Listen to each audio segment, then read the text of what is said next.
Ta-da. Look at that right there, just on time. Perfect. Perfect. Got this down, calculated to a science. There it is. Played some new songs. Well, I don't know if they're new, but we haven't played them on GatorBox before. We had the first one we did was Freaky Angelo from the Back. It's a good one. And then the second one was a remix called "The Jams Are Back" by a DJ called William Marinassi, and that's actually a new song that was released like last month, so that's a new one. But we did that. Return of the Mac.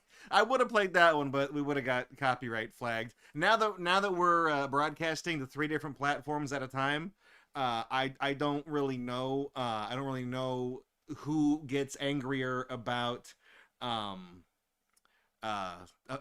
playing copyrighted music on your stream. I feel like nobody gives a shit on Kick, and Twitch selectively cares, and YouTube would probably be the one that would get really mad to play like copyright, because like 9 times out of 10 when we get flagged for something that has copyrighted music in it, it's always on YouTube. So they tend to watch a little bit more closely. Welcome to the stream, everybody. Emporio, thank you for 78 months. You got the new not actually, it's not new, because you're half a year into having the red alligator badge, the little 6-year. That's actually Ruby. You get the little alligator egg, it hatches into a baby gator after 1 year, and then it goes bronze, silver, gold.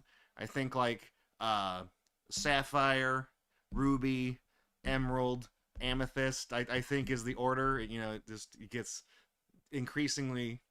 There's got to be a diamond one. The diamond one's going to be 10 years, right? 120 months. We're going to make a diamond one for that. It'll be cool. It's Necros is so ready for the stream. He's double dipping. Guys, he's in the Twitch chat. He's also in the YouTube chat. He's got 2 monitors, GatorBox on both monitors on 2 different websites. You got stupid and stereo is what you got, all right? Glad you guys could make it. Welcome back. Hey, it is the first Friday show of the year. This is season 14 underway. We're getting it done. We're getting in there. We're getting at it. So we got some stuff to catch up with. I don't want to keep you guys. I don't want to keep yammering too long, because if we do this correctly, tonight's game takes between 90 and 100 minutes to do. So that's like right in there. We got some viewer mail to unbox, and I would, even though I don't usually do the Prizomatic with viewer mail things because it can take a while, we've been off the air for a month and a week, so I would like to still spin the little dealio and get some trading cards or something like. Well, we gotta do the whole big thing, right, to kick the year off. Good luck. Gotta make it a good luck thing. So that's it. Glad you guys could make it all out. Special hello to everybody who's hanging out watching GatorBox for the first time on YouTube live, or if you're watching us over at kick.com. Welcome to the stream. I'm Draco. This is GatorBox. Took me 14 goddamn years to figure out that we could put this on multiple platforms. Actually, it didn't take me 14 years, but for several years, I had a contractual commitment to be exclusive to Twitch with the beginning of the affiliate program, and I kind of forgot about that, so I just never really considered going anywhere else. But that hasn't really been a thing for a while, so now we're everywhere. You can watch us on all the different channels, right? You're flipping through the channels, what's on? There's nothing on. GatorBox is on every single goddamn channel. Hey, N Clear Black wants to hear a bad joke, so let's do that real quick. Also, speaking of this bad joke thing, I'm going to have to figure out how to do this on the other platforms, because we've been on Twitch for so long. We have all these different little things we can do. I'm talking to people on YouTube and Kick, by the way. We have these little bad jokes and useless trivia and Texas trivia and like a magic little dragon bag where you ask it a yes or no question. We have all these little things you can do and these little sound alerts. That's all tied to Twitch. So that functionality isn't built in to Kick. So if you're watching on Kick, I can't do the alerts for you on Kick. And if you're watching this on YouTube, they don't have a thing where you can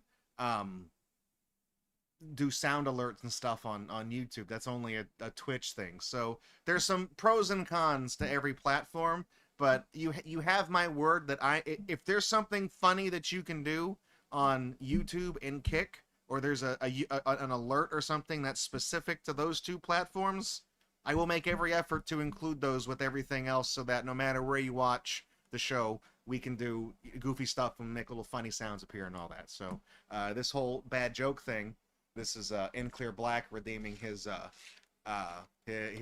channel points, the cola tabs. Also, it is kick, as in kicking a soccer ball, K-I-C-K, not K-I-K. That was an instant messenger, I think, right? All right, first bad joke of the year, and it's a knock-knock, so we're off to a fantastic start. Guys, knock-knock. Who's there? Bruce. Bruce who? The first name of my favorite actor is Bruce, and I'm not going to tell you which one. That's a Extra Life thing. Bruce who? I Bruce easily. My fingers are stuck in the door. What do you... You knocked on the door. How are your fingers stuck in the door? Did you try to pick the lock with your hand? What do you think this is? Fucking Skyrim or something? What are you doing?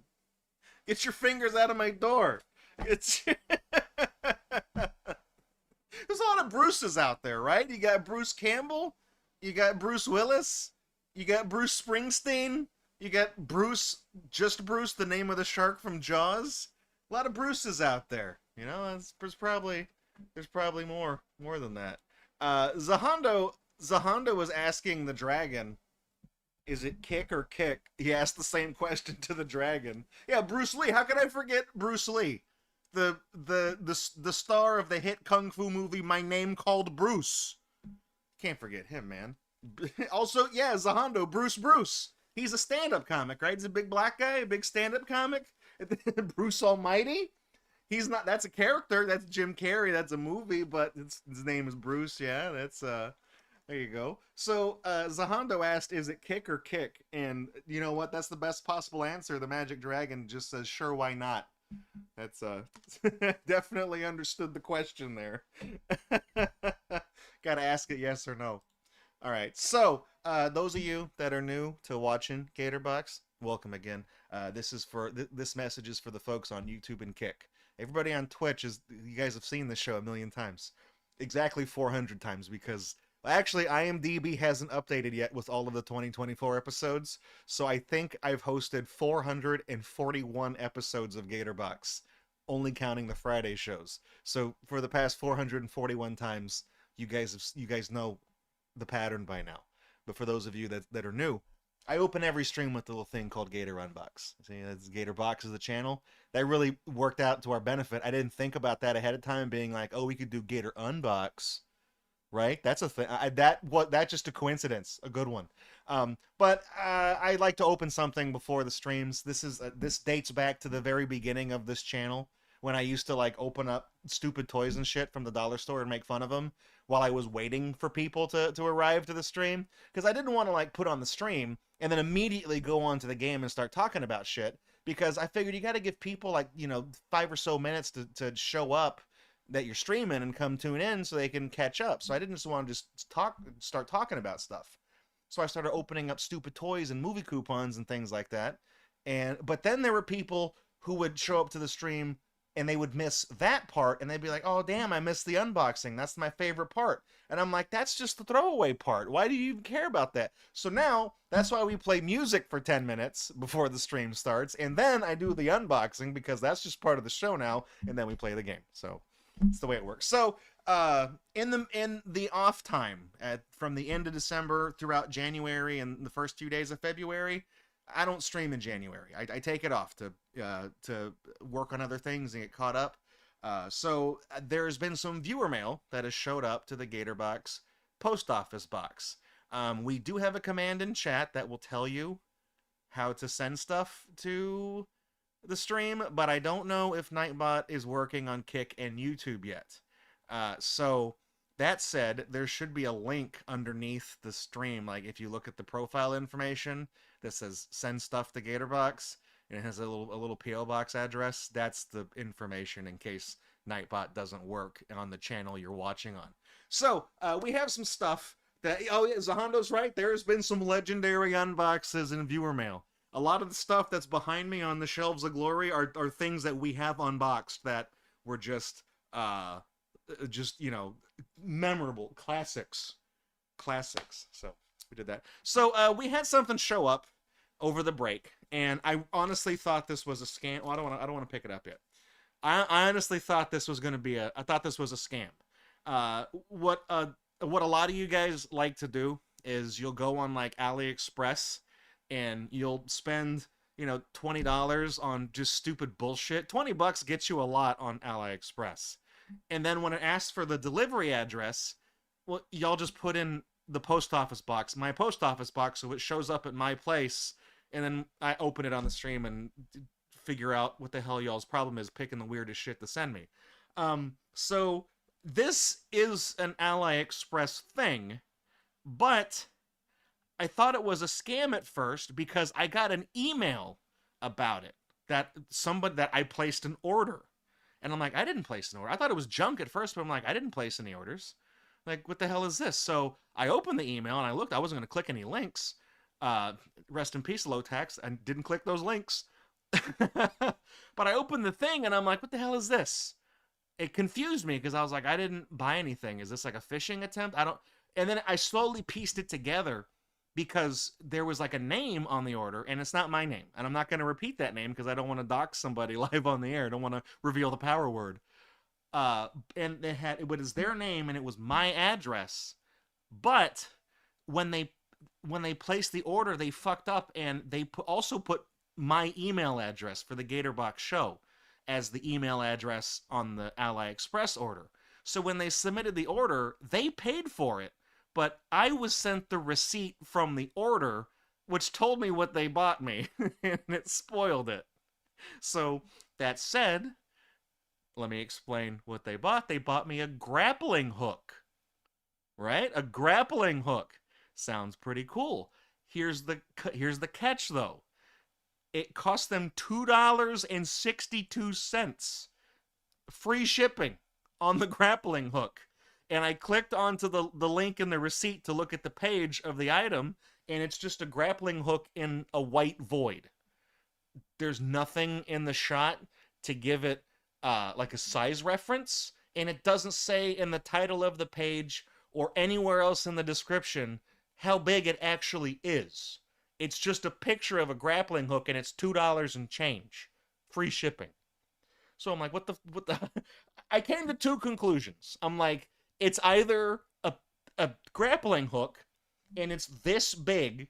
It's 3 inches big because that's a $2 grappling hook, or it is a full-size grappling hook, but it is made of the absolute most dog shit cast aluminum alloy you can imagine, because it has to be $2.60. And I was like, there's no in between. It's got to be one or the other.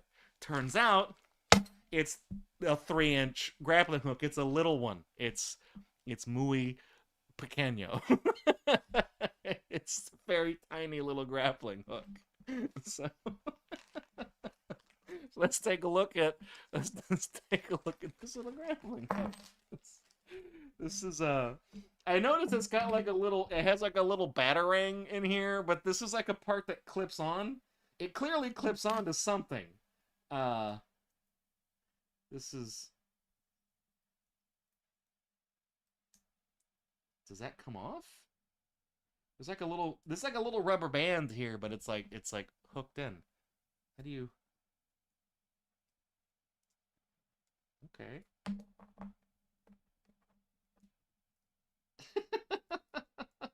What? Where do I put this? Where does this go?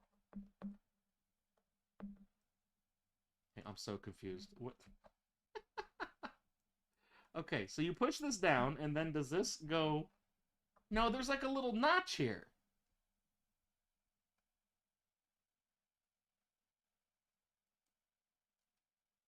Does it? That can't. That's not it. That's stupid. That's not what that is. That doesn't go like that. No. What?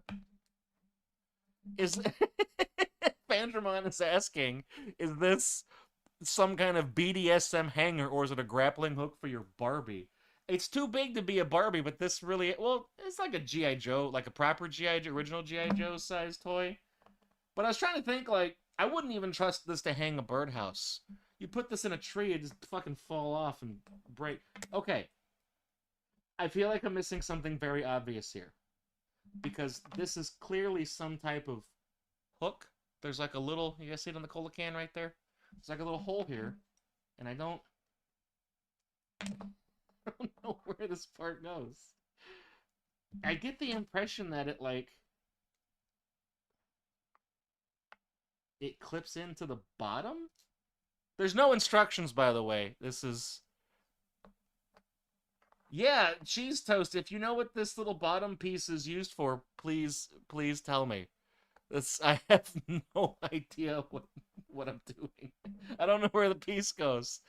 I don't remember what it looks like assembled either, because this was assembled on the product photo. I don't want to take the rubber... I feel like I shouldn't take the rubber band off, because it's clearly holding all this stuff together. It's a really simplistic looking thing, but it's, you know... I feel dumb right now. I feel like I'm not doing this right. This also feels like it's not...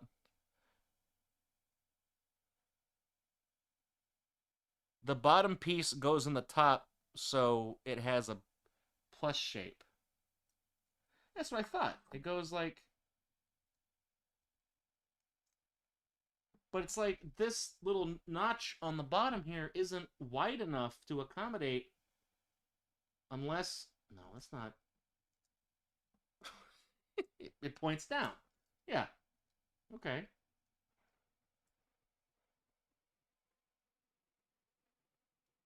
Oh, wait. Oh, wait! Aha.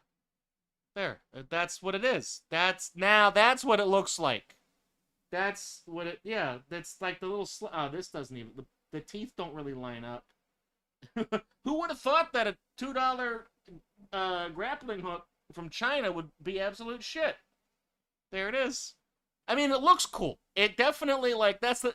But when you go in rock climbing, I wouldn't trust it. Like, you know how, like, when you go to the hardware store and they sell the, I don't know if it's pronounced carabiner or carabiner.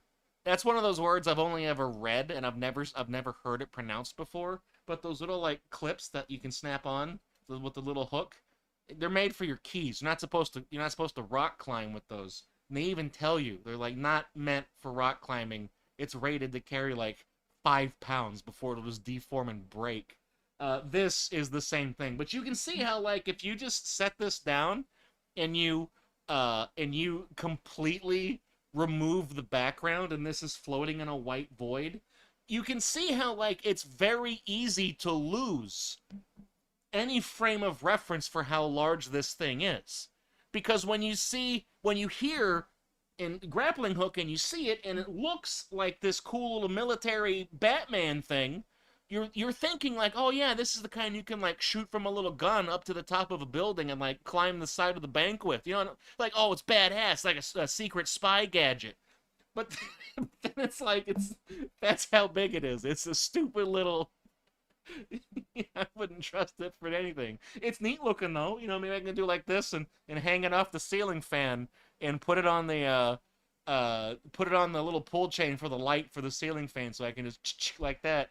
Actually, this might be slightly too heavy. If you hang it from the ceiling fan, it might mess up the chain.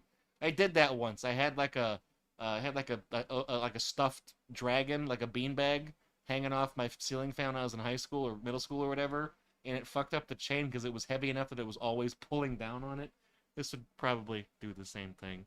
This, but it is a cool grappling hook. You know, maybe I can set it on the shelf behind me. I don't know. Like I said, I know who sent this in because I got the receipt, so I don't even want to thank you by your first name because I don't want to put that information out there, even your first name. So you know who you are if you sent this to me. Thank you for the grappling hook. It was a nice little thought exercise trying to figure out how big it was until it arrived. You know, it's a fun little thing. Hasbro would have given us a gun. Yeah, they would have. They would have. Also, I'm glad you like the cola can cheese toast. This is a new prop can, by the way, for this year. the one I had for the past, I want to say since Hurricane Harvey, since 2017, that was the same prop can, and it's a little bit worn out. So this is actually a brand new prop can from storage. I cleaned it up, and you probably can't tell, but I can tell, and it doesn't feel gritty when I hold it because I haven't been grabbing it several times a night for multiple days in a week for the past like half a decade or longer. So that's the grappling hook. Now we have some packages from folks that I actually know who they came from.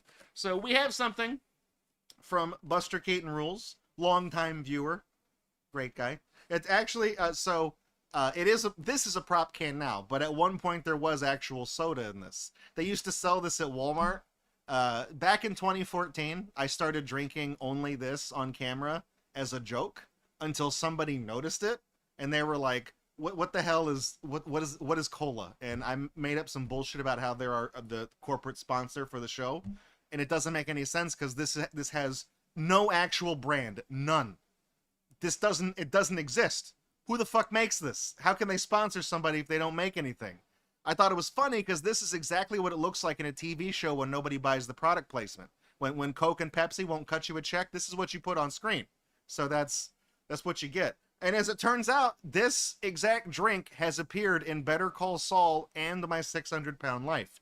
And the high-resolution scan I made of the logo was used on a product packaging for one of those like little things you can use to grip the plastic grips for jars and bottles to open with. They use this as the no-brand example for how to open a bottle of cola. So, but they haven't made this since 2016, so this has been a prop can for almost a decade now. Anyways, there is a whole page about it on the wiki. Fangermon link to it. That's the whole, tells you the whole breakdown. So I got a box from Busterkeatonrules, and it didn't actually come in this box. You may notice the box is also open. That's because when I picked up the actual box from the post office, it looked like it had gotten extremely wet at some point. Like the box it came in, you know what wet cardboard looks like when it dries, how it's all shriveled up and fucked up and messed up? It looked like that. So I got kind of worried that maybe the contents got damaged, so I did open it up to look at what was in there in case anything did get damaged. I could tell Busterkeatonrules, hey, you know, I got bad news for you. It got wet. It's in transit somehow. The whole thing was soaked. Like they just dunked it, and like the entire box was warped. I was like, I don't really understand how something gets that wet. So, but we do have something in bubble wrap here, and something else. That's a button, and we got some cassette tapes. So let's take a look at everything we got together, starting with the little button. See, I didn't actually look at what was in the thing. I kind of peeked to make sure it wasn't visibly ruined. This, I like this little Dinotopia button. It's a guy riding a pterodactyl. Dinotopia was a TV, I think it was a made-for-TV movie, and then it had a short TV series, and then there was also either an animated direct-to-video movie, or there was like a one season of an animated Dinotopia thing. There's also a couple of video games. There's one for the Game Boy Advance, and there's one for the GameCube called the Sunstone Heist. And at one point in time, we did play through the GameCube game on Gatorbox and Chill. The VODs will be online eventually. Maybe in the future. It's just a little button. You know, you do the thing on the pin back. But quick button badger system? You can... Oh, you know what this is? I don't know if you can tell. There's like a little arrow. It says you can turn it that way, but I'm not going to, yeah, that doesn't... I don't think you can turn it that way. It says something called Quick Button Badger System, so I think this is something that was like custom made on one of those machines where you crimp it and you put the back on, and then I think you put the back and then twist it and then crimp it. You know what I mean? You put it in the little press because it fits like perfectly on there. So got a little button. It was okay. Fangemon clarified. It was all based on a novel series that you never got to read as a kid because the books were always taken out of the library. Wasn't that some shit? I always hated that because, like, I remember going to the library. This, Goosebumps, Animorphs, all those books were out at the time when I was a kid, and the local library, they did have like every single Goosebumps book as they came out, but they only had one copy of all of them, of each. I mean, as they came out. So if there was one you really wanted to read and it was checked out, well, you're fucked. And back then the book return thing there wasn't really a computerized. I remember the giant fucking apothecary cabinet that the Dewey Decimal System cards were kept in before they had a computer that did all that shit for you. It was a nightmare. But so you couldn't just be like, when is Monster Blood coming back? Like, they have no fucking record of that. They checked it out to somebody and they put the physical stamp on the inside cover of the book on the little library date card, and it'll get back when it gets back. That tough luck, kid. That was the worst feeling, is like driving, halfway across town on my bike to go to the library because I want to get a Goosebumps book, and all the ones they have are ones I've already read. So, but at times like that, that's when I would get something else that I probably never would have picked up otherwise, and kind of expand your horizons. Now you can just download PDFs of all that shit, so who cares? So we got a nice little button there, and then this one, I took a quick glance. These are a bunch of lapel pins, and like I said, I just want to make sure they didn't get wet, or messed up. These are it's really hard for these to get screwed up. I just thought if there was something underneath it and the water would get to the picture. These are numbered. Buster Keaton Rules likes to send little letters with the things he sends in, so I'm pretty sure the significance of the numbers will be explained. These look like Olympic lapel pins from the Olympics that were held. Yeah, that's what they are. Well, these are Olympic ones. And then this is something called Russ. And then there's it's like a guy down. Who is that's like a? I'm sure I will get a clarification on who the bonehead guy is, but I just want to point out these little things. These are the 1994 Olympics that were held in Lillehammer, which I believe is in Sweden. It's either Sweden or Norway, I think, and that might actually be Norway because that's where Buster Keaton Rules is from. It's probably a better assessment. It's in Scandinavia. That's what I'm going to go with. That way I can be technically correct. I'm actually familiar with Lillehammer. It is because they're back when the term Netflix original series actually meant something, like it was a quality fucking production. They had a show. It lasted, I think, 3 seasons. It's called Lillehammer. It's not spelled right. The actual town of Lillehammer is Lillehammer. The show is spelled Lillyhammer. It's spelled wrong on purpose because the main character, that's how he spells it. And it's a kind of a drama / comedy series of a former organized crime boss, like a guy from the mob, like a kingpin, and he basically has to go into witness protection, and he has to change his identity and everything else because something goes down. He snitches or whatever. He's an informant, and so they don't come whack him. He has to flee, and he leaves the United States. And when they tell him he has to move somewhere, he doesn't know where the fuck to go. So he just decides, I'm gonna move to Lillehammer because I watched the Olympics in 1994 and I thought it was a pretty place. So that's the whole reason why he moves there, is because he saw it in the televised Olympics, and that's where he goes. And it's basically kind of a slice of life thing where he's from organized crime, and that's kind of all he knows. So he moves out to Norway, to Lillehammer, and he gets right back into his old shit, just trying to start up like a loosely organized gang in Lillehammer, and starts getting in trouble. It's a whole thing. It's actually a really good series. I don't even know if it's still on Netflix anymore because I watched it, what is it, 2025 now? Yeah, I watched this like 12 years ago is when I watched this series. So it might still be on the platform. I have no idea. Netflix funded it. They made it themselves. So I'd imagine they'd probably hang on to it and not just take it, because where else are you going to fucking watch it? Maybe you can buy bootleg physical DVDs if it's not on the thing anymore. It's definitely worth a watch. It's a funny show. So we got some pins here, and we also got some cassette tapes here. And I knew these were in here, so I actually have my cassette player ready to go so we can check these out. This is man,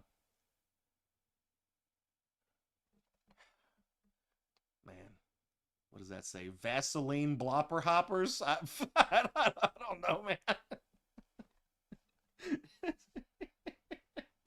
This, I'm gonna be straight here, Busterkeatonrules.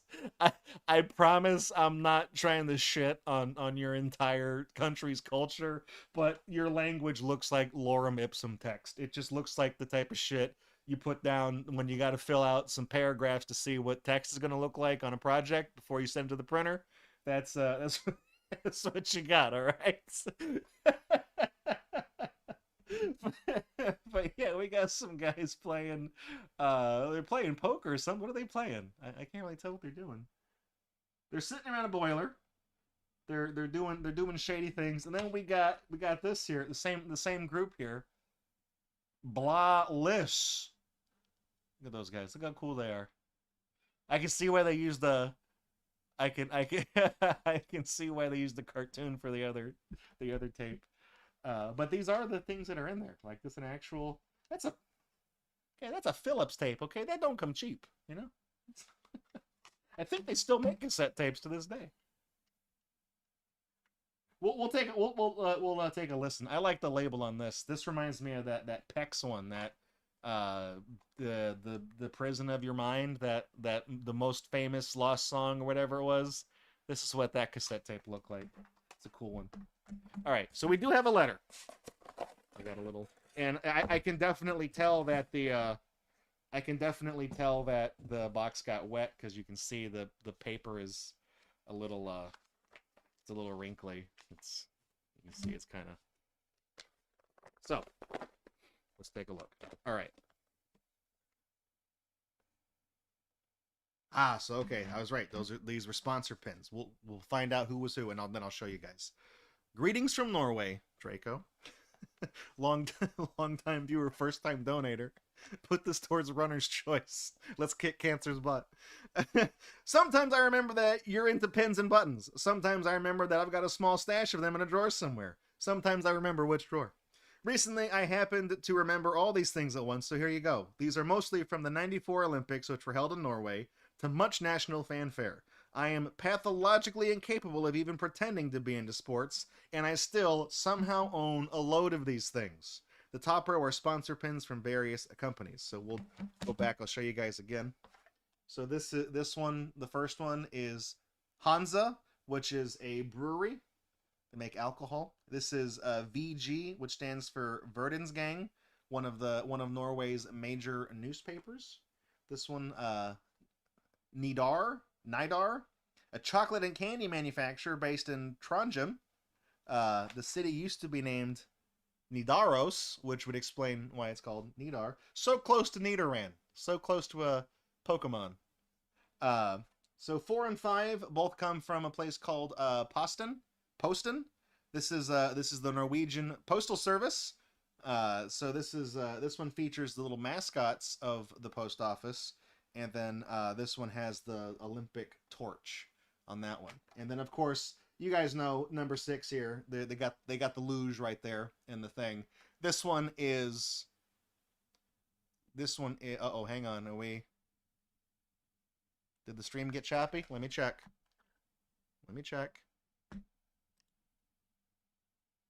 Okay, kick, YouTube. I'm able to see the thing, and I don't see a dip on my OBS. That one might be just you, but I'm watching real quick because, like I said, we're using a new streaming platform. I'm streaming to Restream.io, and then that streams to everywhere else. So there's another link in the chain. So if there's a problem, it looks like we're good. Okay. Number 6 is sponsored by Kodak, and you guys. Well, I don't. Some of you younger folks might know the name Kodak just from seeing it on something, but you probably don't know what it actually is. They used to make film, the things you used in a camera to take pictures with, and then you would take that film to one of thousands of places across the country and tell them you want to see the pictures that are on that film. Then you come back a week later and pay them for all of it. Buster Keaton Rules says this was based on to resemble ancient rock carvings, like cave paintings is the art style. And this is bobsledding, not the is bobsledding in the luge. Is that, I don't know if that's the same thing.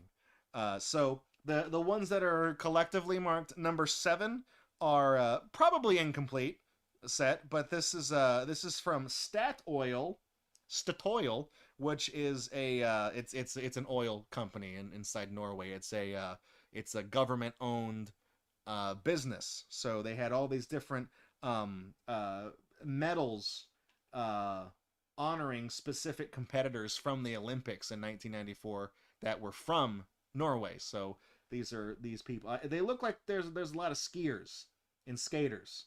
You know, there's a lot of snow up there, so that'd probably be. Yeah, I feel like if you're from, in like Norway, you're probably not going to be very good at like, tennis or something. But skiing and ice skating and figure skating, by golly, that's all you got time to do. So they're probably really good at that. So that's why all of these little medallions show somebody engaging in a kind of winter sport. Then we got Russ down here. This is just a selection of Russ pins. These are non-Olympic. The word Russ means a graduate student in the last few weeks leading up to May 17th, which is Norway's Constitution Day. During this time, turn the page, students dress in overalls and distinctive caps of the appropriate color, usually red, though blue Russ signifies business students, and I guess this one is black. It's just that that's such a dark blue, I couldn't really tell. But we got black Russ, which is for vocational tech, so like trade schools and things like that. That's what they wear. So it's like, I guess red is academic, blue is business, black is trade. The Russ caps come with a tassel and a long string. Traditionally, small trinkets are attached to the string as the Russ completes various challenges, which can range from harmless to accidental to very slightly illegal. We call that a hazing ritual in the United States. The Russ newspaper usually has an official list of challenges on the back page. A common example is to run naked across and then like a specific local bridge. Challenges are purely optional, but the Russ celebration is a time for parties and pranks, and things do tend to get pretty rowdy. Each school has an elected Russ president with a small body of subordinates, not unlike an actual government. They're usually just about well organized enough to put out a single issue Russ newspaper with comically fake, obvious fake news. Historical highlight in this regard is probably the 93 paper, these are 95 and 96, which claim that Julius the celebrity chimp, you guys remember him? We got a keychain of him last year. Julius the celebrity chimp had died and been replaced by a look-alike, something the Christian Sand Zoo management is still trying to debunk. Guys, they gave him the fucking Paul McCartney treatment. You know, the whole Paul is dead urban myth where McCartney's been dead for like, I don't know, like 50 years by this point, and he was replaced with a look-alike. That's a real thing that people believe. Students at Russ age tend to be about old enough to drive, and a group of them will often band together to buy a decrepit van and paint it in the appropriate color, typically with house paint and a really big brush. Purchasing and outfitting the van is often accomplished with the help of a local business who acts as a sponsor in exchange for the questionable honor of having their logo displayed on the vehicle. Russ season is a very busy time for the traffic police, who have to deal with massive swarms of the worst possible vehicles manned by the worst possible drivers, who have also recently gotten old enough to drink. Pin number 9 down here, the cartoon character, was sold by the publishers of the iconic comic magazine Python, in parentheses, Python is the translation, and features their flagship character, Dolly Dock. The word Dock is pronounced the same way as the English word duck, so it's actually Dolly Duck. It's the O that has the line through it. You know, the cross. The way I write, I've started writing my zeros like that now because when at work, someone had the bright ass idea to put the letter O inside of UPCs and barcodes in the inventory, and then we have the number 0 And the only difference is that the 0 is a little thinner. So if I ever have to write a barcode down, I put a line through the thing so I know it's a 0. Stupid. Like most things published in Python, the Dully Duck stories were lavish exercises in lewd, crude, and violent humor. The ideal publication for teenagers everywhere. Notably, Dully never wore pants, even though, unlike his more famous counterpart, he clearly needed to. Just letting it all hang out, man. Freeballing. Like, trying to turn the page here, sorry. The pages, they're not stuck together, but, you know, it's all kind of wrinkled. I'm almost entirely sure that Rio, that's what he's saying, is supposed to be a burp. The cartoonist Tommy Sidsader does claim Don Martin as a major career inspiration. Finally, not numbered, as I didn't feel like trying to attach it to the cardboard with the others, is his old Dinotopia button. There's no way you don't have at least one of these already. I'm pretty sure I've seen you unbox one before, but you're the only person I can think of who would appreciate it. I'm going to be straight with you. I do appreciate it. Thank you. And I don't actually own this particular button. I do have a couple of Dinotopia things from back in the day, but they're mostly tie-ins from the TV adaptation, TV and the movie they made. So I don't really have anything from the literature. I recognize that as being one of the book covers, though, I think. While I'm at it, here's a couple of contributions to your cassette roulette. Cassette roulette. So maybe we'll sample them, but only a little bit, because these are going to go in the... We got one of those coming up on the schedule, too, because I had to get a whole new tape player and stuff like that. So we'll do a little sample of these, but we won't listen to a whole lot, because we'll put them... Whoops. We'll put them in the rotation for cassette roulette. The rockabilly band Vaselina Car Choppers is the result of junkyard owner Olaf Paulsen deciding to start a band. In Norwegian, the term chopping a car means to break it up for parts. That term does exist somewhat in the United States. It's kind of fallen out of use, but in the 80s and 90s, maybe the 70s as well, you would take a car to a chop shop, and that was kind of a outside of the law operation where a lot of stolen vehicles would wind up there and they would get parted out for parts.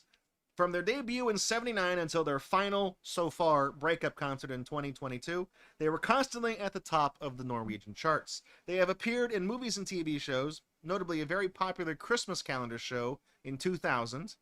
They also performed several voices and redid all the songs in the Norwegian release of Don Bluth's Rockadoodle from 1991, making the movie a minor cult classic in Norway purely for this reason. Rockadoodle is actually a pretty fun movie. I remember seeing it. I think came out in '91, and I want to say I have a very vague memory of seeing it, but I don't know if I was in a theater or if my mom and dad rented it from the movie gallery, and I was a little bit older because it was at the home video and not in the theatrical thing.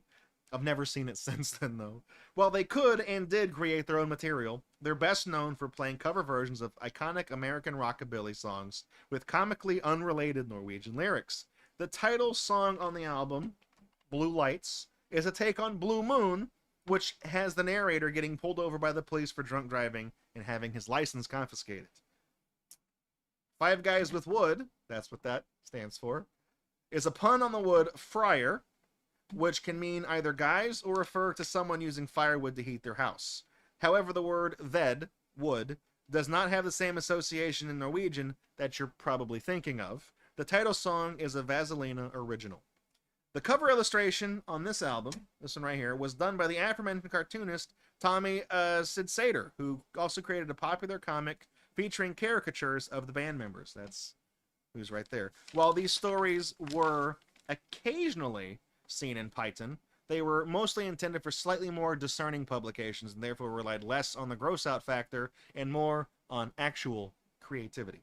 Like most bands, Vaselina have seen some band members come and go, but in their heyday, when these two albums were recorded, their lineup was Arnulf Paulsen, the founder, on drums, Edgar Vagan, who played accordion and guitar and was a chorus singer, Viggo Sandvik, who did vocals, lead vocals, and played the trumpet, Jan Einar Jansson, who played the sax and the organ and was also a chorus singer, and Rune Endel, who played the bass and was also a chorus singer. The complete track list for this one is Blue Lights, based on Blue Moon. The song includes one line of plainly spoken dialogue, quote, I only drink water. We have No More Pudding for You, Fatso, based on the song Ain't Nobody Here But Us Chickens. We got A Bag of Beer, which is an original. Rockabilly Man, also an original. In the Barn at Oz, a womanizing farmhand gets some karmic comeuppance in a freak scythe accident, based on the song I Love You Because. Limousine, the guys have their own limousine, but not much else, based on the song Driving Wheel. Hey, welcome back, Roxanne Wolf. Is it? Oh, that's Oh, hang on. This guy, that's Muscles down there. He's one of our little mascots. Kind of can't see him, but I got a whole family of little stuffed animals of this guy over there.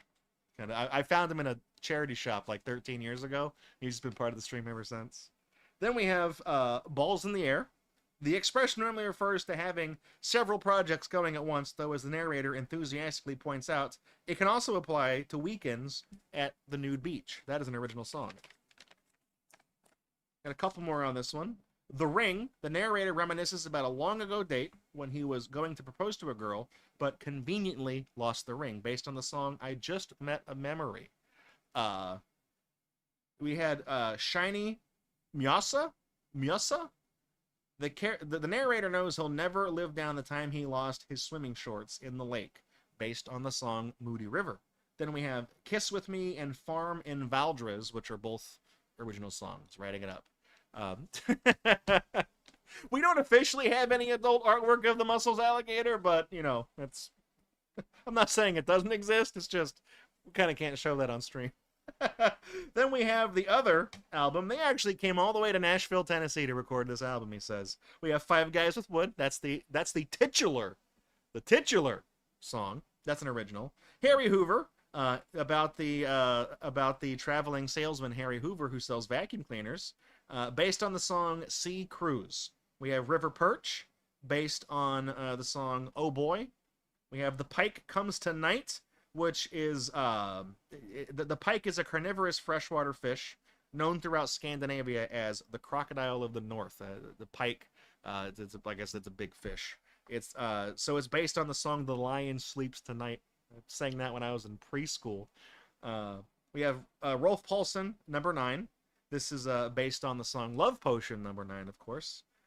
Gamle Grun Bollier, Old Green Pastry Buns, about, I guess, spoiled bread, based on the song Great Balls of Fire. We have Cracker Bread, which is an original. It's a breakfast and emergency firewood of champions. Sounds like it belongs in a military ration. We have the song Big Silver Truck, about the narrator of the song proudly transporting sewage in the vehicle. Based on the song It's Only Make Believe. I don't know how you get that from a sewage truck. We got A Freshly Cleaned Norway Jar. That is based on the song Under the Moon of Love. And in the past, Buster Keaton Rules actually sent one of these Norway jars to the post office box. This was a few years ago. It had some licorice, anise. I don't know what the proper term is, but it had some black licorice flavored hard candy in it. Good candy, by the way, but he said the candy is insignificant. I wanted to send you the jar because that's representative of Norwegian culture. So I do have one of those. And we got the song Toilet Roll, which is the European name for toilet paper. That's an original song. I Ate My Breeder Hog, based on I Can't Stop Loving You. Saturday Night, based on the song Rip It Up. The Good Stuff, based on Mind Your Own Business. And the final song is I Want a Little Dog, a comically low-effort attempt at performing a cover version of a popular Swedish song, traditionally sung by someone who's a lot better at sounding like a little girl than any of the Vaselina guys. And that is the end of the letter. So, Buster Keaton Rules signed it. I don't want to... Well, hang on. Did he sign it with his power word, or did he... They do sound like Redbox songs, the names of them do. Well, the name... Well, I should point out that the names are in Norwegian. So they all look like, IKEA furniture. But then he put... Buster Keaton Rules puts the translations there. But he did... He signed it Buster Keaton Rules. So he didn't put his... The real name was on the packaging. So that's... Well, I'm not. Well, I'm not drinking. I'm not drinking. This is Roxanne. She's asking in the kick chat, why I'm drinking this and not real Coke. Well, this is our sponsor. This is cola. There's an emoticon in the I know it's on Kick because I added it. We got a little. That's they pay to keep the lights on around here. Coke wouldn't cut me a check, but these guys did. You know, Cola's looking out for me. I appreciate everything they do for the series. Let me get out the little tape player. Here we go. Let's see. Ooh, shit. It's all tangled up. Here we go. Nice little cassette tape Walkman, and I have a little speaker. Like I couldn't find the one that didn't have gaudy lights on it. This is the only one that doesn't have RGB. Lights up blue, but whatever. So let me set this down. There we go. This actually has a USB plug that you can connect to straight to your computer. Oh wait, hang on. There's something written in here. Oh, that must have been the previous owner. It's somebody's name. It's not Busterkeatonrules' name. the gamer speaker. All right, we're gonna do side 1, and I'm gonna rewind to the beginning.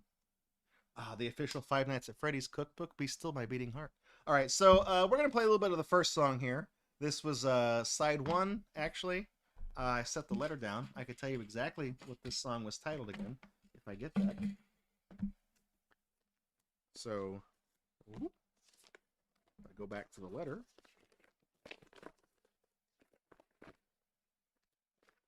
Okay.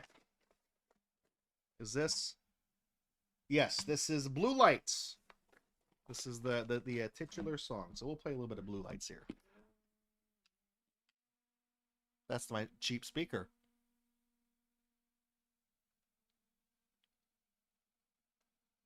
Please don't eat this tape.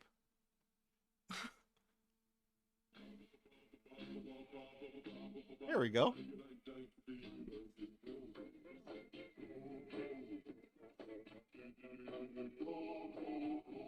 That sounds like it's pitched a little too low.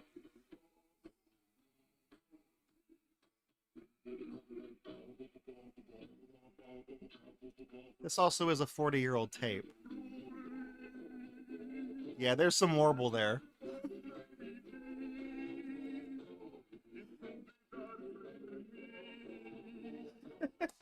Is this? Hang on. I know this tape player works because it's what I used to digitize the Radio F stuff with. Well, no, this is actually a brand new tape player.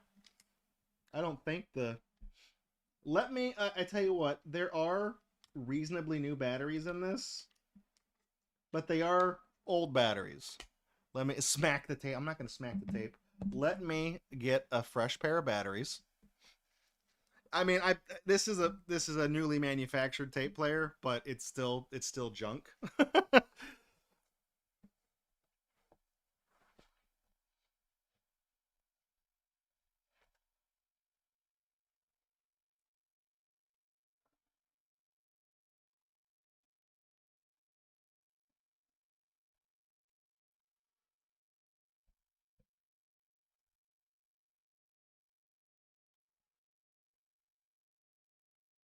Let's see.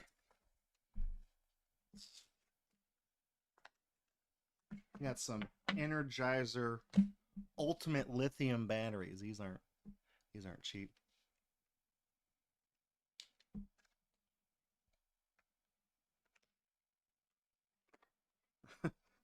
But the batteries that are in here are Energizer Industrials, so you know, I don't know which is better. All right. Is this? Okay.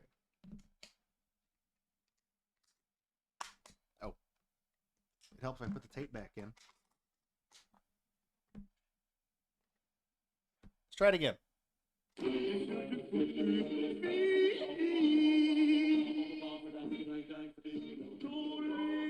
That sounds better.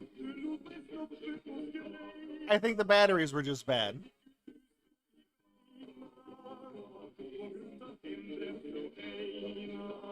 Much better.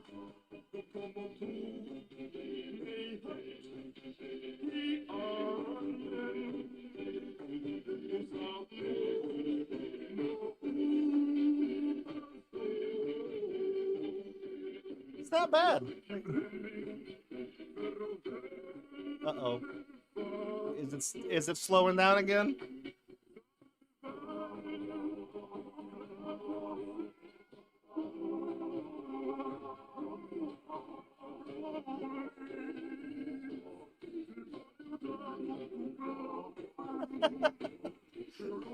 Hang on.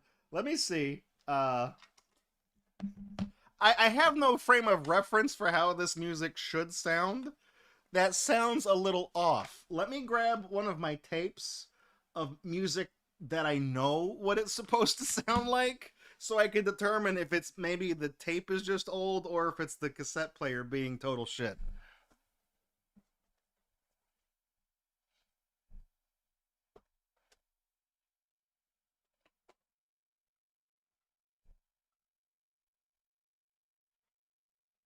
This will be the type of thing that pisses off the copyright.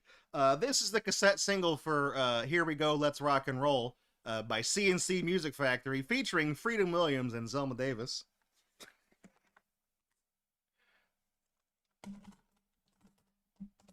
Let's see.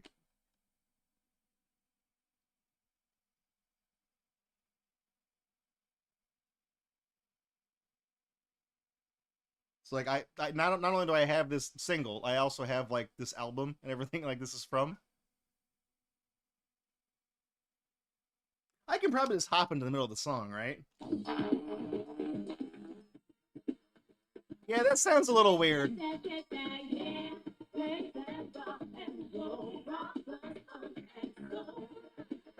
That sounds...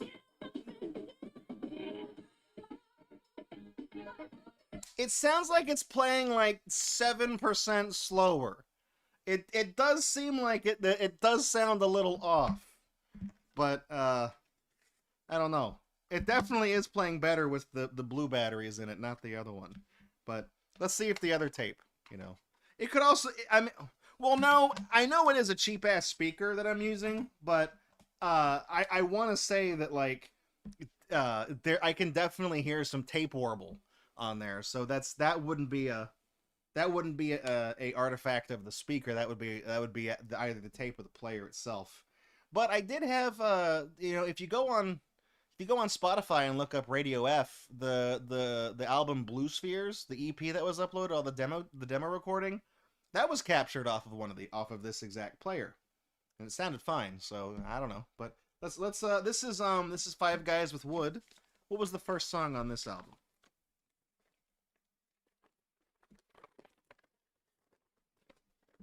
Well, it's Five Guys with Wood. Of course, it's the title and titular track. Let's take a listen.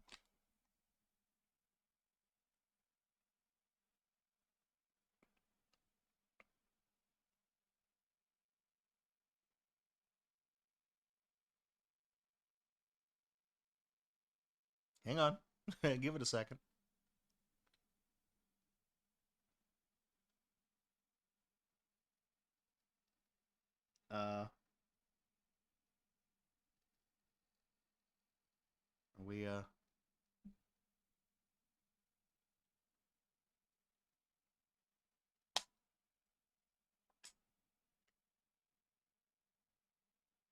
We good?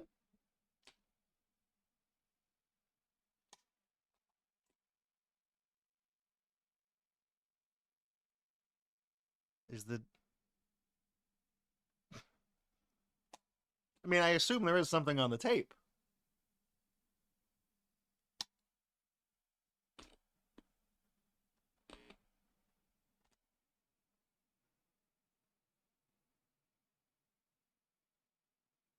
Oh, here we go. Okay.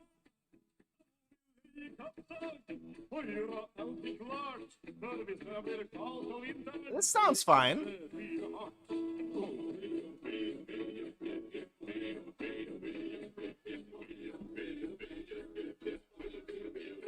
I like this.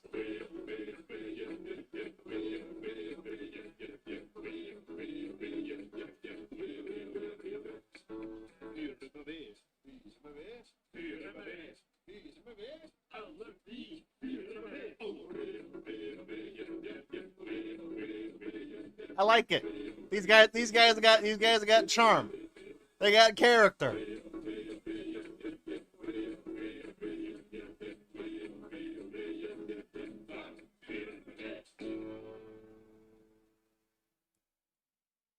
I guess we hit the end of the song because I was trying to seek for it. This one sounded fine. I let it play for a little while because I noticed we had the other tape, Blue Lights, played for a while, and then it started to warble. So maybe Zahanda was onto something when he said this one just hasn't been played in so long that it's not loosey goosey. You know, it's kind of tighty. So when it plays, it has to like this. This is probably a cheap player, and it probably didn't have the strength to really turn like a tape reel that's been sitting for so long that hasn't been played. So maybe if I, rewind and fast forward the tape like all the way through a couple of times, maybe that'll loosen it up and it'll play fine the next time. Maybe, I don't actually know. That's just a hypothesis. But it's good to know that it does the player does work and nothing's broken. I was concerned about that because I was like, what? So there we go. Set that down there. Nice. And I will do something with these batteries. Oh. They put these batteries in. These batteries aren't bad, but they're probably not good for the tape player. I'll use them for like a remote control or something. All right, so got some stuff here. Got the tapes. Not the CNC Music Factory tape. That's mine. That's for my personal collection. This is Busterkeatonrules. And this band is on Spotify, so you guys. I'm sorry for the technical malfunctions. This is those of you that have followed Gatorbox long enough know that this little tape player I pulled out is the 4th or 5th one I've tried on camera to try to play something fruitlessly because all this shit just doesn't work anymore because nobody makes tape players anymore. I do have one more thing to open up. This one's from Jaggyjaguar. He's in chat right now. Again, this one's also been opened because when I got it from the mail, you notice the edge of the package is all fucked up and haggard. There's art. Jaggy let me know there is art inside this envelope, but there's also like a little box of something in here. So, but the one thing, well, the address is censored. It's fine. That's just my address. But he didn't write on the package, "Do not bend," which normally that's not a problem. The post office that I go to, the people there, they would pick this up and be like, "Oh, there's something in this.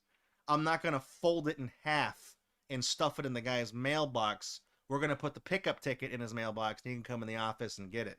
All those people, like the people that have worked at the post office, literally my entire damn life, I've known them almost 40 years. They all retired last year before Thanksgiving. So there's all new people there that work, and they're nice people, but they don't know what the fuck they're doing. So they folded this up and stuck it in my mailbox, which is fine, but then, as more mail came in, they just shoved that into the mailbox behind all of this, and that's what fucked up the package.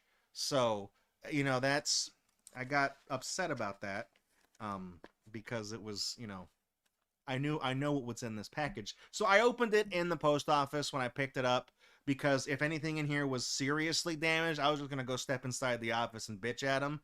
I still did anyways, but it looks like nothing in here was too badly damaged, and it'll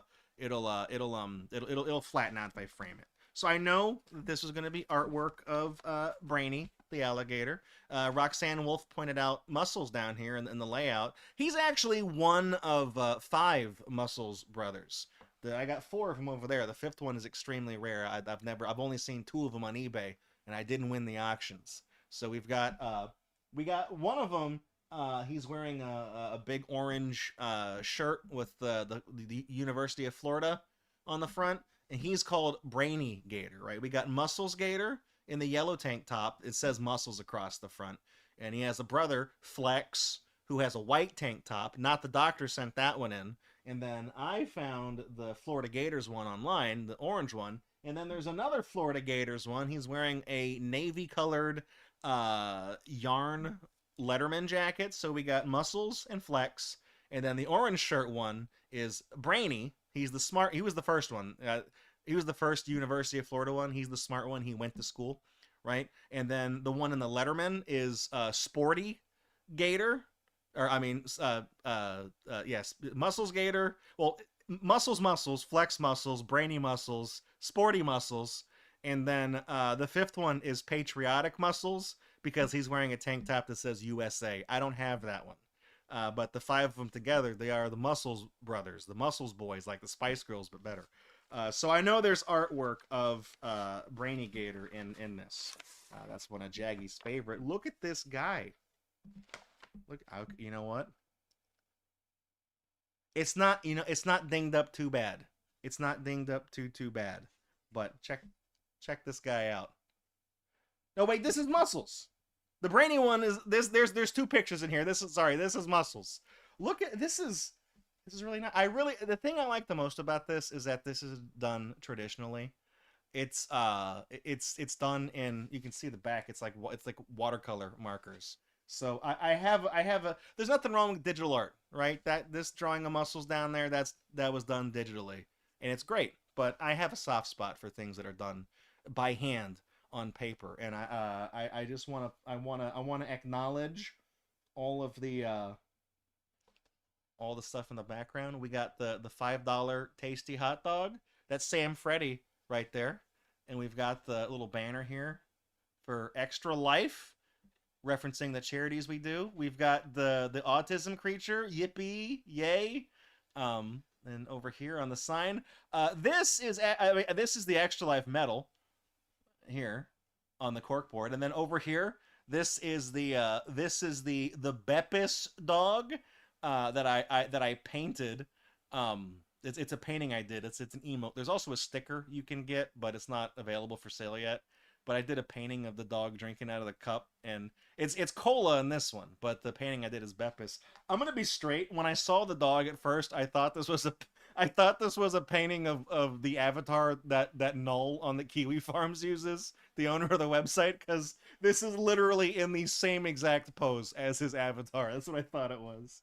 It was funny. This is in here. No smoking. That's a Rasta Otter reference because he's the pothead.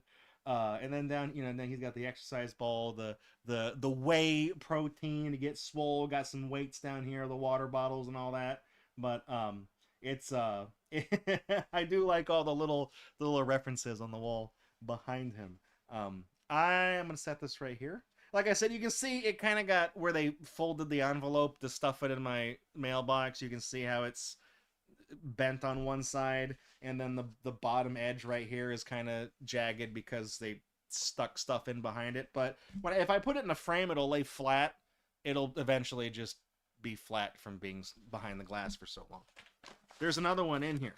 That's just where is there's actually three in here. I didn't see the third one. Here we go. There's the guy. Look, there he is. There's Brainy the alligator. Brainy Muscles. I have it on good authority that Brainy Muscles is Jaggy's favorite of the Muscles brothers. Brainy is also out of all the characters, he's the one who is canonically homosexual. He is a gay character. Muscles isn't. He's straight. He's just a big hunk of a daddy, a big guy. He's a big hunk of a man.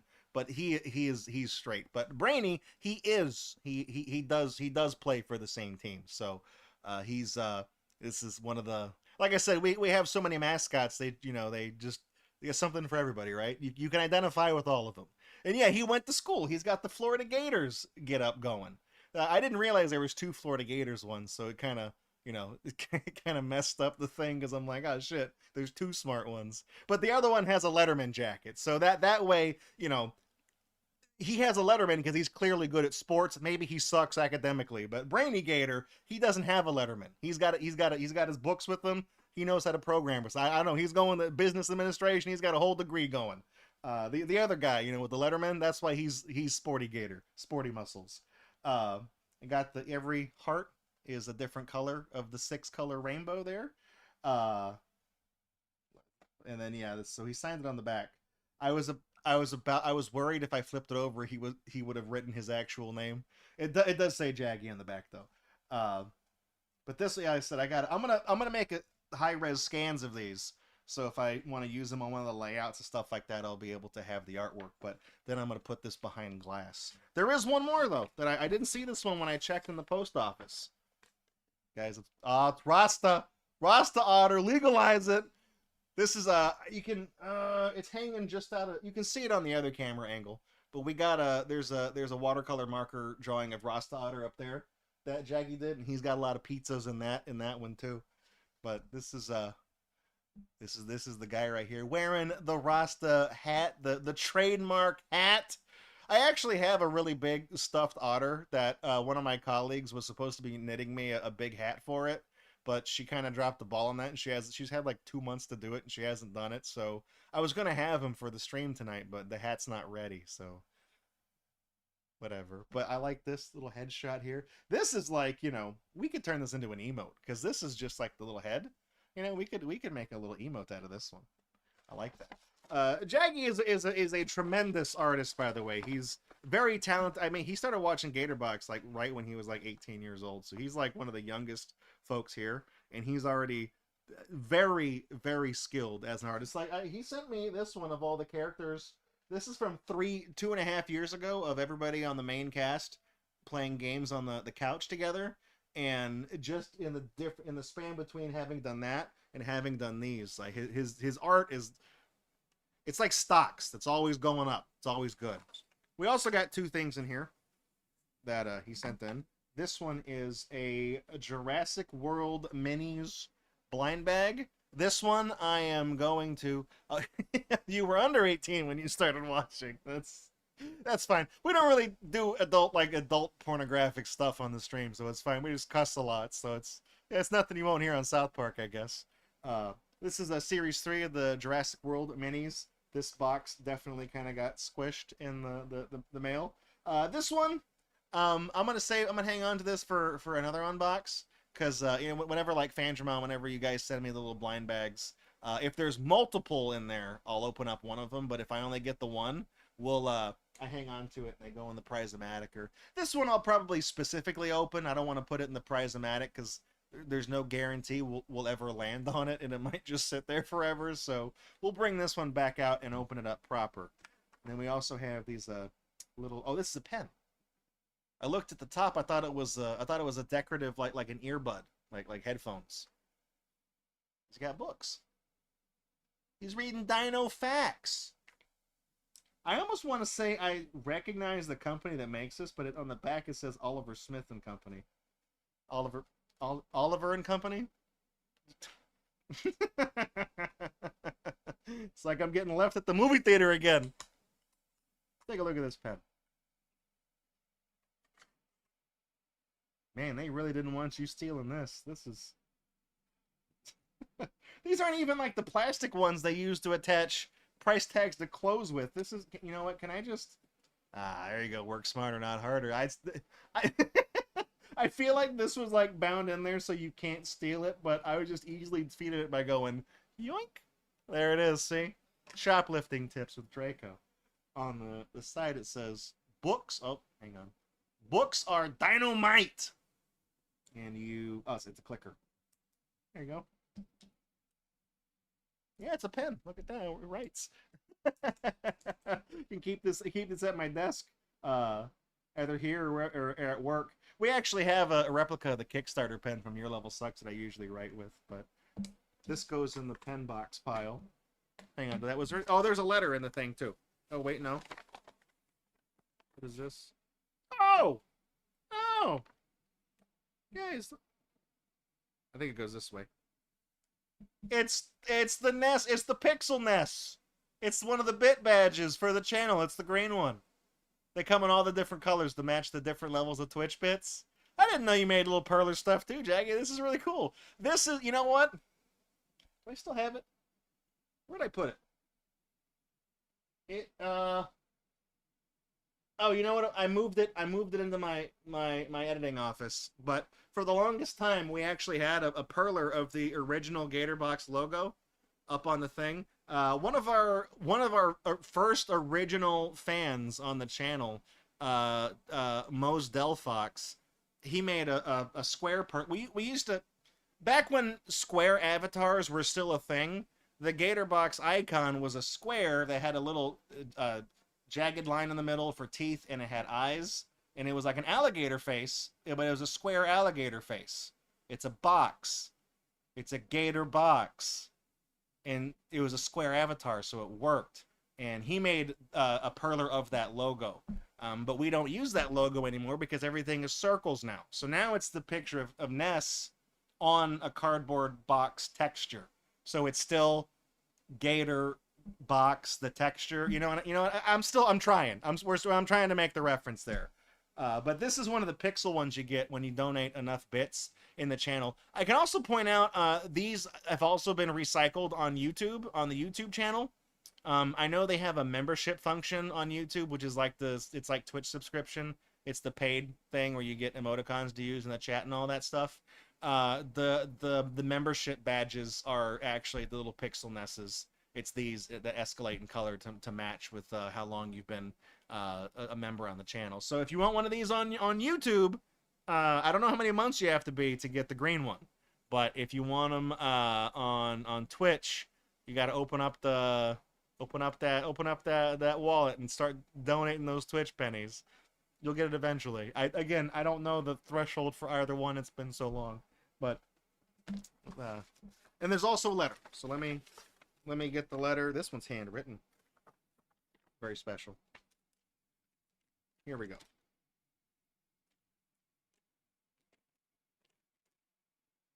You write in cursive? Are they still teaching cursive, Jaggy? That's crazy. Dear Draco, I want to start this letter by thanking you for all your streams during 2024 and for all the motivation and encouragement you and everyone at Gatorbox have given me to continue doing art. My 2024 wasn't very good to me, though your streams always gave me something to look forward to every week during last year. I hope you enjoy these drawings as much as I did making them for you. To be quite honest, the drawing of muscles was one of the first drawings I've colored in that much. It truly felt like a huge accomplishment to me. Not to mention, to also making the first artwork of Brainy made me feel very special, especially since I'm gay myself. That's like I said, that's we got, like I said, he's our first canonically gay character, and Jaggy confided that he'd said that in the letter. I wasn't just going to out him, but since he's, I don't want to put anybody on the spot, you know what I mean? But I kind of figured that's why he identifies with the character, we also he also did Jaggy also did artwork of Jessie, which is canonically Nessie's little sister. Nessie is more of a regular feminine, kind of lady, and her younger sister is a tomboy. She likes to play basketball and ride her bike and stuff like that. So it's the dichotomy. And then we have a character, Trillian. He's a dolphin. He's a really, really talented computer programmer. He's also canonically foreign. He's from Russia, so he's not native. He's an immigrant, So there's all these different aspects of all these characters that people can relate to. And, Rasta Otter, he's the pothead, right?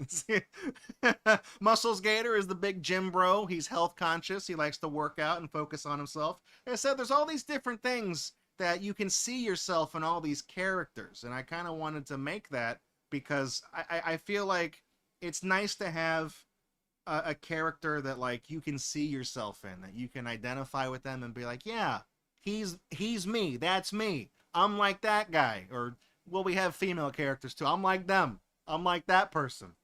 So, that's why I kind of figured he identified with them. As to mention the other gifts as well, I hope you like them too. I bought the pen and blind box when I was out shopping, while the pixel nest I just made with perler beads. That basically sums up this letter to you. I will be looking forward to all your streams in the upcoming year. Happy 2025, Jaggy. Jaggy, thank you for the very touching letter and for the amazing art. Like I said, I want to show all that art again. Can you lay that back out? I'm gonna. I don't want to put it too close to the can because it's condensating. And this is the type of ink that will ruin if it gets wet. So I'm trying not to get it wet.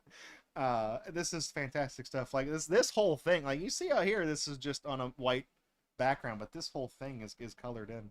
Um, I'm a really big fan of these markers. I think the only brand I know of is like Copic.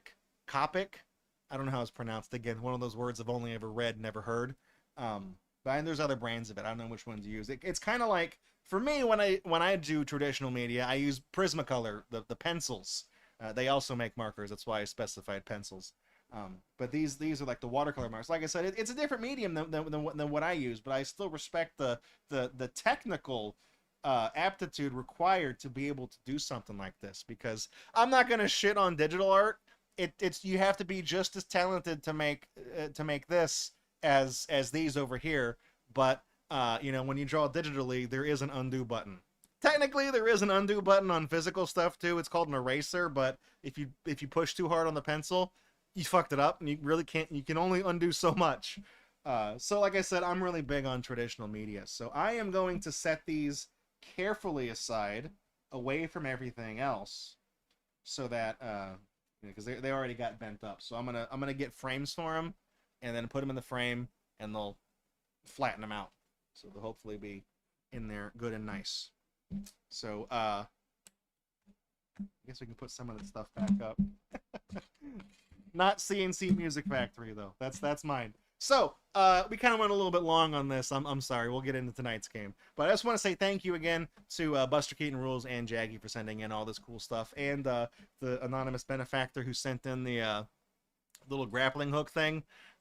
This is stupid, but I think it's funny. It's just hanging. There you go.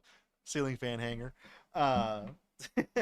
If you would like to send something into the Gatorbox post office box, the instructions to do so are going to be in. If you're watching this live, it's under the video, or there's a Nightbot command that will give you the information. If you're watching this on YouTube, it'll be in the video description. You could do that. I'm not going to say the address on tape in case it ever changes.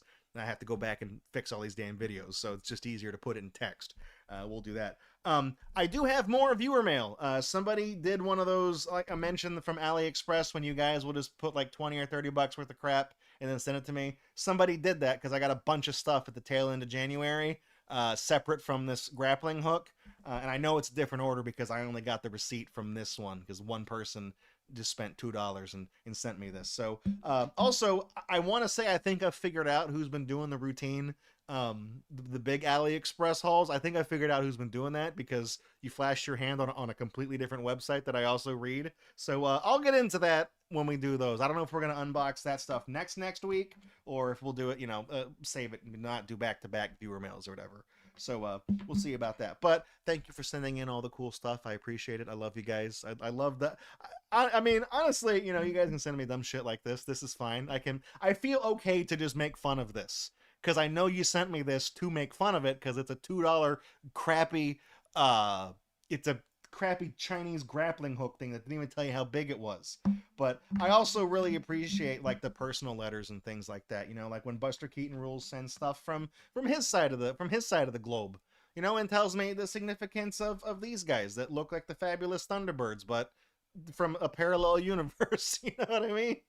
And then of course Jaggy and his very talented artistic skills, sending in cool things like the perler and all the drawings and stuff like that. So like I said, there's a time and place for just shit to make fun of, and then actually personal things that are significant to the people who watch this show, and they want to share that aspect of their life with me, and I'm humbled. I'm very appreciative of that. So thank you for sending all this in, and I'll see you guys in the next unbox, whenever that is. But oh yeah, okay. So that's the end of that video. We're still live, by the way. If you're watching on YouTube and Kick, it's not the end of the stream. It's just the end of this segment, because this gets edited separately. Okay. I didn't open this yet. We're gonna hang on to this and do it at a later time, because if somebody sends me, I know Fangermon's done it, she'll send me like multiple blind boxes. I'll open one of them, and then I'll put the others in the prize-o-matic. I'll open it later. But this one, since he only sent one, I'm gonna do a separate unbox for this one. So we'll because there's only one. That's not just one I can open now and then we can do more later. You know what I mean? I didn't want to. I don't know. Maybe that's flawed logic. I have no idea. We'll see. All right. Let me set this all over here. Cool grappling hook, man. Can't wait to kill myself trying to climb a building with it. All right. Here we go. Let's rock and roll. All right. That's cola, baby. I gotta hydrate. That's right. There's actually only water in there. It's not really a soda. They haven't made that in 10 years. So we're gonna go to Be Right Back. I haven't updated the Be Right Back scene yet. I was working on it, but it's not done to my liking yet. I'm being a perfectionist over it, so it's still the one from last year. We're gonna throw to Be Right Back. And when we come back from break, tonight's game is Lionessy Story on PC. It's not a pornographic game. It just sounds like it is. I picked it because the artwork sucks. And I really know nothing about it. We're going to take a gamble here. But we should be able to finish it before midnight. It takes like 90 to 100 minutes to finish. So it's 10:25 right now. We'll be flying right in at the tail end, right on time. So stick around. Don't go anywhere. The first Gatorbox of 2025. We'll be right back with the Lionessy. Lionessy got me crazy. We'll be right back. I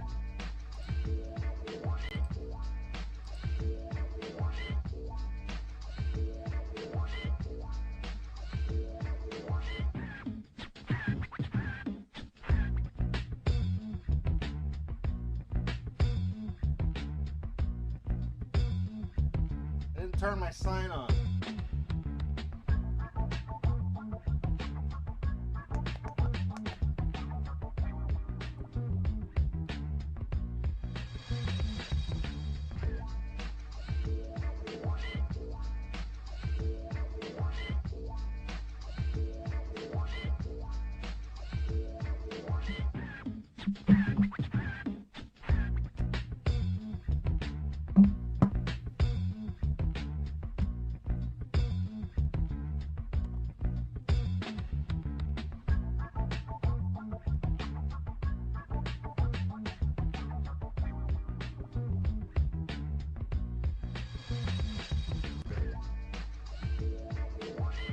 Just checking on everything.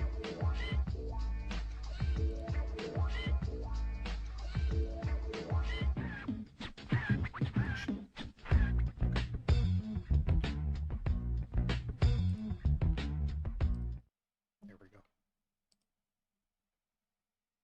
Look good.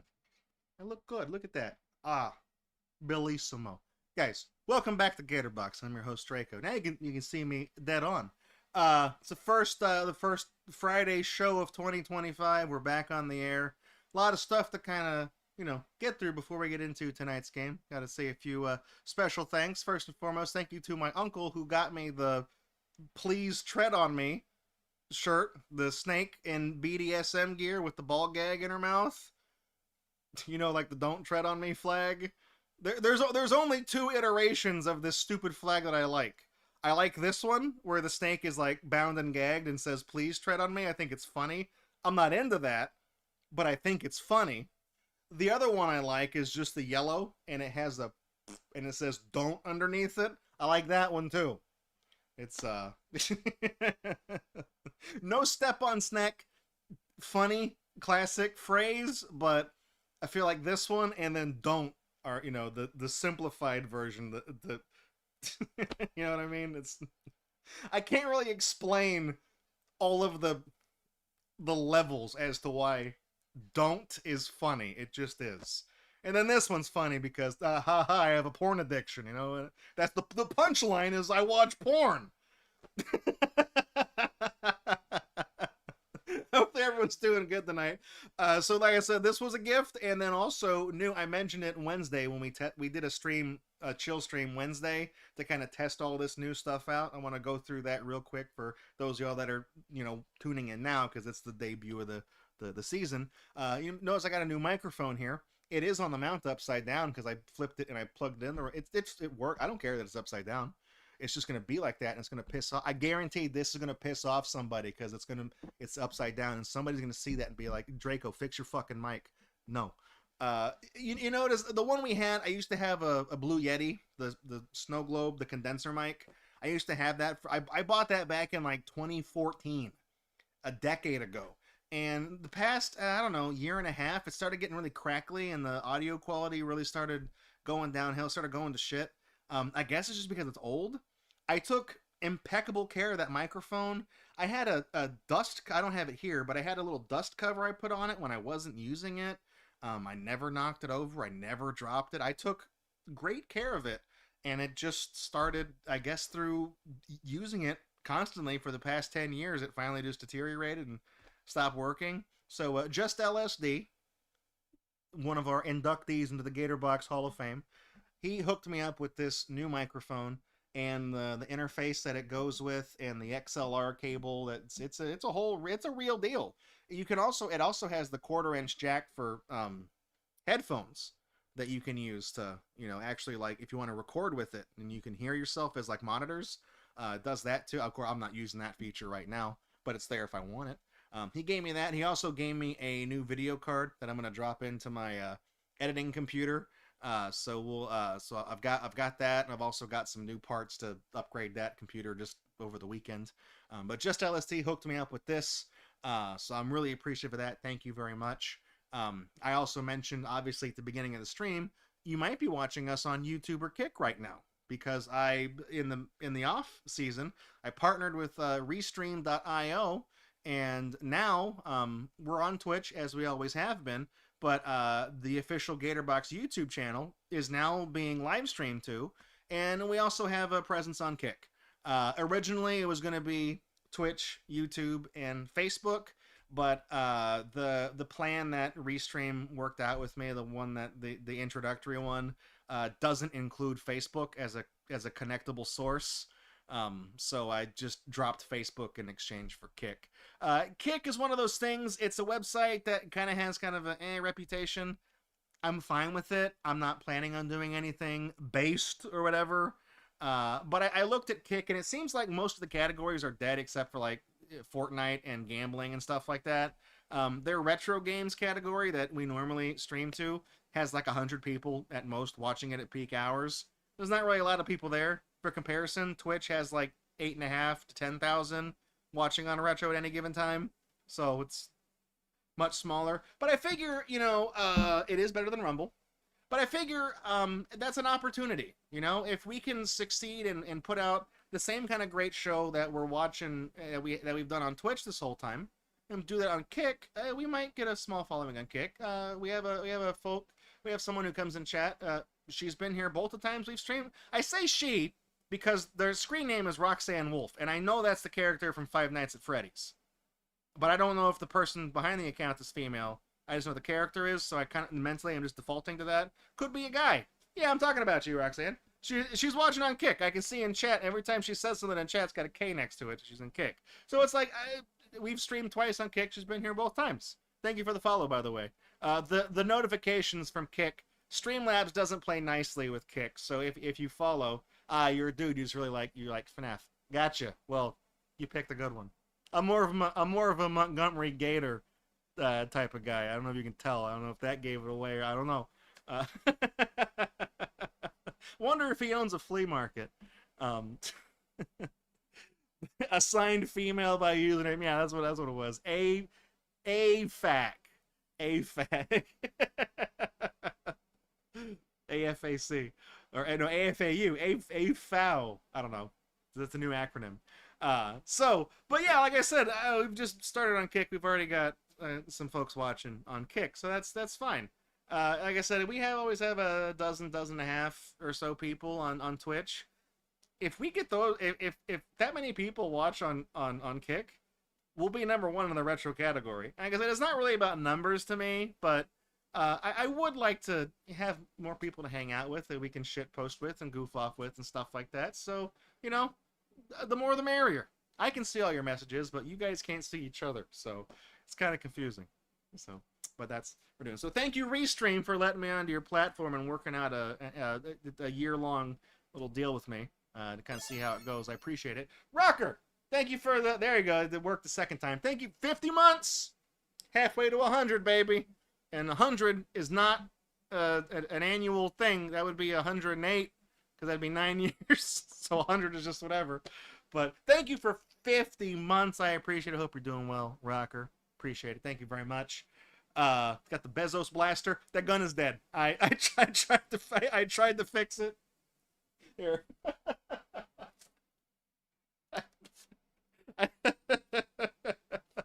I tried to fix this in the off season, and it I just didn't. I'm gonna have to strip it down and replace the motor, but I feel like that's just a naff effort because the motor it's either a 1.5 or 2 volt motor, and by default this runs at 3 volts, which is fine.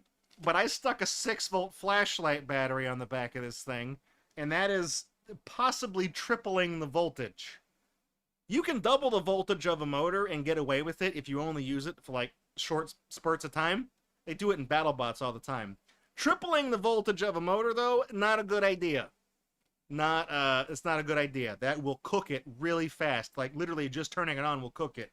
And I think progressively, even every time we shoot it for a few seconds, I think that actually did just cook the motor. So it was funny while it lasted, but you know, rest in peace, Bezos blast. It's also this wouldn't, now that we're streaming on YouTube and Kick at the same time, this would not work for subscriptions on those platforms because Jeff Bezos doesn't own YouTube or Kick. I'd have to get a separate fucking gun for the other 2 websites and just keep that thing on me and find out who subbed on where to pull out the right gun.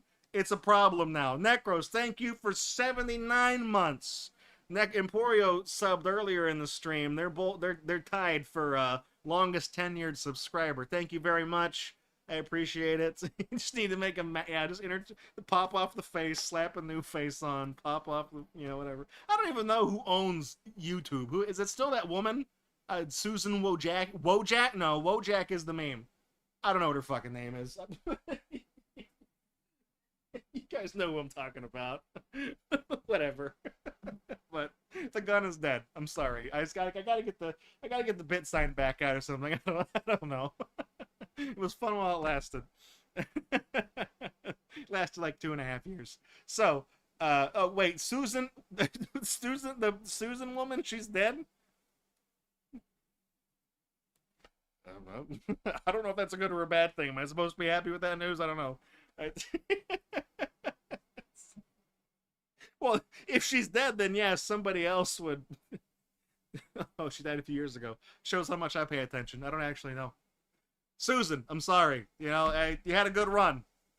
Which is to say you didn't, because YouTube still sucks. It sucked when you were in control. Still sucks now. So, hey, I'm sure you did your best. Hopefully your stock in Alphabet went up. That's all I can say. Ashes to ashes, dust to dust. This video has been copyright claimed by Warner Music Group. So, let's get into tonight's stream. Tonight's game is it's a visual novel on Steam. It's called Lionessy Story. And I should specify, this is Lionessy. Lionessy. No relation to this Nessie. Her name is spelled I-E, not Y. And it's also not pornographic. That would be Lionessy. So with a U. That'd be Lionusssy. Would be Lionessy. This is Lionessy. I believe the person, it's a one-man project. I think the guy who made this game doesn't speak English as a first language. He knows that lioness is the term for a female lion. I don't know if there's a term for the male lion. I think it's just lion. But lioness. And then I don't know why it's Lionessy. He has some other games on his developer profile on Steam. I think Lionessy is the name of the character. But I don't think he understands the context, like contextually, the slang term "ussy." I don't think he knows about that because he's one letter off from making it a pussy joke. And I don't think that's intentional. I think it's not a pornographic game. He's playing it straight. So I feel like he should have had somebody on, I don't like, a localization team saying, "Hey man, a different name, right? You got a Lionessy, you know, I don't know, fucking pick a different name." But Lionessy sounds too close to something really sus. So we probably shouldn't pick that name. It's like that urban legend about the Chevy Nova not selling well in Mexico because Nova means doesn't go in Spanish. That's not true. That's not why it didn't sell. It actually didn't sell because the vehicle fucking sucked. But that's the thing people always repeat. So, anyways, let's hop on over to GatorBox Classic where I've got this game underway. It'll take me a couple minutes to get this thing running. So, hang tight. Also, this is a new layout too. It's slightly updated. There's Nessie up there. That's what she's doing. This shit ain't nothing to me, man. I flipped a brick and built an empire. I really do this shit. Hello? Black China?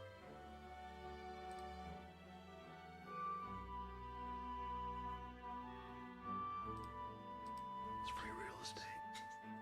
I'm on those Jordanian jimmies. I'm on those Nashville nibblers. Why? You gonna make me game capture? Someone set off the Tails alarm. He's coming.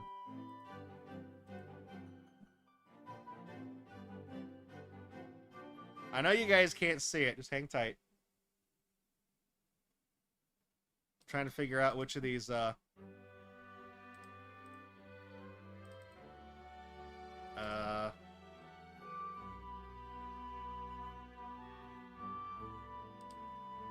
where is my...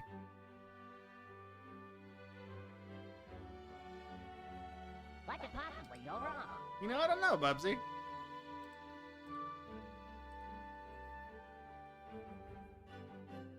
Is it? Okay, if I go to the game...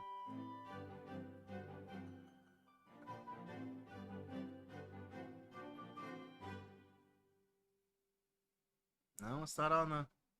Okay. Virgin. Shut up, Tommy. Oh, there it is. Okay. We're in there. I don't know what made it.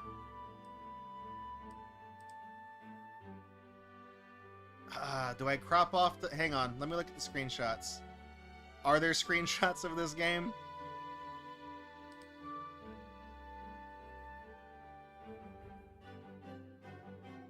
Yeah, I think... Okay. I'm going to crop the letterboxing off. See, I don't know if it displays, you know what I mean?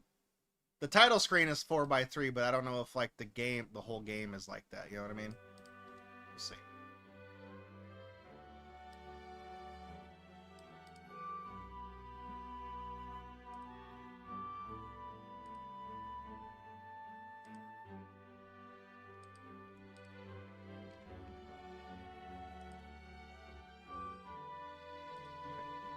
Lionessy Story. There we go. This game has voice actors? You kidding me? Guys, look at this. The protagonist, who's a cub. Alright. That's Malta Cruz. That's the developer. He voices the main character.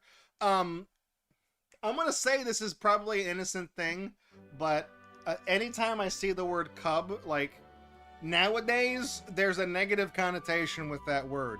In the back of my head, I hear that word, I'm like, you know what I mean? We've got, have a nice Lionessy play. That is one word. And I'm not entirely sure if that's for branding purposes. It's just one word.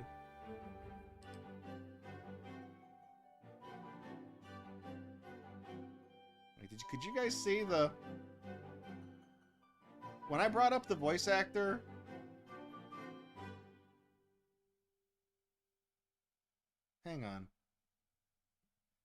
thing on screen right now that says Chapter 1, but I feel like you guys aren't able Think to you can get it inside mine? see that.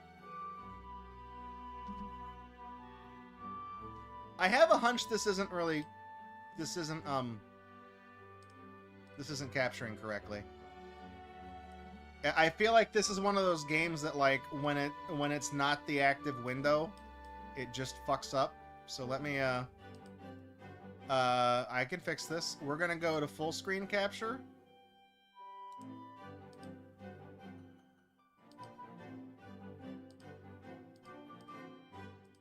Hello. Let's minimize that. Okay.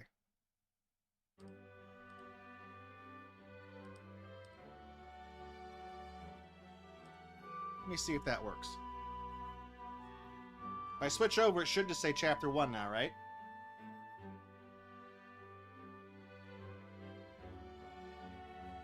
There it is. Okay, it's working now.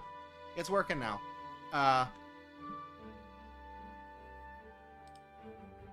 Alright, I am again going to crop the letter boxing. I can't really. I'm just kind of guesstimating at this point. I can't really see what I'm doing.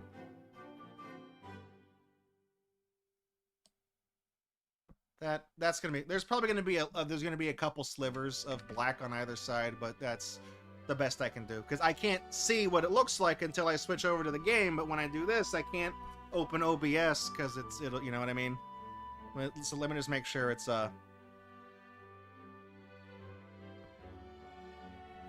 Okay, we're good. All right. Chapter 1. Little by little, the midday heat declines.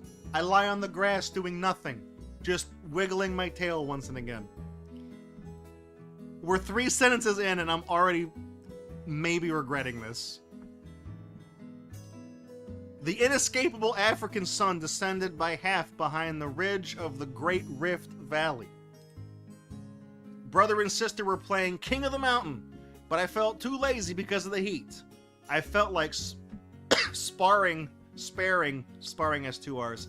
I felt like sparing my strength.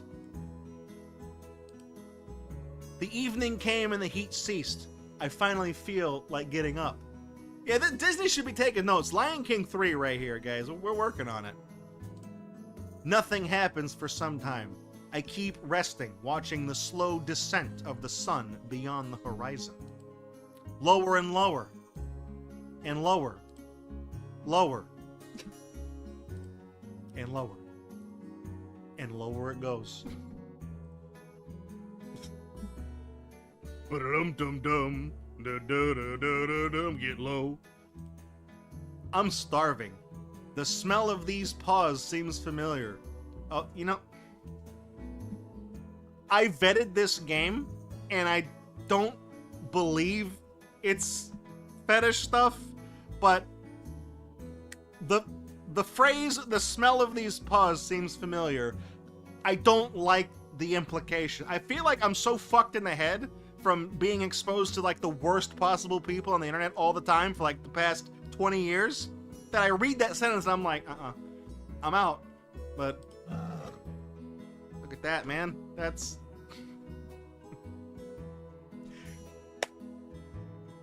What a face! What a face!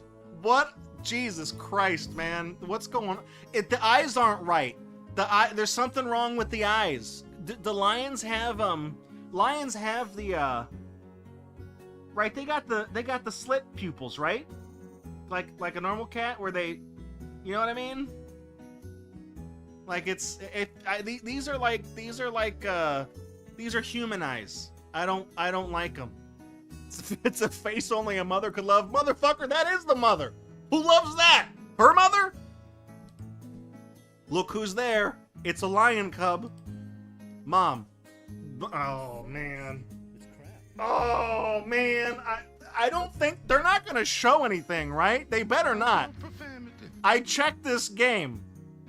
I'm not going to say the line. I'm not... You know what? Fine. I'll do... Vinny wouldn't say it, but I'll say it. Mom, give me some milk. Don't clip that.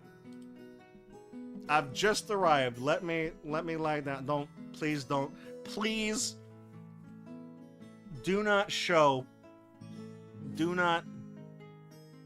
please don't have a, please do not, if I click the button, do not show me a drawing of this caliber of a lion nursing on its mother. Mom. Did you just say tits? No, she said tits. She said, come suck on my tits. Me and other lionesses were hunting impala. Aunt Lowenfuls drove the flock to me, and I jumped out of the grass as they were close enough. Wow, the entire flock was running to you? I've seen impala once. Their antlers are really sharp and big. Haha, you call that big? Yes, so big, and there are lots of them. So you attack the impala flock just by yourself? Of course, I am the hunt leader. My attack is crucial for everyone. And I didn't miss. The whole impala flock? Weren't you scared at all? The lioness laughs contented. Come on, you my fluffy roll. What can impala do you beside being tasty? Has you ever been to more like to not be like as it was, whatever that fucking question is? Mom's the best hunter. After a little while, hey brother, try to catch me. That will be easy. I'm the king of Savannah. Talking about the place in Georgia, I think. Silly king of the stupid Savannah. Definitely talking about Georgia. You shall feel the power of my paws now. Again, don't like, I know. Like I said, in the previous scene, I was so ruined. Like, I vetted this to make sure it's not pornographic. But even then, when they were talking about milk, I was like, did I miss something? When it says, feel the power of my paws, again, up, like, I know this is a clean game, but I keep immediately going to dark places. Oh, you're already out of breath. Neener, neener, neener. Throw. I missed. I don't know what that... What? It's unfair. Don't move. It is the dialogue. Like I said, the person who made this, English is not their first language. He, silly king. King of opossums. We got Lil Bubby in here? Lil Possum, Lil Bubby? Is he gonna be in this game? Ha ha ha. Is that king of the possum? Is that even an insult? I don't. You look out now. Mealtime. Yeah. Yeah, milk. Yeah, milk. We run to our mother and snug at her side. We are really hungry after a long day. Suddenly, uh-oh, pow. Something kicks me aside and I find myself in a puddle of dried mud. Ha ha ha, look at you. Warthogs eat last. Warthog, it's 2 words. Ha ha. Is this Google translated, Roxanne? I mean, it might be, but then if it was Google translated, they wouldn't have spelled the word strength wrong. It could be a mixture of machine and manual translation, like translating it with Google Translate, but then like trying to touch it up afterwards. No way. Come over here. After few leaps and hops, we are covered in dust and mud, trying to kick each other down, but no one has a distinct advantage.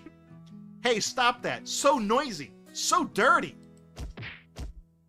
Mother starts licking us clean, and we finally get to the milk.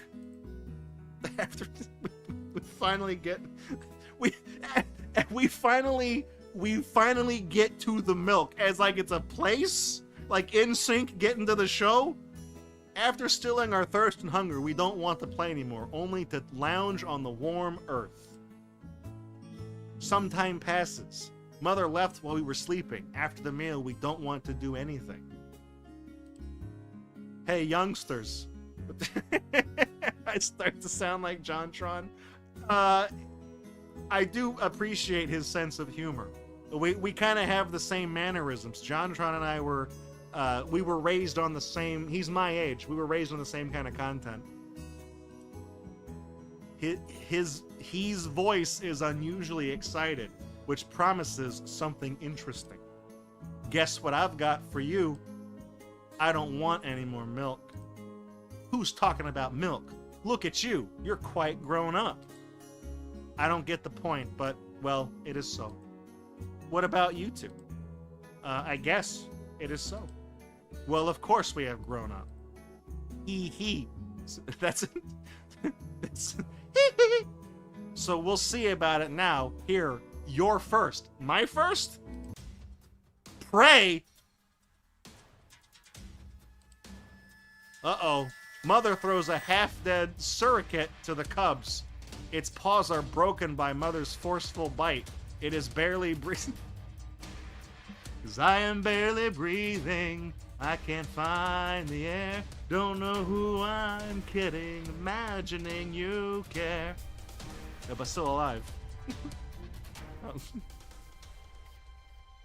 Just a lot of silence here. The surrogate isn't going to eat itself. Before this day, no one of us ate meat. We never had appetite for it. But there was something tempting in this trembling, still breathing body, stained with blood and mud. Mud. I kind of like the... Oh, man. I kind of like the smell. My sister approaches the surrogate and smells it cautiously. Then she tries to bite on its paw, but it punches her in the nose. Sister retreated at once. There now, my nose is damaged. You cannot hold a buffalo with this grip. That's not a buffalo! That's a fucked up dog or something. It's gotta be a hyena. Come on, you want it to go bad? It's my turn. I take some courage and approach the prey. I see that it can't punch me with its broken limb and come from the other side. That's smart. I bite its paw slightly. Nothing bad happens, though I am very excited. My sister and brother are watching me, moon-eyed. My instincts take their course. I bite with all my... It's spelled wrong the same way. I bite with all my strength, and the fresh blood is burning hot. It is... Fanjamon's right. It's a meerkat. She knows her animals. I trust her judgment. She was able to look at that and say, yeah, that whatever that is, that's a meerkat. It might actually be a...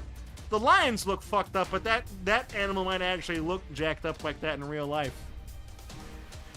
It's bitter, much more bitter than milk. At first, I don't like the taste at all, but I can't stop because of the utter excitement. I swallow the first bite of flesh torn off of a living body, and the delicious taste is overwhelming. I never experienced anything like this since I was born. Hastily, I devour this bite and want more of it right away. Hey, this dialogue, they just started copying shit from Jeffrey Dahmer's diary. This is not lion stuff anymore. That's Jeffrey Dahmer talking about the first time he ate human flesh. Oh yeah, the Game Grumps, the bananas has gone bad. We used to quote the Dead or Alive beach volleyball, the number 23. We used to quote that a lot on this channel. Hey, what about us? Nom nom. Brother and sister recollect their wits at once and come from both sides. It becomes quite cramped. The surrogate is still struggling. We run into each other's noses, but we don't even notice that, being completely carried away. Look at what you're doing. She pushes us away from the surrogate, lowers her head, and grips its neck with her teeth for a few seconds until it stops twitching. Remember, cubs, you always give the kiss of death to those who share their flesh with you. We are not the damn hyenas, and actually, it's handier to eat this way. After saying this, Mother leaves the dead surrogate to us. Indeed, it's much handier. Finally, there is almost nothing left of the meat. Hey Goose, welcome back. Welcome to the first Friday stream of the year. Hey, where are you taking the best piece? I was the first. Nom nom. So you see. Hey, what are you doing? Oh, that sound effect. Actually, I was the first, so give it to me. I slapped my brother's snout, but relaxed my grip for a sec.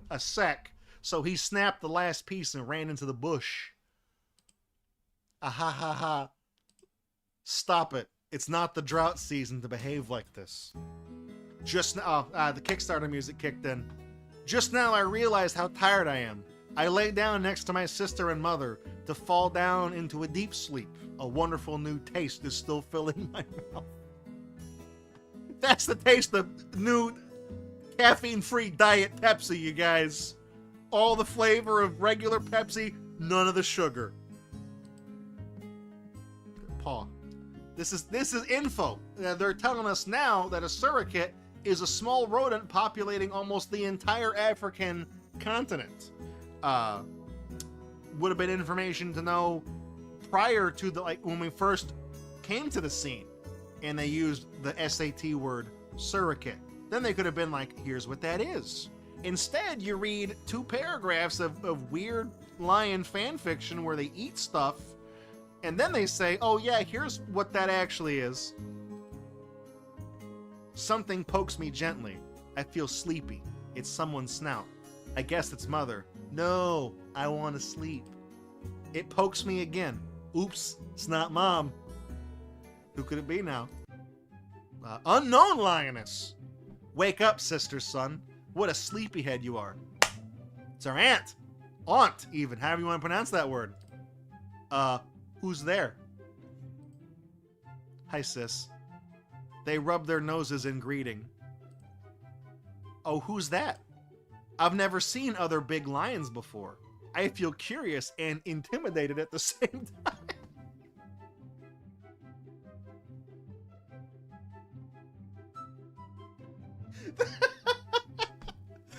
I'm gonna be straight with you. The phrase "I feel curious and intimidated at the same time" is exactly how I would describe myself if I came across like a big titty anthro alligator woman in real life. I'd be like, hey, I'm curious, but also intimidated because this is kind of a frightening creature. Get up, children. Look who's come to see us. It's my sister lioness. Look at these cubs. What a fit for the kings of Savannah. And those are mine. Now I see that Aunt is not alone. There are some fluffy clumps behind her. Those are other lion cubs. Lion Cub 1, Lion Cub 2, and Lion Cub 3. Love the names on these guys. Oh, gotta get that money. Where'd you get that from? freesound.org? Aunt slaps it on the head slightly, and it ceases talking in a huff. Hee hee, hee hee. You've got a true hunter there. She's got some attitude. Ha ha, sis. You see it right away. This girl is kicking her both siblings. It's good to see you, sis, but actually I was sent by the leader of the pride. He wants to see his children. Well, it's the right time. They have already tasted flesh.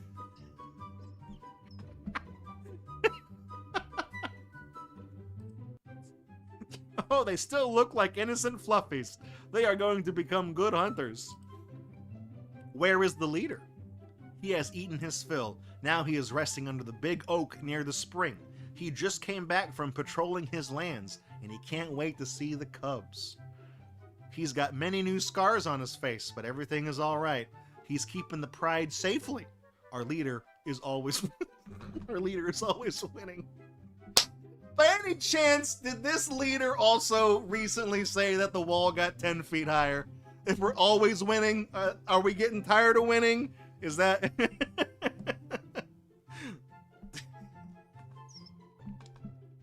Guys, I'm out there patrolling the savannah, patrolling the place. Big, tremendous. I'm back there. We got ice. We're rounding up all these hyenas. They're not supposed to be here. They're undocumented. We got to get them out. Get them all out of here. Get them out of here. We're going to wall. It's going to be bigly. We're always winning. Winning all the time. We're going to be winning so much. We're going to get so tired of winning. I guarantee it, guys. We're going to make Savannah great again.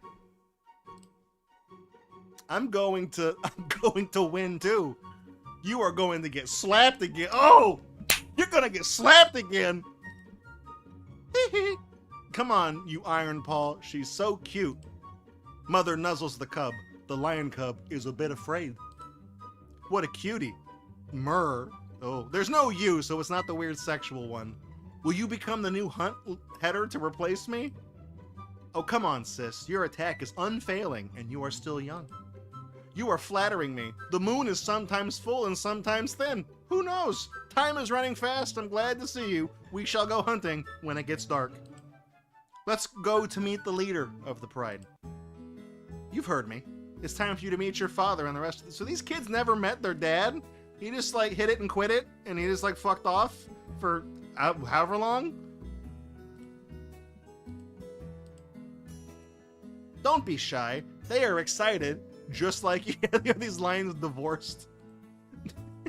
You're gonna go visit your dad for the weekend, alright? I am the hunt leader, by the way, so you are special. Let's go now. It didn't take long to reach the spring. At first, the big oak looked like a little spot on the horizon. As we came closer, I was able to see the rocks and even the lion figures on them. More of them than I imagined. They were all different. Everyone had their unique smell. I felt uneasy. They were looking at us, which made my uneasiness grow. This is the actual concept of pride speaking right now. This is the entire month of June opening its mouth. Look! Look! Shh! The pride livened up and we could hear them talking. The hunt leader is back. That's our hunt leader. Look, she's bringing 3 cubs with her. I could hear different voices. Ooh, look who showed up, a dear guest. I'm happy to welcome you. Why is his font different than the other ones? It's great to see you again after these 3 moons, hunt leader. Info. The lioness usually leave the pride to give birth to the cubs in a safe place. The lion cubs are born blind. Their eyes open after a few days. As the cubs become quite strong, she introduces... But that's the thing, like, is that, you know, like... How old are the cubs? How long do they nurse on the mother before they start eating meat? I gotta... I don't have my phone. Okay. How long do lion cubs nurse? Lion cubs nurse for about the 6 months, but they start eating meat at 3 months old. So, he just said it's been 3 moons. And that's a cycle of the moon is a month, just about. So it's been 3. So this is correct to... I feel like the person who made this game probably knows a little too much about lions. You know what I mean? Like, he knows a lot about, like, he definitely wants to fuck a lion, but he also spends his free time reading about lions because he loves them so much.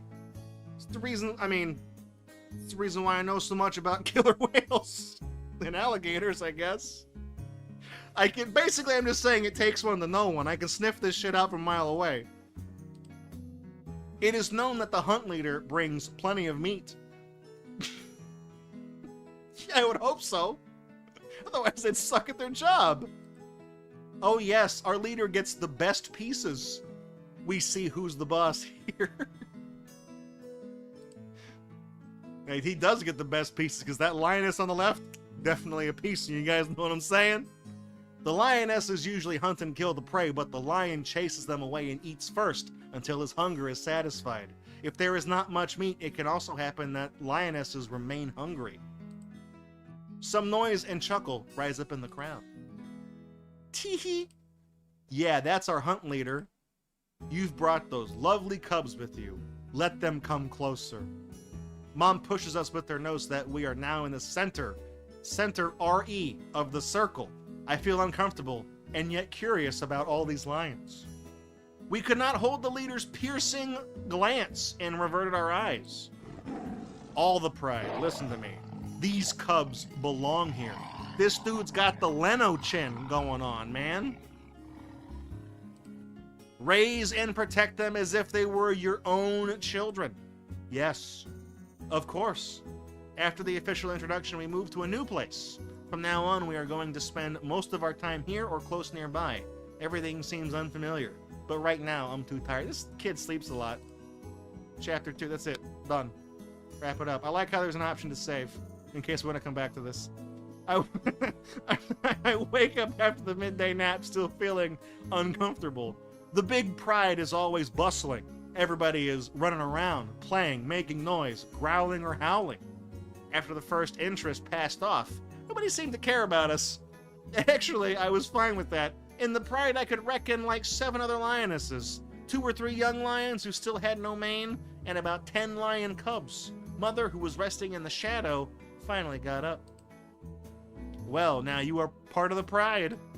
Remember that. Paul. As the young lions mature, the leader banishes them from the pride. It usually happens at the age of 2 years. But young lionesses often stay in the pride and become its rightful members. It's with the apostrophe is not the possessive. It's like the one time where the apostrophe does not signify that. English sucks. And yet it is not an express condition. When the pride grows too big and the food is scarce, the lionesses can be banished too. Hey, look, it's been a good run. You're 2 years old. Get the fuck out of here. You're on your own now, kid. Sink or swim, right? Hey, go get a job at the McDonald's or something. Start paying rent. It's so crowded here. Yeah, it makes me uneasy. Yeah. Come on, it is our pride. Everybody here is our friend. Of course. It's getting dark, but I smell a flock of oryx nearby. Did you just wake up? It's already dark or something? What, do you sleep until 5 in the afternoon? I guess when you're a lion kid, you got no responsibilities. You can just fucking stay up till 6 a.m. and then go to sleep when the sun comes up. Oryx. See, this is what it should have did the first time. Oryx, O. gemsbok. Okay. A large antelope in the oryx genus. It is native to the arid regions of southern Africa, such as the Kalahari Desert. That's a Mario Kart track. Kalahari Desert. Hey Mom, you used to say you are the hunt leader. Are other lionesses hunt leaders too? Your aunt can attack just as good, and one of the young girls is shaping up very nicely. You could have phrased that in a not creepy way. Look, hunting in a team requires ultimate performance from everyone. Not only a good final attack, but actually, I am the only hunt leader. Of course, somebody replaced me while I was doing something more important. Which was? Tee-hee. I mean you, of course. After saying this, Mother licked every one of us. Everyone as the one word, not separate words to denote all of the separate people together. But it's true. I was away for a long time. They should not forget how to feed these 15 mouths. And now it's the perfect time. As it gets dark, the oryx will be blind like newborn cubs. But hunting alone was a different thing. I had the vaguest idea about a hunt involving the entire pride, yet it kindled my interest. Wait right here. I'll be back in a moment. Mother headed to where the lionesses were resting. Some movement begins. After some time, she is back, but she is not alone. There are also our aunt and a few younger lionesses. It's been a while since I could hold my head up high. How do you like living in the pride? Good. Nice. Direct to the point. Good. Oh, wow. It was good living with you. Wow. Don't be so shy. By the way, I've got news for you, so listen carefully. Today, all circumstances seem advantageous. You and other cubs can watch the hunt from a distance. The phrase, all circumstances seem advantageous, that's like something I would see if I log into like E-Trade to check on my portfolio, and it's like, good news, Draco. E-Trade calls me Draco.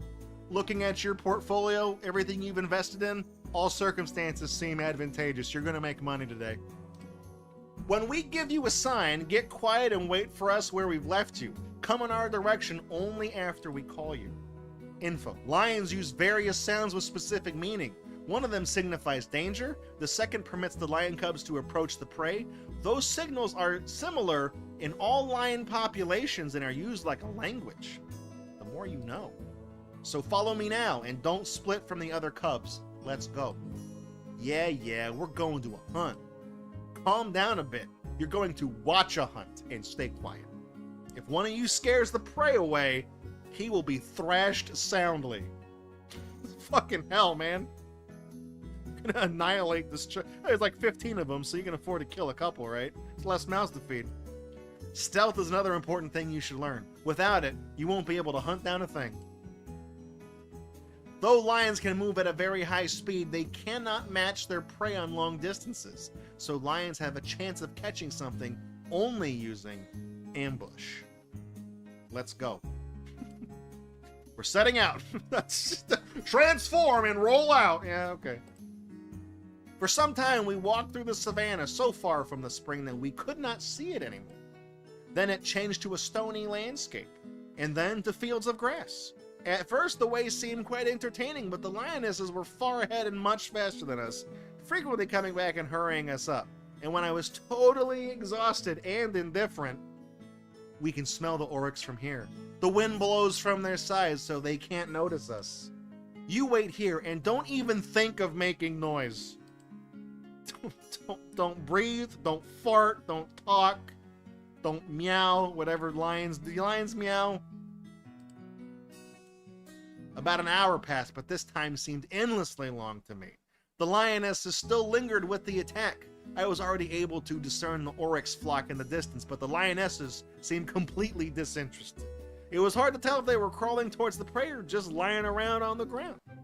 Oh please, I could already catch all of them. How much longer do they need? Yeah, of course you would catch them. So you don't believe me? I'll laugh aloud when you get slapped in front of the pride. Oh, fire off that sound effect, baby. Easy, brother. Don't speak about things that won't happen anyway. Let's keep watching. Put that picture, nothing ever happens. Just put that up on the screen right now. No thanks. Do I really need to watch those stiff figures? At least here I can agree. There is another spring nearby. I think the surrogates were hiding there. If they find out we didn't wait here, we'll all be punished. Oh, mama's darling. No wonder I'm the leader of the hunt now. You know you're gonna catch hell if Aunt Lowenfels finds out. I like how the Aunt Lowenfels is the only lion that seems to have a name. Half these kids just have fucking numbers as names. You see, the last hunt leader was my grandmother before she was replaced by my mom. You get the point? A hunt leader would not be afraid of the surrogates. And anyway, they won't find out. So do as you wish, I'm going there. I'd rather stay here. Me too. I'll be there before you. After these words, my brother, together with another lion cub, disappeared in the grass. I was bored to death and was really thinking about following them, but I lingered a bit too long, and then it was too late. Nothing happened for some time. I'm actually curious about that other spring. Yeah, you're right. I think I should go check it out. We're gonna catch hell. That's right. I'll be quick. So I walked off. For some time, my memory was helpful for finding the way, but I didn't really remember where the spring was. Maybe I should turn a bit to the left now. After a few minutes, my confidence melted away. There was nothing to see but grass and trees. No signs of the spring. No signs of the other lion cubs as well, so I decided to turn back. At this moment, I heard weird sounds, resembling laughter and grunting at the same time. That would be Tim Allen. It got closer. Oh no, clowns. It got closer and closer, and then I realized it was not a coincidence. They smelled me out.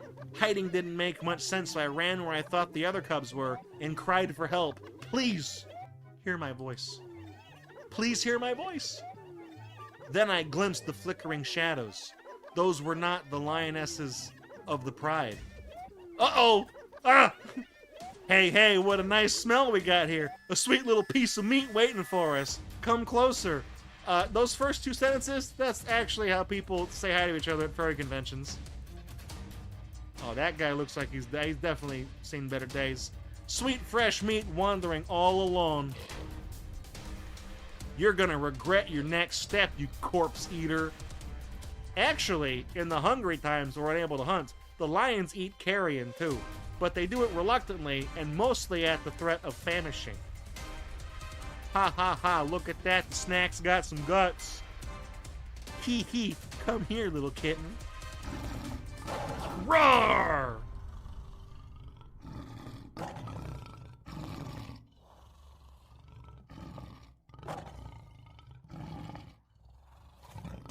Jesus Christ, it's a lion! All get off here. Angry. You fucked it up! The meme is, Jesus Christ, it's a lion, get in the car, and then that face. I see what you're trying to, when did this game come out? How old is that meme? Is there a, hang on.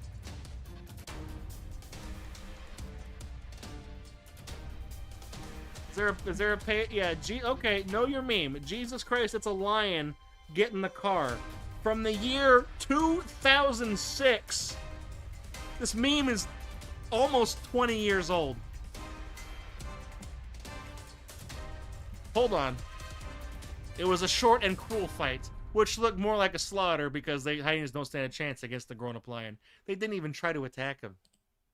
The leader of the pride effortlessly hit one of them in the head. His claws ripped the flesh from its snout so that the muscles showed up. Other hyenas, horror-stricken, scattered in the savannah. A grown-up lion has a biting force of 300 kilograms, which makes him the second in the world after the bear. 500 kilograms. We're gonna fact check that.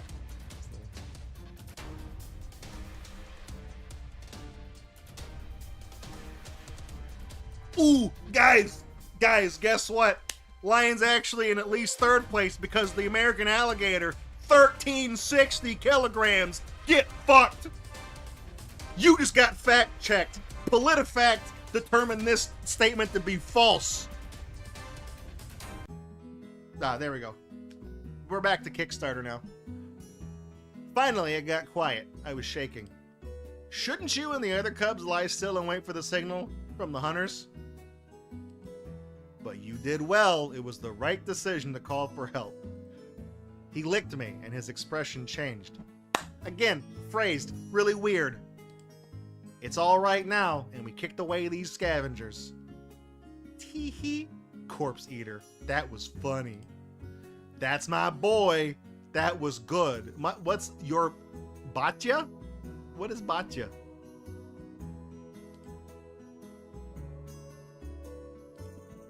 So that were hyenas? Yes, make sure you remember this lesson. Someday it will be the other way around. They will be afraid of you. However, it won't be too soon. However, it won't be too soon. You just said that. Well, let's go now.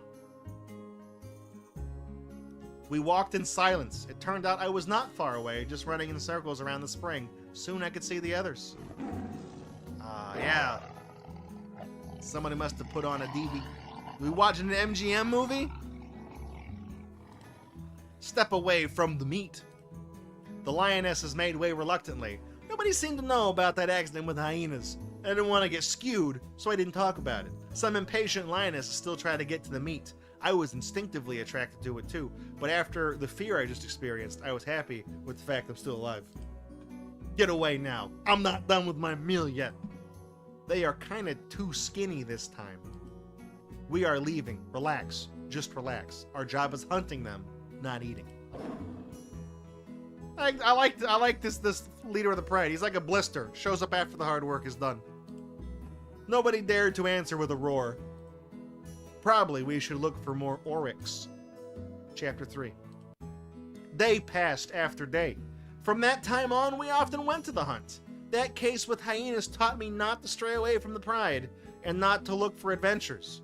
Even if I'm supposed to be king of the savannah, with the flow of time, even that day started to fade away from my memory. We were still feeding on milk, but I grew to like the taste of flesh and blood. Again, is there this quote in Dahmer here? Meat is more substantial than milk. And you got to get that protein, right? You know, that's... I mean, when I go to work in the mornings, I have a little shaker cup. I fill it with milk, and I put the scoop of the powder, you know, to shake it up for the protein. But these days, I just throw a steak in the blender. I put the powder in that, and I just drink the steak meat juice. I figured that out, too. Blood satisfies the thirst. Like a 14-year-old on LiveJournal in 2002 wrote this. When the food is plentiful, lions get a considerable part of water from the fresh meat and blood. Imagine drinking so much blood that you hydrate yourself with it, right? I don't need Gatorade. I don't need to drink from the water. I consume so much raw meat that bodies are 70% water, and I eat so much fucking meat that I don't have to drink anything. Hey, Tuffum. Welcome back, dude. I got my hair trimmed. I didn't get it cut. I just got it cleaned up on the bottom. Good to see you, man. Anyways, this game is ass. Yeah, it is. I feel like going for a walk. But as I went off, a familiar voice called to me. Hey, Fluffy Roll, where are you going? I'm going to show someone who's the boss in this pride. That's interesting. Is that someone our leader? Oh yeah, there you go, man. There's gotta be more than one sound effect. You know, that's not even a lion. That's like a jaguar or something, like a bobcat. I don't know what that is. Well, good luck to you, Fluffy Roll. Again, if you're gonna put them that close together, pick a different one. All right, third time's really getting your money's worth. You didn't even pay for it. All right. The lion turns over. He yawns. You won. I yield. Ooh, what's that face? What are we doing here?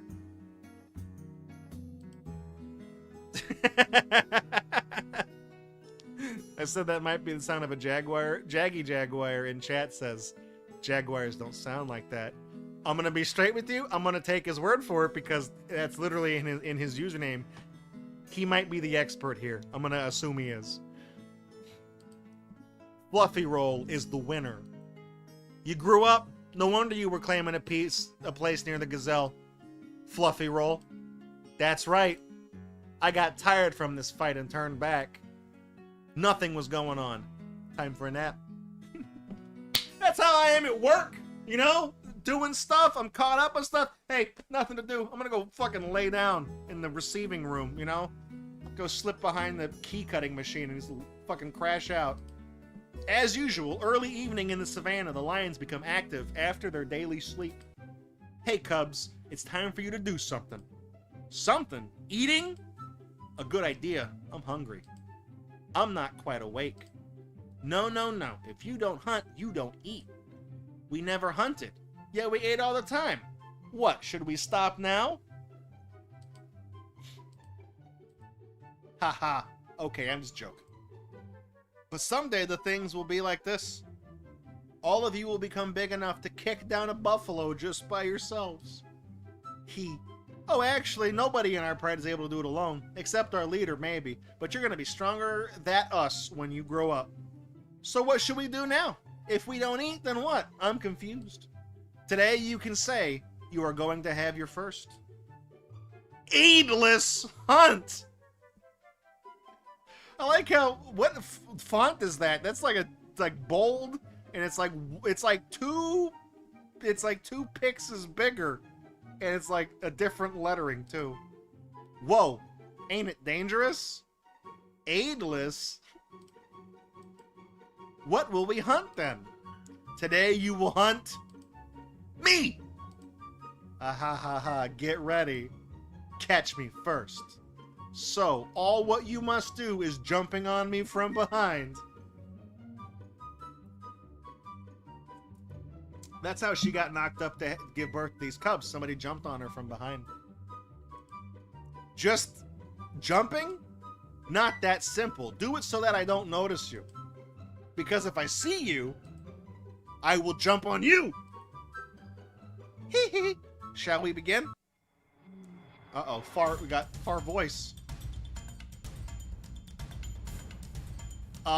Shall we start? Brrr, what's going on here? Or not? That's not good at all. I think now is not the best time for playing. Let's do it the other way. That's what she said. You hide in the bush and don't show yourselves. Who's roaring? I don't recognize the voice. Me too, but don't worry. The bush is quite distant from the spring. We follow our mother there.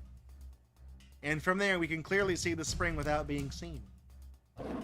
Brrr. The leader's roar sounded much closer and louder. The lion roar is not just loud roaring. It's a very specific sound which can be generated by only few mammals. This sound is incredibly powerful. It can spread over many miles in the savannah. It's like the Dovahkiin in Skyrim. It's very powerful. Seriously, everything will be fine. It's nothing unusual, though it's been a while already. I don't understand. I'm scared. What's happening? It looks like we have unexpected company, but they won't stay here for long. Our leader will show them now whose territory is here. Whoa, I want to watch. Forget it. Did you hear me? If you show your nose from here without my permission, you'll regret it. Yeah, I get it. Don't worry. Just stay here. I'll be near. The roaring of the stranger lion became louder. Go away. You're done. I still give you a chance to leave. This is my pride. Previously, I could not see them. From the bush, I could only see a summit near the resting place of the pride. Now I can see the pride leader. Behind his back, the panicked lionesses are running back and forth. They are very upset and don't know what to do with themselves. The frightened cubs are huddling around them. I'm scared. Hush, hush, it's all right. Don't make a sound. So come closer if you're so brave. Who the fuck is this? That kind of looks like a fucked up scar. You're gonna choke with your own blood. To hear that from a brat like you. Come here and I'll show you your place. I overcame my fear and watched the invader. He was apparently younger and slightly smaller than This guy looks like this is a fucked up looking guy, dude. Like, the art in this game is a little off, but this guy looks like he's packing some chromosomes. I don't know what's going on with him. He's got a face that looks like you copied it from Silly Putty and stretched it just a little bit. There's something about him. I don't know, man. The lions shortened the distance dangerously. The roaring became almost pauseless. They did not make straight moves, trying to outflank each other. Their muscles were twitching, their eyes burned with rage. Finally, our leader stopped his maneuvers and attacked the visitor on the straight. The roaring stopped, the dust rose up, and we heard the sounds of the fight. The invader tried to hit with his clawed paw, but it slipped and was damped by the leader's mane. While the leader of the pride already managed to cut him to bleeding several times. Yeah, that's the way. Keep silent. Mother knocked him on the head severely. Brother pressed himself to the ground and was quiet. After being hit by our leader, the invader retreated in a few leaps. The pride leader followed him instantly. Already leaving? Or maybe you want some more? You shouldn't be so arrogant, you rotten trunk. The invader lion has back on his feet after a severe blow and attacked the pride leader, who obviously anticipated an easy victory. A moment of hesitation allowed the invader to bite the leader's thigh. Fortunately for the pride leader, the invader was not able to hold his grip and the teeth did not pierce too deep. So the pride leader wriggled and managed to fling off the attacker. However, this move cost him a piece of flesh. The lions locked in a fierce fight in the middle of the summit. The paw strikes stopped. Now they used their jaws. But the invader pulled a gun. Call an ambulance, but not for me. The bite of big cats is the strongest among the overland mammals. See, there we go. We get the asterisks here. It's second only to the bear for mammals, right? And Nessie over here, she's at the top of the charts, but she's a reptile, so she's not in the same, This is like the women's league, right? Because she's, which is weird because she's a female. That's a bad analogy. So I'm just saying, Nessie is from the NBA where they score like 120 points a game, and the mammals are the WNBA where they maybe make it to like 7. The fight subsided. The dust cleared away. The leader of the pride was towering over the invader, roaring and commanding him to lie still. And then he fucked him in the ass to show him what's what. The invader tried to get up over and over, but at the threat of new injuries, he pressed himself to the ground as a sign of obedience. Even during the cruel territorial fights, the lions prefer not to injure each other seriously. Usually, as one of the parties yields, the other don't finish them off because they can suffer a serious damage while doing that. Whoa, look at that face. That looks like a coked out Peggle character. I told you to lie down. The invader answered with a roar, but did not dare to get up. And now, get out! Not me, you! What? At this moment, the Pride leader was hit from behind. At first, it was unclear what happened. Then it became obvious that the situation changed dramatically. Oh my god. There were two invaders. Tweedledee and Tweedledip shit over here. What's going on? Hey, Cat, you're just in time for whatever the hell this is. When the young lions reach an age of 2 or 3 years, the leader doesn't tolerate them anymore, and they get banished. They are still too young and weak, as in 7 days, to resist him, so the youngsters often wander around until they find a new pride. Sometimes the young lions from the same litter stick together, because it's easier to survive this way. It's Fat Scar. We got regular Scar and Fat Scar. Something for everybody. You're done, old fool. We'll see about that, you brat. This time they didn't waste time for talking. The invaders attacked from both sides so that our leader couldn't fight back properly. The attack reached its goal. The leader's hind leg was seriously injured, and he couldn't move normally. He was covered with blood and dirt and pressed to the ground. Get off. Run for your life. For some seconds, which seemed like an eternity to me, only hateful roaring was heard. Come on, stand up. Mother interrupted herself. Now, why the long face? They're all just roaring at each other. We are the kings now, so we will roar together. Off you go, dead meat, or I tear your throat. And the ex-leader walked away limping. And the ex-leader, why, it was so nice they said it twice. The invaders pursued him until he retired from sight. The pride was overwhelmed, which changed swiftly into total panic. No, I can't believe that. But it's really happening. You should go now. You will draw attention. Look, you saw everything. You know what's going to happen next. You still can avoid that. The lionesses must get together. If we don't do it now, we don't stand a chance. There are 2 of them. I'm not going anywhere. Go immediately or you'll regret it. You are the hunt leader. Everyone is terrified. You are the one they can follow now. It's your duty. Go. Mind the time. They're coming back. Wait a little more, and we'll be running every which way. Oh, there you go. I'm not leaving my cubs. You know I'm right, sister. You know that. Mother is wavering. Okay, let's go. I'll bring the lionesses together. Your cubs listen carefully. I'll be back in a moment. Whatever happens now, you stay still.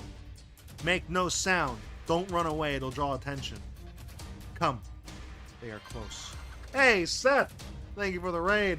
I saw you were streaming, but I was also streaming at the same time, so obviously I couldn't be there. Hey, if you're coming in from Seth's raid, I'm Draco, this is Gatorbox, and this is Lionessy Story, not a porn game. That would be Lionessy, which is something totally different. We're in chapter 3 of this little visual novel thing. Just kind of hoping there'd be a little bit more interaction, you know, and making choices along the way, but instead we're just kind of, it's like a comic book with not very good art. Hey, if you guys like the retro achievement stuff that I started doing again, you guys should give Seth a follow. He does that stuff too. Also, a fun little fact here, Seth used to have a show on screwattack.com at the same time that I almost did. But we talked about it when I was in his chat. I was like, holy shit, you too? G1 for life? I went to oneup.com, and then that deal fell through, so whatever. Come on. Both lionesses ran off to join the others. Where's the pride leader? Stay quiet. Remember what Mother told us. Through the bush, I could see Mother and Aunt approaching other lionesses and roaring at them. Some of them start to panic and try to run away, but Aunt Lowenfels is standing behind their backs and letting no one out. Short after that, the two invaders get on them. Now you belong to us. Stay where you are. This guy, I feel like this guy is supposed to be like, stay where you are, girl. He just seems like he's got the big stupid idiot voice. Get off. We don't want you here. We feel quite the opposite way. Trust me, after a very short time, you'll be happy with us too. But before that, we have another small business here. The old trunk ran away with his tail between the legs, but everything here still has his smell. We'll fix it right away. One step to the cubs, and you're dead. Behind the lionesses, other cubs are huddling between the rocks. Just now I realize how lucky we are to not be there now. It seems that Aunt's 3 cubs are standing behind her. Get away now! Don't move. Hey you, the speechful one. Now I'm gonna tame you. I could barely see what happened next. The lionesses were running back and forth, but they were apparently weaker than the lions. Finally, the lionesses were pushed back and scattered. One of the lions was hustling the lionesses away. They tried to get together and attack, but they got no advantage. A male lion is way bigger and stronger than a female, though he rarely hunts himself if he's got his own pride. Like I say, you get, I mean, very traditional gender roles here, right? The husband is like, hey, make me a sandwich. I could make it myself, but you're the woman. That's what that is. I couldn't see the second invader. Somebody is very lion capitalism. Lion trad wife, I don't know. Somebody is very close. I pushed her to make her quiet. I couldn't. They just pushed me away. I have to go back. What is with your shoulder, Auntie? Stay quiet here. Your mother is coming for you. Aunt Lowenfeld's shoulder was lacerated. The wound was full of blood and dirt. She could barely stand. Suddenly, something caught her eye. No! I saw the figures of 3 lion cubs. They were running in our direction. One of the lions ran after them, catching up quickly. You nature's mistakes! The lionesses of this pride should have only my children! I don't like where this is going. There's that sound effect. Ha ha ha. Are you talking to me? Hold on. What are you doing? Please don't do it. Oh no! Dead! He got him. Rest and rip, Lion Cub number 3. A character so important, they gave it a name. Lion Cub 3 counts. Hee hee. One lump of the wrong genes. So long, Kate Bowser. One lump of the wrong genes eliminated. Fucking Invader Lion 2 going with that 14th trimester abortion. This makes 1 less. But I see 2 more over there. Every cub I see here today will be treated like this. Hee hee. It's kind of fucked up that I'm doing the Michael Jackson voice every time I see that. We're talking about fucking kids or whatever. It's kind of, I don't know. Probably should stop doing that.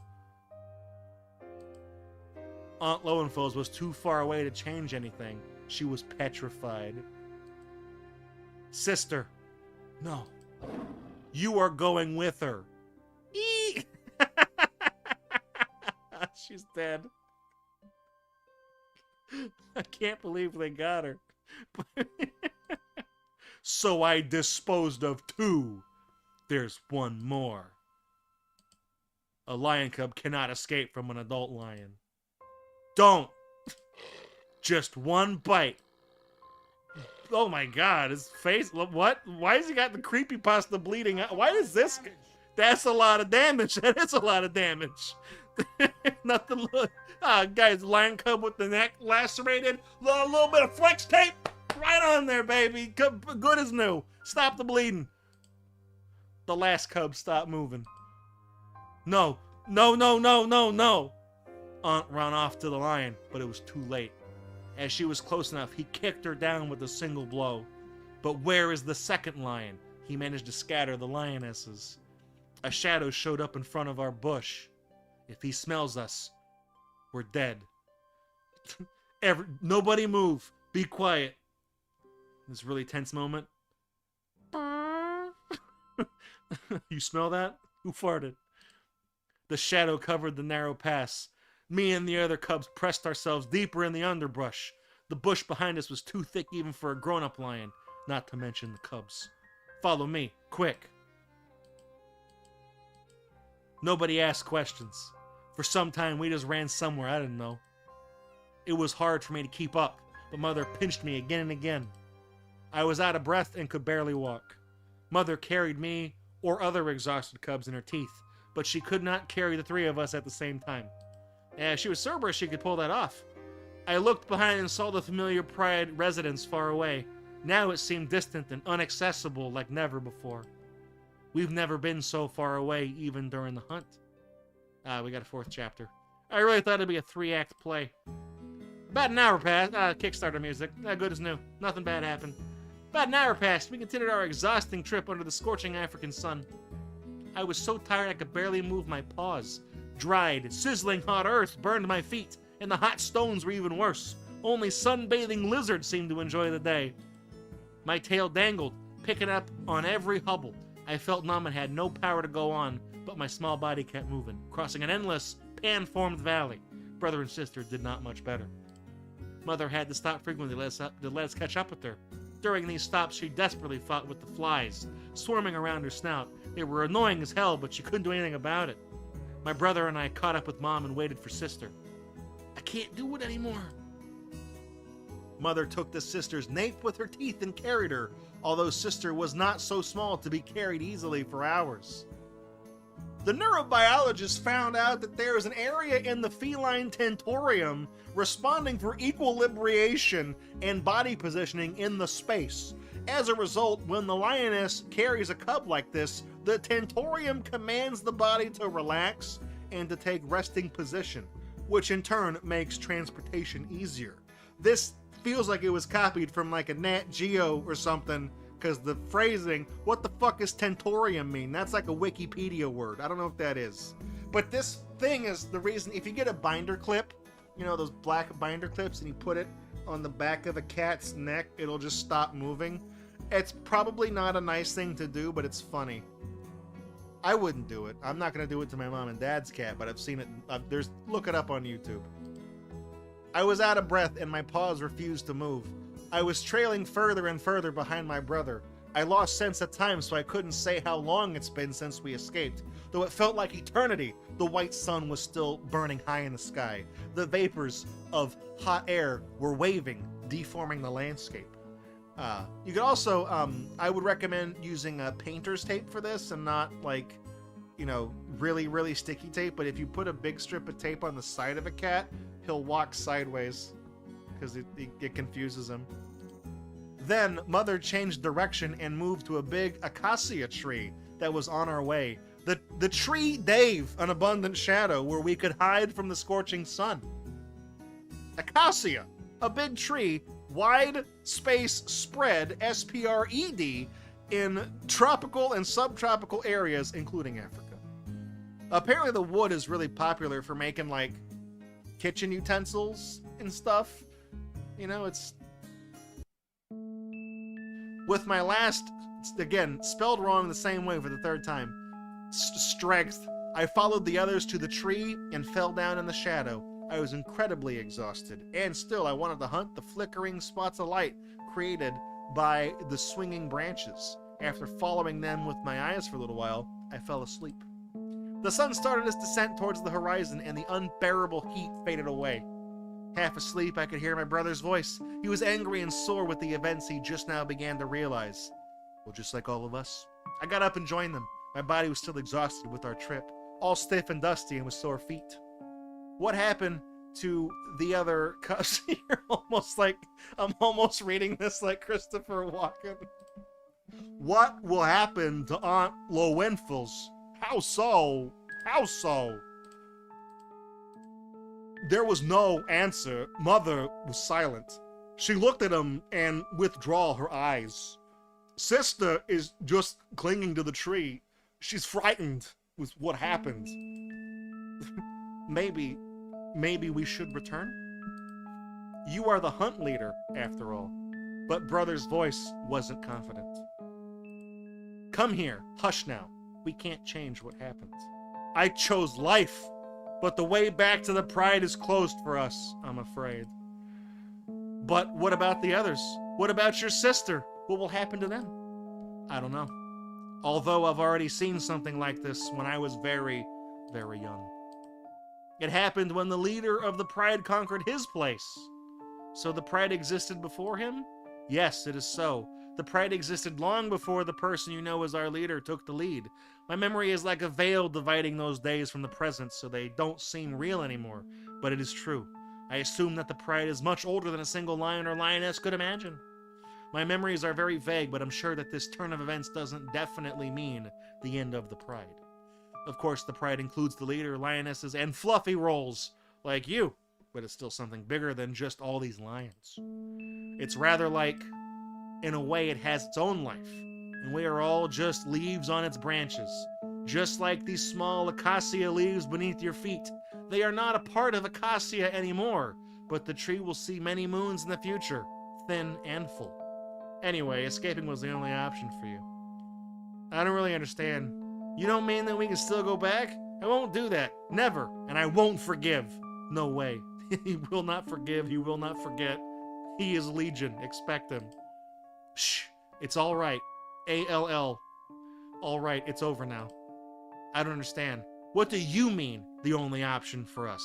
What about you? Could you stay there? Did you have other options? I kind of get the point. Hush. It's over. It's all right. All right. I go where you go. You must not be afraid when I'm around. Really? Shh. Really, really. Wooby? Wooby? The hell's Wooby? This is like a really serious thing where they basically had to leave the pride because of like a mutiny. She's always like, she called them fluffy rolls and Wooby and stuff like, the fuck is, what? No, Tuffum, the leader of the pride got, he didn't get killed, but he got injured and ran off. And the pride got taken over by a couple of chuckle fucks. So we are safe now?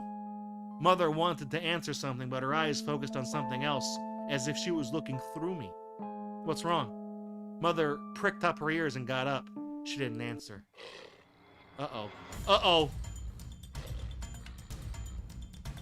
Follow me, quick! Don't be slow this time. It can't be. Follow me, quick! Her voice was full of fear, and it was very unsettling. I barely recovered from the exhausting trip, but it was clear that we should run for our lives. The acacia tree was growing on a barren hill. We could find no refuge there. We were clearly visible from afar. Mother walked away very fast. Me and my siblings had to run to keep up. It's the Terminator. Hasta la vista, baby. What is the problem? It's just lions. It's just lions. They roar. They live in the acacia tree. They climb up. They don't climb. They chase the antelopes. And they feast on the flesh.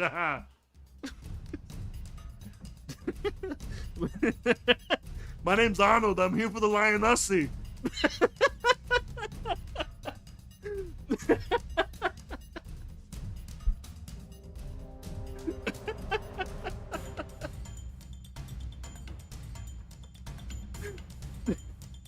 We reached a field of thick grass, and now, at least, we're not an easy target.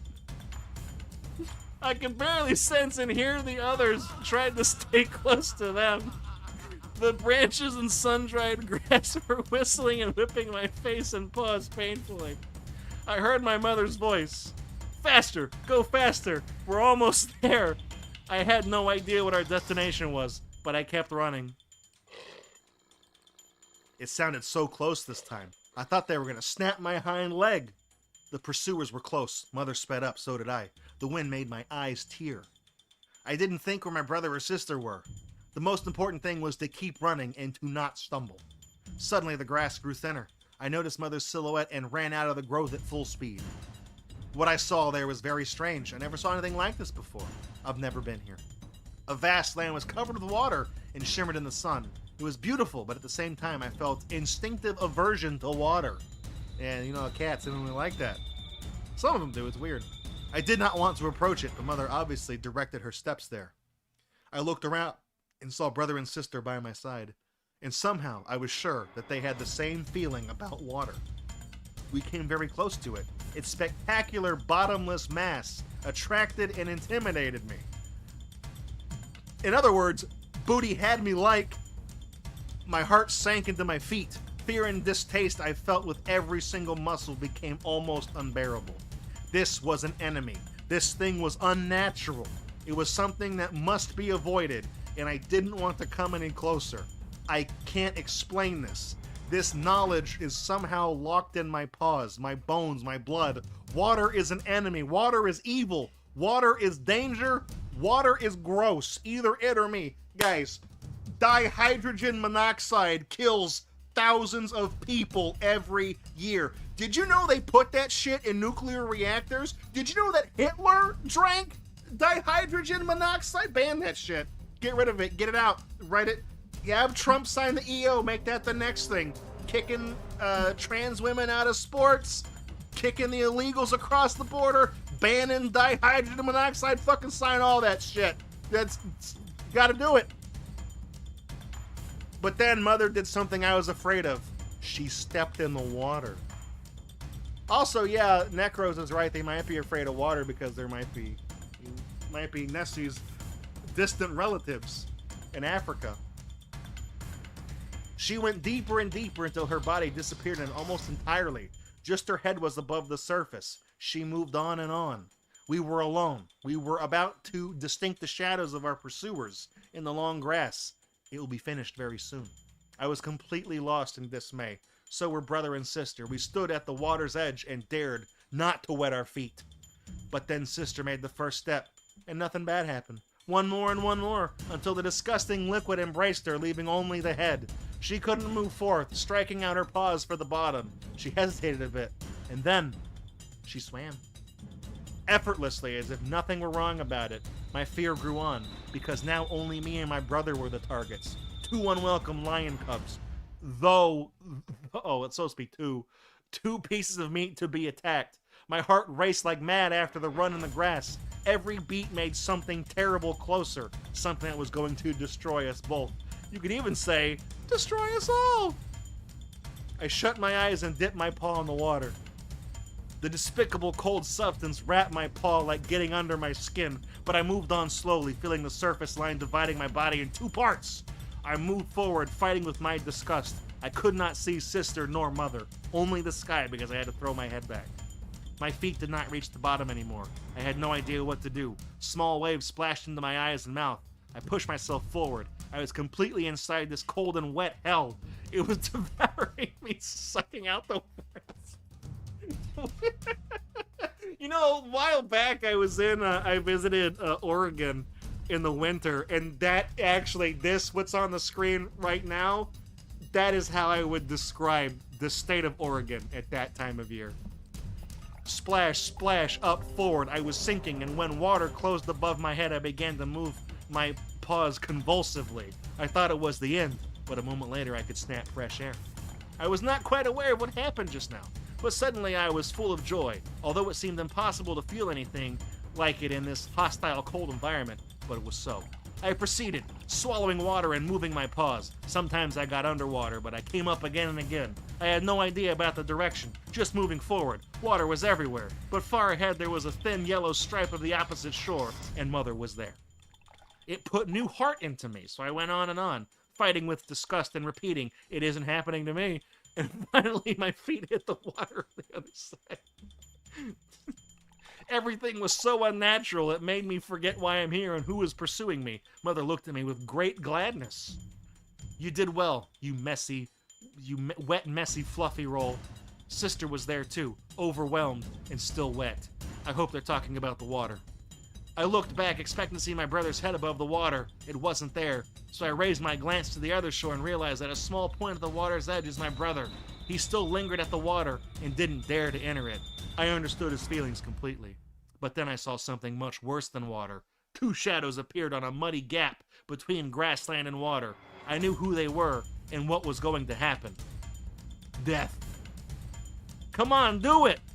Get in the water!" They ran straight to my brother, and finally, he took the decision. The little point came closer to the water edge and then disappeared almost completely. the pursuers stopped halfway. I was relieved. They apparently did not want to jump into the cold slush. Gross, unnatural, dirty, but saving our lives.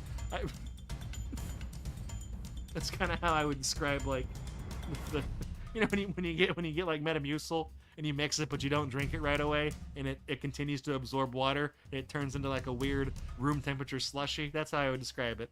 Gross, unnatural, and dirty, but saving our lives. I was watching the surface intensely until Brother's head popped up, surrounded by small waves. Go, Brother, go! But then I heard a splash. It could not be the pursuers. They were still raging on the other shore. Splash. Just for a moment. Uh-oh. I think we might get a cameo here. Splash, just for a moment. A big shadow emerged from the depths next to my brother and went back underwater. I watched the surface with irrational hope. As the time passed, the surface didn't move, and I realized that Brother is gone forever. I will never see him and can never talk to him again. If he didn't hesitate at the water and followed Mother right away like we did, he wouldn't draw attention of the river creatures. It was too late anyway. So they're not gonna mention that, like, they're not gonna even name drop the crocodile. Ness, you got snubbed. No representation. None. They put fucking stupid ass hyenas in this game. They couldn't find an independent actor, crocodile to be in this game to make an appearance. Stupid. Our pursuers disappeared in the grass long ago.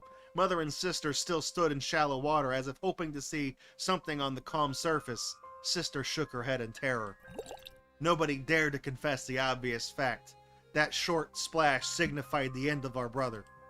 Finally, Mother turned away and delicately pushed me and sister. We have to go. We woke up from the shock and followed her slowly. Nobody was pursuing or attacking us. We walked in silence, leaving behind the familiar territory of the pride and part of our lives.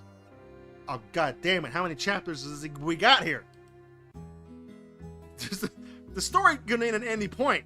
You know, they got across the river and they survived, but someone else is gonna die. Few days passed since we escaped from the spring. Everything seemed wrong and unfamiliar in the new place. Proximity of a water source made air and ground humid, and it was annoying. Yeah, how do you think I feel? I live a third of a mile away from the Gulf of fucking Mexico, or America, whatever the hell it's called now. It was also the reason why the game was scarce. We could barely sustain ourselves. However, our new refuge had one major advantage. It was safe.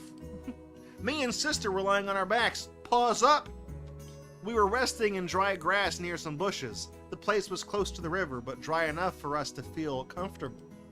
I watched the horizon without knowing what I expect to see. Suddenly, I felt something approaching.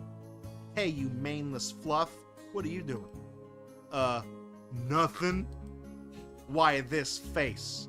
I just wanted nothing. It's okay. Oh, you, my sweetness, you must be hungry. Well, I wouldn't mind a surrogate right now, but just drinking some water will do too. You forgot something. Whatever happens, who am I? You? You're our mother. Correct. And what else? You are the hunt leader. Absolutely right. I'm the hunt leader. My attack decides the outcome. Follow me, fluffy rolls. So we followed her into the bush to the place here she usually left us. So where? Yeah, Busterkeatonrules. Hey, this game is pretty scarce too. Have we been allowed to actually make any gameplay choices yet? No, we haven't. A lot of opportunities to do so, but the game is just kind of on track. Like I said, I from what I could collect, I thought there'd be like a choose your own adventure sort of thing where, you know, we could choose to cross the river or wait, you know, and get eaten by the crocodiles, but no, it just does it for us. So I'm kind of reading you guys a story this week, I guess. It was full of branches, and I think it used to be a bird nest before we made this place to our permanent residence. Mother Lioness, that's not, no, they're not saying that, that's her name, but her name is up on, well, never mind. Be careful, stay here until I call you. Even if you see me, stay where you are and be still. Got it. Got it. I don't want to leave you on your own in the middle of the savannah. It could be dangerous. But if I catch nothing, we have nothing to eat, so I don't really have a choice. After saying this, Mother turned around and disappeared in the unfamiliar landscape. We were alone now in our new refuge, which got more and more familiar.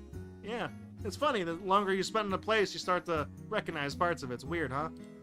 Since we came here, this was not a single fresh kill. Normally in a pride, lionesses do the hunt. Each of them has a specific role which certain lionesses can play the best. Usually one of them startles the prey and makes it run to the others, who wait in ambush. Thus the lionesses can hunt down animals much faster than themselves. Though lionesses can run with a very high speed, they cannot maintain it on long distances. We kind of already got this little hint before. My throat is so dry. And mine too, sister. Guys, you know what'll fix that?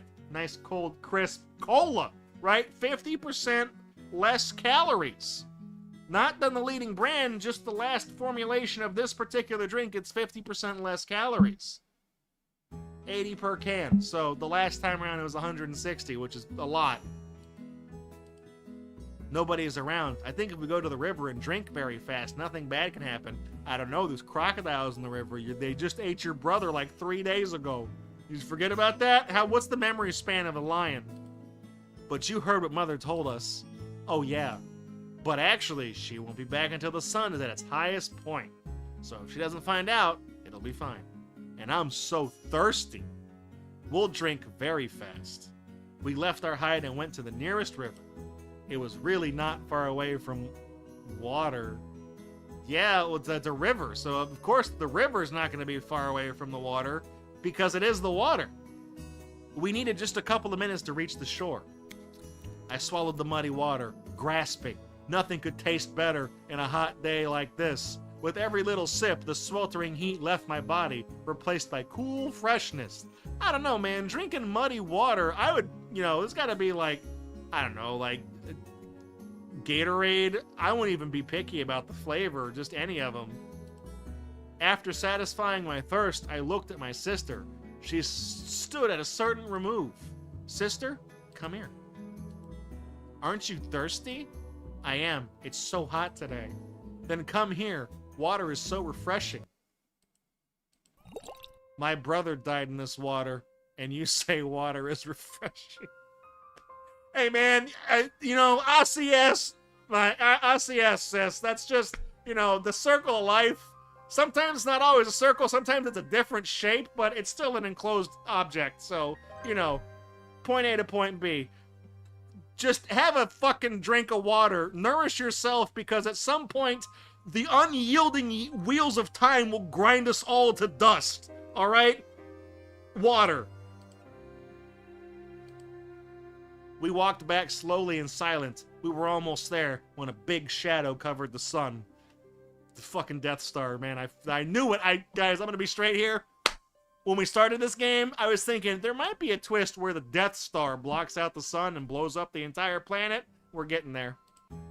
You silly misfits. What did I tell you? What did I tell you? Not to go anywhere. Right. And right. And I mean it. And what I see here when I come back, it was so hot. Hot. Was it hot? Now I show you what's hot.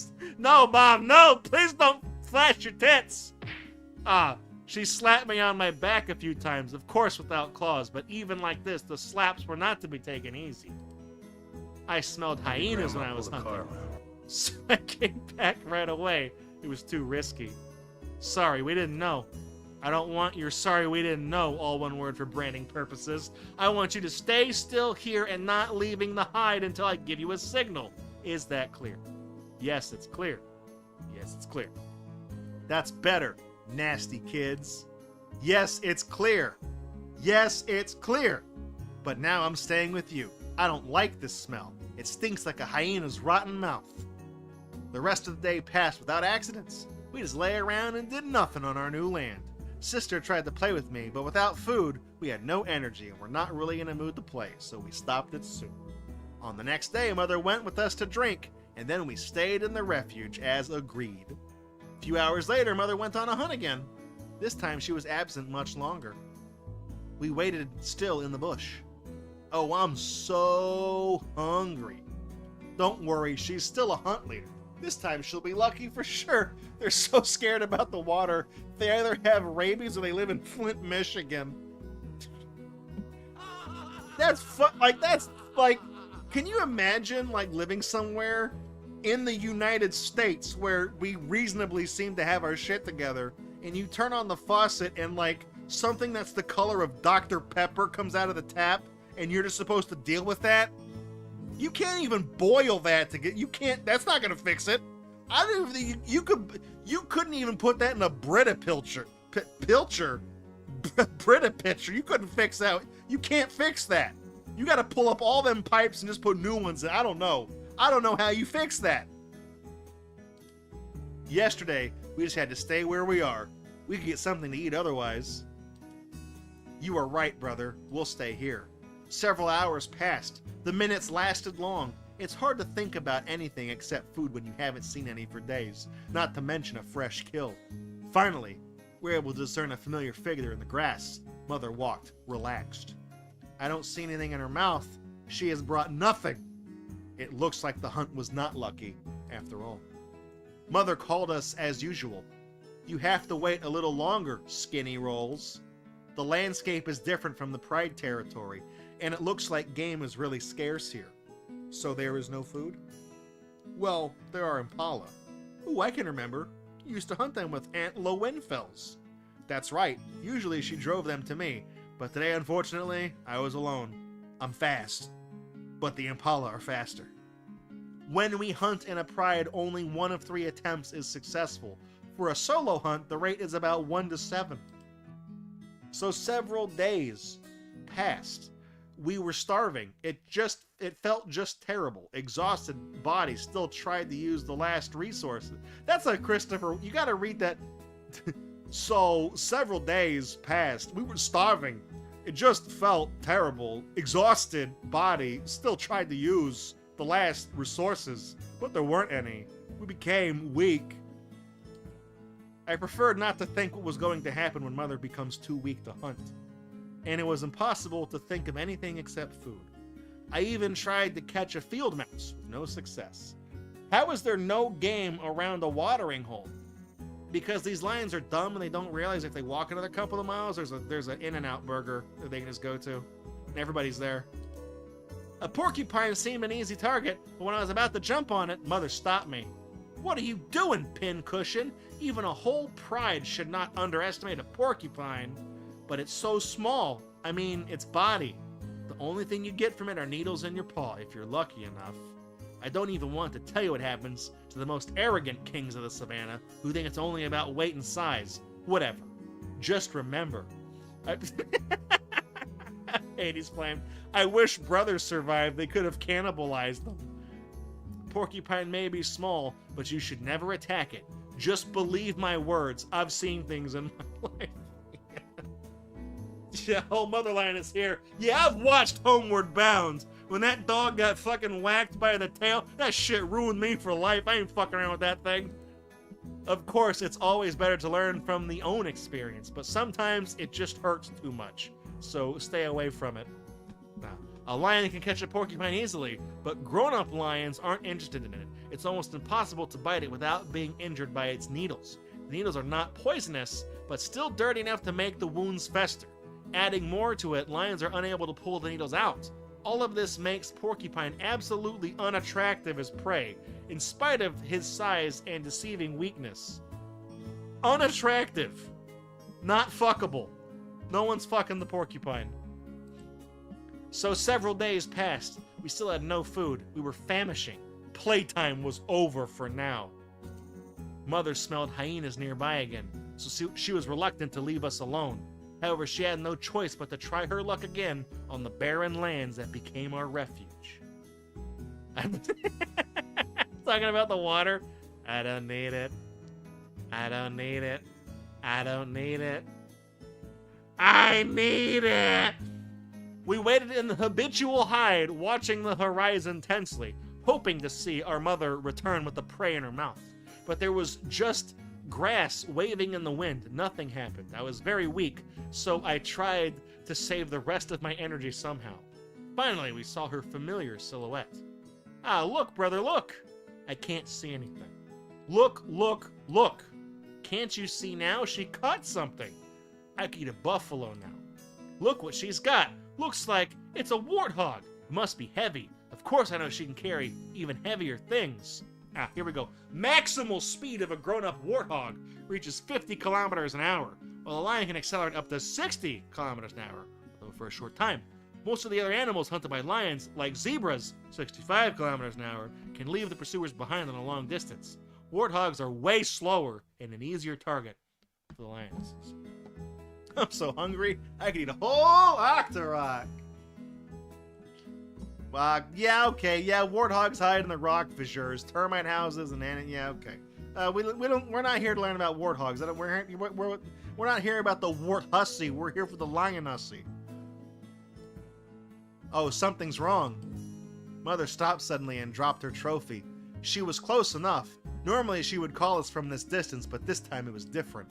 Instead of approaching us, she pricked up her ears and strained her muscles extremely. We waited. She roared in warning. It was obvious that we had to stay hidden. Uh-oh. That's that guy again. I heard some stirring and that disgusting hysterical laugh. It grew louder and louder. And then a whole hyena pack appeared not far from the lioness. There was like a dozen of them. Ah, that's been a while since they've fired that one off. Our mother showed her fangs in a threatening roar. But a tumultuous hyena crowd seemed to ignore her. They sensed their advantage. They were able to win against a stronger adversary, attacking all at once or from behind, so they felt confident. Every single hyena also could hide behind the others' backs, and it damped their natural and rational fear of their noble enemy of a lioness. That fear is ancient and apparently instinctive for hyenas. Thousands of generations fought with lions for survival in the savannah, and the fear became an instinctive reflex, ineradicable from their brain, claws, noses, and vulturine eyes. A lot of big words in here for someone that doesn't have a good grasp on the English language. Now, this fear was suppressed. Teasing impunity of the crowd took its place. Even the lioness attacks one of them, it can always retreat back to the hyena swarm, while the lioness's back is unprotected against the others. Lionesses shared this instinctive feeling completely. They attacked the annoying scavengers and killed them willingly, but they would never eat their meat. It was imaginable only at the threat of famishing. So the enmity was mutual and ancient, sealed firmly with blood spilled in the hot sand of the savannah, and unnumbered mutual killings, not to mention the fights for food. Mother turned away from them, utterly disgusted. For an inapt eye, it was strange to see a raging pack of hyenas and a lioness who was just lying around as if she did not notice her company. That impression would be misleading. A lioness can jump up way faster than anyone who dares to attack her. Mother was waiting. Hyenas came closer and closer. They became arrogant, seeing that the enemy is desperately outnumbered. One of them stepped to the kill.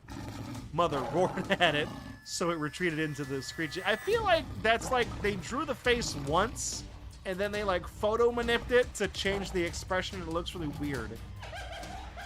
And other hyena repeated the attempt, with the same result. Hyenas advanced from all sides, aiming for the fresh kill. The lioness was turning around and around, but she had no nerve to attack the center of the hyena pack. Alone, even a lion can't win against the whole pack. One of the hyenas bit the carcass and got slapped. That's the same art from before. But while Mother was busy with that one, another hyena dragged the kill away to the center of the swarming scavengers. Hyenas began the sharing of the wart dog, as if completely ignoring a lioness baring her teeth in anger. Reluctantly, crouched at the starting line, she admitted her defeat and stepped away. Of course, she did not come to us in order not to reveal our position to the hyenas. Sometime later, the hyenas got quiet and disappeared in the savannah, carrying away the kill taken away from the hunter. And when it was safe again, Mother finally came to us. You will have to endure a bit longer. Damn hyenas. Father would chase them away if he was here. Yeah, that's right. But we can't gain this meat back. It belongs to the hyenas now.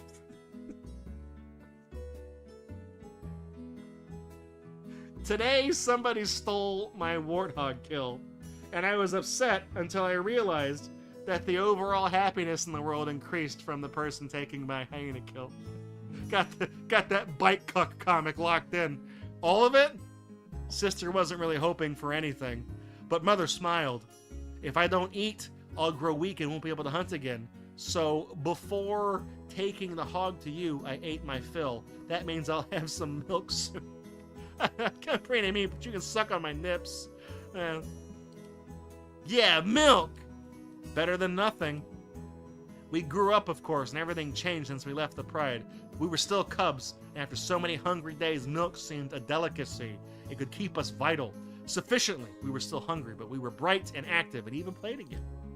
I need some rest. The damn scavengers are so annoying. You are still busy with one when the next comes on you. Another day passed without accidents. While playing with Sister, I noticed something that wasn't there before. I had an apparent advantage in strength. After resting and licking her wounds, Mother went to a hunt again and left us in the hide, as usual. Licking wounds is not just a figure of speech. Lion saliva contains anti-infective agents, which disinfect the wounds and fasten recovery. Brother, how do you think? Where is Aunt Lowenfils now? I guess she's still in the Pride. Maybe. Yes, I think so too, with other lionesses. She could be the hunt leader now. No way, Mother is the hunt leader. Well, I guess we're not part of the Pride anymore. No, it's them. Depends on the perspective. Brother, what's that noise? No idea, but I don't like it. That'd be dubstep. I pricked up my ears. At a distance, I could hear some movement and screeching sounds. It grew louder, so it became clear. Hyenas!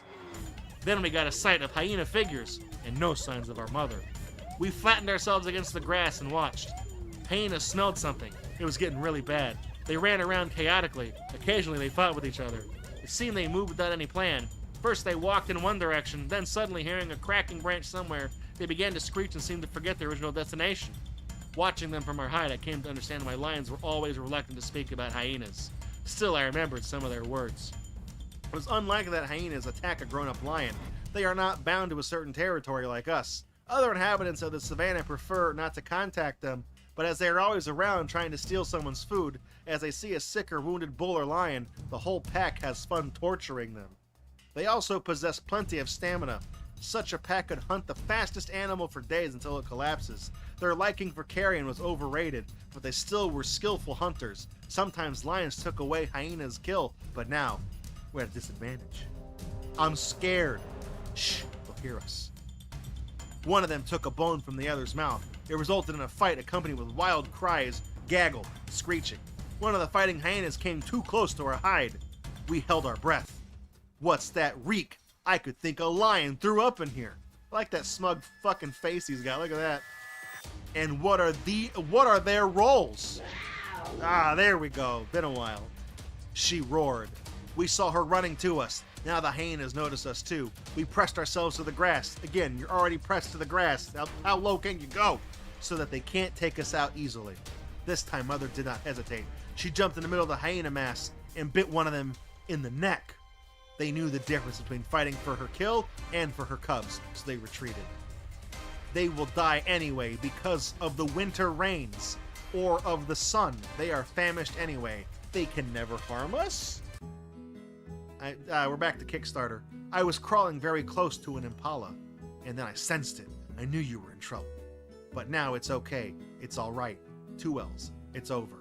No idea how it works. I was concentrated on the impala. I was controlling my every step in the grass. I put all my effort into staying unseen. I put my hind leg exactly where the front leg was to make no sound. But then I realized, if I don't return very fast, it'll be too late. That's really strange. But you don't have to worry now, my sweet fluffies, because I'm here with you. Chapter 6. What? Does it end? Hours passed. Sister was busy with something in the grass. I did not feel like joining her. Mother was resting in the shadows, sparing her strength for the next hunt. I tried to play with her tail and got slapped slightly. Although it was slightly from her perspective, not from mine. Mother really wanted to rest undisturbed. By me and my sister in particular. Hey brother, I don't feel good. What's wrong? Oh, it's my stomach. It feels so heavy. I should just lie down and rest. It's because of that field mouse I just caught. It was so fat. Oh, look at that. Ha ha ha, you lazy loafer. Enjoy your time while I can feed on mice. So much like you, and not funny at all. Oh, it hurts so much. I'm gonna die. I'll burst. What is this scene? With laughter? Ah, there we go. It's not an inflation thing. She's laughing too hard. Look at that jealous face of yours. If you could just see it. And now it's sore, too. Okay. I have something for you, too. You didn't think that your sister wouldn't share a bit of food with her dear brother. Really? Hee. I just imagined your face if I said no. Ha ha ha. Oh, give me a break. Okay, it's under a big bush 30 leaps from here. You've seen where I was today. I came to the bush and indeed found half of a mouse in the shadow. It was less than 1/3 actually. Well, still a bit more than nothing. That's really nice of her. I ate the snack gladly. We grew noticeably bigger since we joined the pride. So did our appetites. Of course, it was silly to leave tiny pieces like this to Mother. She wouldn't even notice it was there. But it stilled my hunger a bit. So after this little meal, I came back. Mother woke up. Look at the spacious eater after a great meal. Hopefully I can bring you something more substantial tonight. Good job, daughter. You will make your brother fat and lazy. Great. I'll become the second hunt leader. I'm sure you will. But feeding you fuzzy pouches is still my duty. By this I mean go to the hide and sit still there. You should have learned from your own experience that it's better to stay unseen in the savannah. Drawing attention mostly means that you will not eat, rather be eaten. Is that understood? Yes. Let's go to the hide. Understood. Good kids. So Mother disappeared in the high grass. As usual, we sat there and waited for her to return and maybe to bring a fresh kill. Nothing happened for some time. We felt like going out, but after that incident with the hyenas, we knew what could happen. Of course, lions are kings of the savannah, but not lion cubs. So we spent our time there, half asleep. The silence was only broken by birds' cries. Hey, brother, do you hear it? Hear what? You hear nothing? Could it be your stomach? Idiot. But after some time, I really heard some accelerating rumble. Do you hear this? That's what I was talking about. What is it? The rumble grew louder. I could discern some dull blows. Who knows? The river, maybe? I don't think so. Whatever, I can sleep with it too. That's true. But the sound became louder. Pitter-patter. You're right, it's a patter of many, many hooves. That's right. Is the prey coming to see us? I'm not doing anything without Mother's permission. That's not my point. She will hear it herself, so today I'm going to be happy and full. Stuffed. I love that feeling. Out of context, kind of weird. But you are already full. You ate almost a whole mouse. What are you saying? You, a lion who did not catch even a single mouse? I regret it badly. Didn't even try. That's a typical freeloader. He didn't even try. I guess it's called an excessive mouth. Oh, calm down. Don't behave like you caught a giraffe. I bet it was just occasional luck. Not necessarily a giraffe, but you ate it with a nice appetite. I could mistake your fat cheeks for a mane. Oh, whatever. Everything would be more entertaining than sitting here and waiting, but we sat there and waited. The patter became louder and louder. He became more distinctive. Thousands of hooves were hitting the ground. Dust filled the air in our hide. The ground was shaking now, and it made me uneasy. Brother, it gets too noisy. Yeah, but shouldn't we just wait for Mother? Are you afraid of the noise? Who's afraid of the art of noise, even? Of course not, you... Oh! Alright, so we can say this again now. Of course not, you retard. I'm not afraid. Mother has got something for sure. Yeah, something to sustain my brother, and me, of course. Damn, it's really loud now. It became so loud that we could barely hear each other. Brother, I'm really worried. It's nothing, just the sound of hooves. Then the noise seemed to hit us right in the ears. The grass began to move. I pressed myself to the ground along with my sister. She was scared. The noise was unbearable. And then our bush was destroyed. The light hit us right in the eye. Noise, hooves, and dirt. The dust raised by the herd was everywhere. An enormous herd of gnu was running in our direction. In this chaos, I couldn't tell how many they were, but it was many thousands for sure. They were everywhere. They ran through the bush, and dust dimmed the sun. Suddenly I saw through the branches, one of them running straight to our hide. I pushed my sister away, saving her from the hooves, and jumped out of the way too, to meet the hooves of the next running gnu. A hooved leg able to fracture stones flew close to me. It just scratched me, but it tore my skin bloody. I had no chance to survive if this hoof hit me directly. Sister! There was no answer, or maybe there was. In the noise of the hooves hitting the ground, I couldn't hear it anyway. Being slow could kill me now. Staying on one spot meant death. The route of each mad antelope of this racing herd was unpredictable. Gasping and overcoming the pain in my wounded shoulder, I ran to where the antelopes were a bit fewer, but the herd had no end. Several times I literally flew in between the deadly hooves of the running antelopes. Only my feline reflexes allowed me to survive longer than few seconds in this flow. With my side vision, I noticed some antelopes scattering and running away. They tried to dodge boulders in the grass. A thought flashed in my panicked mind. Though the antelopes are running everywhere and can also jump over the stones, I could be safer at the rocks than in the plain grass. Leaving behind drops of blood from my torn shoulder, I finally reached the stones and fell down, flattening myself against the rock's feet. One of the gnu lost its balance, stumbling over the stones, and its muscular leg missed my head just for a few inches. But generally, they preferred not to make any risky movements in the crowd. They apparently understood that stumbling within this intensive flow meant they likely wouldn't stand up again. My heart raced as it seemed, not in my small chest, but right in my throat, dry because of the dust, with the taste of my own blood in my mouth. It was hard to tell how long it went on, several minutes, or even longer. I flinched every time when other gnu ran around over the stones. An eternity passed. I felt dizzy because of the suffocating dusk and the hammering noise, so I didn't notice the moment when the flow of animals began to decline. But it was true. They were fewer and fewer and fewer, until the last weak individuals passed by, trying to catch up with the herd. I was gasping, but little by little my breath came back to normal. I couldn't believe it was over.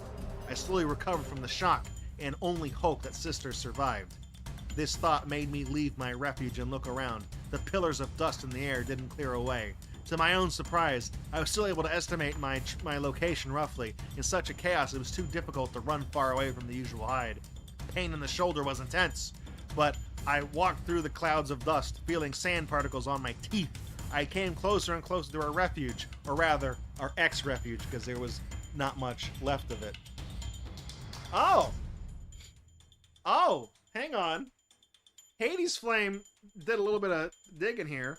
Here's a little bit of, guys, a little did you know gaming fact right here. This game was created by Malta Cruz, an infamous Russian furry artist from DeviantArt, who also draws Not Safe for Work, as you could guess from the moment where death is being compared to flowering, and he also loves Guro.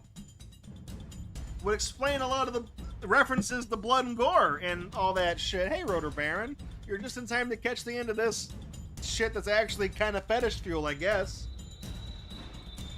I saw it in the distance and moved forward.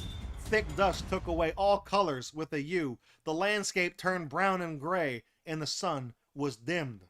As I came closer, I saw some broken branches that were left of our hide. It made me wonder how in the world this place seemed so safe and comfortable just a couple of hours ago. I couldn't see Sister anywhere. It was a rather good sign. Staying in our refuge exactly on the way of the enormous herd was not the best idea. I had to look somewhere else. Hoping for the best, I went on searching for her. Through dense dust in the air, I discerned a silhouette, a big one. I held my breath and stopped. It's Mom. Fluffy Rolls, where are you? Hey, hey, I'm here. Oh, Fuzzy Bean, you are here. You are all dirty. What a mess. Mother ran to me and started licking my fur clean. Where's your sister? I don't know. I suddenly felt guilty. As soon as I saw the herd, I ran back to you. They were easy to notice because of the dust. This is such a lousy place. I had to walk far away to find any prey, so I knew it will take me too long to get back here. There was like 5,000 antelopes that just ran by. You couldn't catch one of them? You know, you could fucking throw a rock and hit one of them. You couldn't just jump in there and just get one? It's so good you are safe, but how did it happen, and where is your sister? I told her about everything I've just been through, and when I finished, she frowned. I felt utterly uncomfortable under her glance. Splitting up was the right decision. Staying together would make you clumsy. It can't be helped now. Even the mightiest lion can do nothing about a migrating herd, even an elephant. It was good to hide under the stones. You are a smart Fluffy. She stroked me with her big paw in approval. Follow me. We have to find our little lioness. Some time passed. First we came back to our resting place. Passing it by, Mother roared unhappy. Several times we ran in different directions calling for Sister. No answer, only dust on our teeth.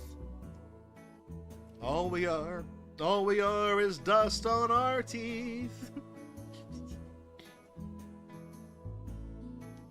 I close my eyes only for a moment, and this game never ends. Mother was upset and reacted to the smallest noises. She ran swiftly to its source. S-O-U-R-S-E, source. Bing! But came back every time disappointed. I couldn't see Sister anywhere. We were discouraged and my shoulder hurt so bad. But one of our calls was answered. Despite all pain in my paws and shoulder, I ran in that direction as fast as I could. I don't think it's RPG Maker. It's probably made with one of those, like, those engines, though. What's it called, like Python? PythAI or something? It's something like that. Of course, Mother was there before me in a few long leaps. Then I finally saw my sister. Mother was running around her and looked very happy with the find. Sister looked quite battered and didn't even stand up to greet me, but she was safe and not injured. Sister, we finally found you. Brother, I was so worried about you. I felt such an intense joy, so I ran up to her to cuddle and lick her fur. Sister was noticeably exhausted and couldn't respond properly. Hee hee! That's enough, brother. I'm so tired. The herd just had no end. Yeah, I couldn't tell how many there were. Enough meat for a lifetime. It's a pity the meat goes bad after a few days. Ho ho ho, little lioness's dreams. You are really done now. You can't even stand. Wait a bit. I've got something for you in the bush. Mother disappeared in a sea of sun-dried grass, as if it was water. I rolled myself on Sister's side. We had no nerve to discuss what just happened. After a short time, Mother emerged from the grass again, and to our utmost joy, she dragged a small warthog in her mouth. Who's hungry, lion cubs? It's us! I started with my meal. The hog was not in the best condition, but it still was long-awaited substantial meal after a long time of hunger and this mad new disaster. Mother was also eager to eat, and she was more skilled in cleaning the flesh off the bones. After all, it was more important to feed her than us, because if she grows weak, she can't catch a thing. After satisfying the first hunger, I noticed that Sister didn't even start. Mother followed my glance and stopped eating. If you behave like a dormouse, you will miss this warthog, and it was small enough even before I killed it. Oh, I know. She didn't sound so confident. I felt that something was wrong and stopped eating too. And I saw something that made me forget about the food.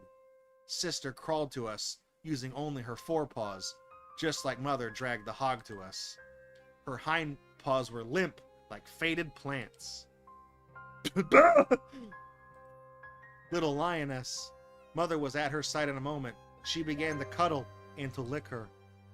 I will pick the best piece for you now. Take your time and rest, little lioness. Lieutenant Dan, you ain't got no legs. I suddenly felt guilty, and the appetite was gone. We spent the rest of the day resting. Mother was only wiggling around Sister, trying to encourage her. I tried to do it as well, with no big success. Anyway, Sister was too indifferent, though she did not complain about anything. I felt sleepy after the meal. A bit later, I decided that it was enough for today, so I could finally go to sleep beside the other members of my small pride. So did they. Days passed by. Mother was hunting just like before. Our shelter was not the best refuge, but we haven't found anything better so far. Sister was now in better spirits, and I tried to encourage her with all means. Her smaller injuries healed, but the situation with her hindpaws didn't change since that day. Her hindpaws just wouldn't move. One morning, I was just lounging around and doing nothing, just watching the clouds. Earlier with my sister, we liked to find animals and different objects in the sky. Even now, it could be fun. Maybe I should ask her. Mother showed up. At first, it seemed that she went to my sister, but she stopped halfway in the grass. Mother looked distressed and unhappy. I watched her in silence. A few minutes passed. Mother looked at me and at my sister repeatedly. Several times she was going to say something, but she didn't. Mother finally came to me. Her face was clear of impression. Our eyes met. Let's go. Where? This place is too wet. It's incredible that I still managed to catch something here. It was just occasional luck, but it won't last forever. We must leave. What about... Just follow me. Mother turned away and walked towards the savannah, and I followed her. She walked slowly so that I had no trouble keeping up. Several times she stopped, narrowed her eyes, and looked back at the place we were leaving. I did it too. Just once. I saw Sister far behind. It seemed that she was crawling on her forepaws, desperately struggling to catch up. Nobody answered her calls. Straight to voicemail. A thought flashed in my head. I will never see her again. God damn it, we're doing chapter 6 twice! We wandered long through the endless, sparse forest of the savannah. I lost track of time. I had no idea where the tiny piece of land was, which I always saw as my home in the center of the universe. Nobody pursued us now, so we could afford to rest halts once in a while. Of course, I was way slower than Mother, so she had to stop sometimes to let me catch up. We used mostly the nighttime to make our way. It was much better than moving on in the midday heat. It is known that lions, like most of the feline, are active in the nighttime, but in the darkness, the lion's eye can see about 6 times better than the human eye, and it gives them an advantage compared to other animals they hunt at night. The lion's eye is making the best from the starlight. Even the little is enough to see. This is possible thanks to a special reflecting layer behind the retina. Once we made a stop in the night, and Mother was away for about an hour, then she came back. She brought a small buffalo calf. Even this newborn calf was just gigantic. It's a big-ass baby. We were so stuffed I could hardly move. Buffalo is the biggest of the modern bulls. The grown-up bulls of certain subspecies sometimes weigh 900 to 100 kilograms, and 700 is quite common weight. An average-sized lion can eat not more than 30 kilograms of meat in one meal. After such filling supper, I felt sleepy, and Mother too. We took a couple of hours before the dawn to sleep, and then we marched on. Mother sadly looked at the rest of the kill. What a waste. We could feast on it a week, but now we must leave it here to the hyenas, or to the local lions. We should get out of here. Meeting the local pride after a illegal hunt on their territory is a bad idea. Yeah, we didn't have a permit for this fucking buffalo. You know, if the Parks and Wildlife show up, they're gonna fucking fine us, and I didn't have my ID on me. It's gonna be a whole fucking thing. So that's what we did. After a filling meal and a refreshing sleep, walking through the savannah was a true pleasure. A couple of days later, during our relaxed wandering, Mother lay eyes on a nice place in the savannah. At least she thought it was nice. She took her time roaring aloud, checking if the local pride leader answers with an angry roar, but the territory was obviously vacant. I did not notice anything special, but Mother explained it to me. It looks like a wilderness, but that plant, for example, is a delicacy for many animals that we eat. I really think we should stay here. After a few boring days, her words were approved by a massive warthog she caught. It was almost double to that we ate the last time at the old place. After satisfying our hunger, Mother skillfully hid the meat in the high grass and explained that she saw hyenas nearby. She talked to me as she came back.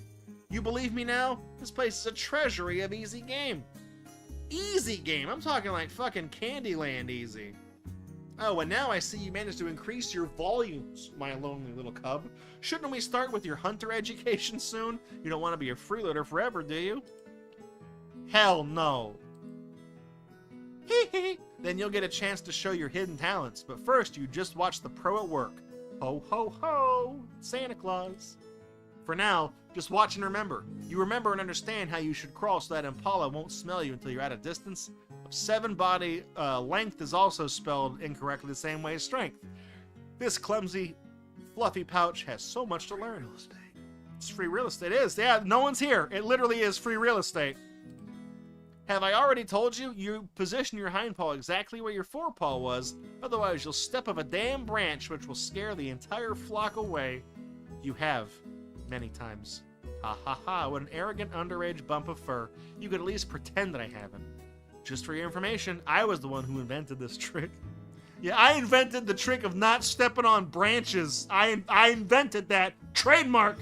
Every time a lion hunts a buffalo and doesn't step on a twig, I get $1. Well, it seems helpful. Only helpful advice from the stealth guru. Oh, I'm kind of really stuffed. I want to sleep. Your training can wait until tomorrow, but you can practice the hind paw move. Don't stumble. Normally, lions can sleep up to 20 hours a day, which means they are active only 4 hours, mostly in the nighttime. I could have done that math, but thanks for doing it for me. After some exercise, I felt like I was almost invisible, and then I fell asleep at Mother's side. Hey, the night has come. So what? So hunting time. For real? Absolutely. Just look at this sky. No moon, only the stars. You can get incredible close to the prey. If you're lucky enough, it even will be sleeping and seeing its tasty dreams. Follow me. So we walked for a while. Mother noticed some game. She stopped, estimated the wind direction, and began to approach the prey from the safe side. We outflanked our prey, slowly and carefully, keeping the distance. Then she commanded me to stay where I was. It was a really good place on the top of a small hill. From here I could see everything. Mother made sure that it was safe, and then she left me and proceeded slowly. She covered some distance and became even slower, entering the grass field and flattening herself against the ground, so only I could see her head. And I saw it only because of my position, otherwise I wouldn't notice anything, just like the pasturing prey. I kept watching, so finally I was able to discern the animal figures on a wasted piece of land, covered only with thin bushes. They looked rather small. So that weren't new, apparently. Maybe impala or Tommies.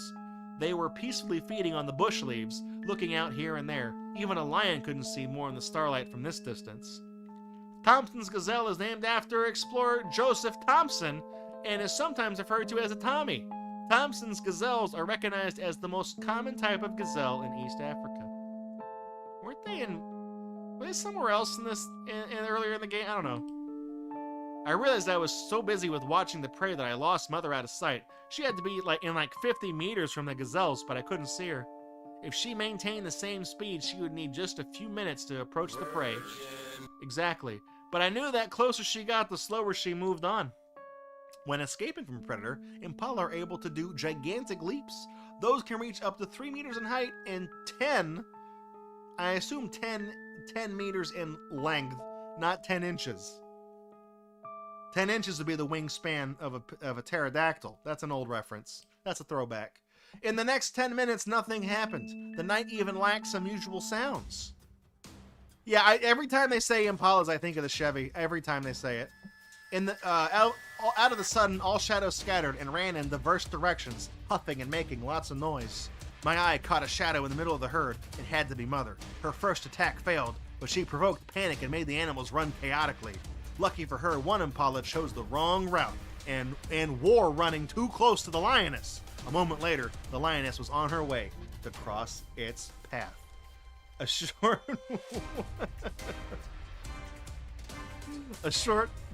of the night air signified it was over. The hunt leader knew her stuff. A couple of minutes later, I heard our usual signal, meaning I can approach. Other impala were far away by that time, of course.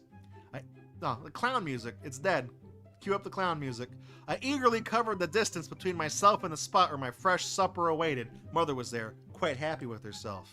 Well, you untrained bun, did you remember everything? Can you repeat it like a pro lioness? Yeah, I think I can do it. Hee hee! It's a bit hard to believe, but I like to watch you trying. Well, actually, I lost you out of sight when you came near them. And so did everyone. I wouldn't call myself a pro if a cub could see me in the grass from half a mile away. She laughed self-congratulatory. Ha ha ha. She had a good reason to do it anyway. Was it your original design not to catch the closest one, but coming in from a distance? Downy Patches got good eyes. I see that you watched it neatly. There was no lion able to catch an impala in the open field, so you need either a surprise or a smart design. Or luck. But luck is just an elusive chance. The impala closest to me turned out to be cautious and fast. Only its kind can make such leaps. But I used another chance. It was not a coincidente.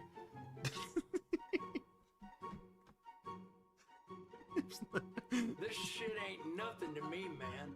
That's basically what she's saying. She's being like, yeah, I went in there and fucking did it. This shit ain't nothing to me, man. They all ran in different directions. It was my intention to provoke panic, and it worked.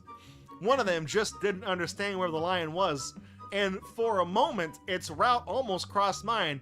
It's difficult to figure it out when there are so many of them running, so I was able to use a chance, and I suppose it only comes with experience. That's so cool, I want to learn it. Now I will hunt, and you will rest. Shall we catch up the herd and repeat? Catch up the herd? Hee hee! It's so easily said, I don't think lions are capable to do such a thing. And actually, why should we do that? We've got our meal already. Let's just stop talking. So Mother walked to the fresh killed impala and began to eat. I noticed that she was limping a bit and asked her about what happened. Oh, this... Was it French? It's more like a Spanish thing. Hey, did that just go off? There it is. Just LSD. Thank you for 53 months. My man, what is 53? It's 48 is 4 years, so your next annual one is 60. Thank you for the resub, man. We're still streaming. This game has gone on for a while. HowLongToBeat.com said between 90 and 100 minutes, and it's already been 2 hours. So, it's going over. Oh, this hopper had sharp antlers. I had to watch out better. Anyway, it's time to rest. I joined her in the meal. After we ate our fill, Mother dragged the carcass in the bush, preserving it for the next days. Actually, we weren't done with the warthog yet. I had to admit that Mother picked a great place. We came closer to the place where we left the warthog. I felt more comfortable here than at the impala pasture.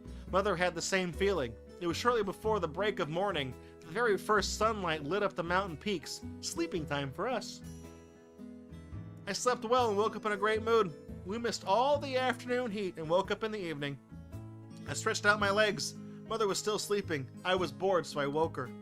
Get up. Play with me. I don't feel very well right now. Sorry, but you have to entertain yourself. Just don't go too far away. If you say so. Can I go to the warthog stash?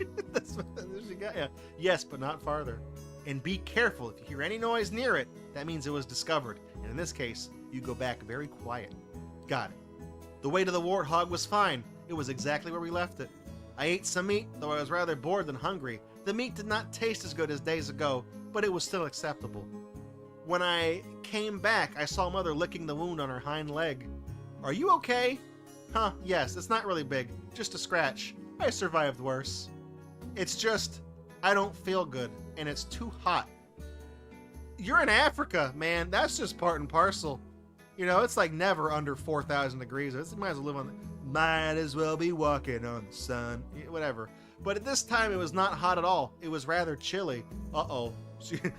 She's got... She's got the itis. I think I need more sleep so I can recover. Okay, get well soon. I had no other ideas, so I just went to rest too. Thus, we spent the next 2 days. Mother went to the warthog once. She threw up a couple of hours later. I was worried. My wound, I think it's getting worse. I'm about to faint. I need some rest. It's okay. Just stay here with me, and it will be all right. Another day passed. Mother groaned plaintively and tried to lick the wound sometimes. It didn't seem effective. It wouldn't heal. Apparently, it only got worse. Yeah, this is a thinly veiled fetish story. Somebody, Hades Flame, did some digging. Found out the dude who made this is like a Russian furry who's into Guru and shit like that. I vetted this game for explicitly pornographic content, not necessarily for anything that might just be like kink. So I kind of played myself. Ah, sepsis! We get the whole Wikipedia page on the bad, not good. It's something. Ah, look at this, man. That's like a million sentences to say you're fucked. That's it. You know, that's it. It ain't looking good. They put it. That's in all caps. Sepsis, all capital letters, man. I lay next to her, half asleep. The warthog meat was finished. I did not really remember where we stashed the impala. Suddenly, Mother woke me up. Hey, Fluffy. I feel better now. I even want to walk and to hunt. Great. I can't wait for the next hunt. Are you sure it's okay now? I looked at the wound. It was in a terrible condition. Nothing like better. Your wound looks bad. Maybe you should rest a little longer. At least it doesn't hurt anymore. She talked as if it was really fine.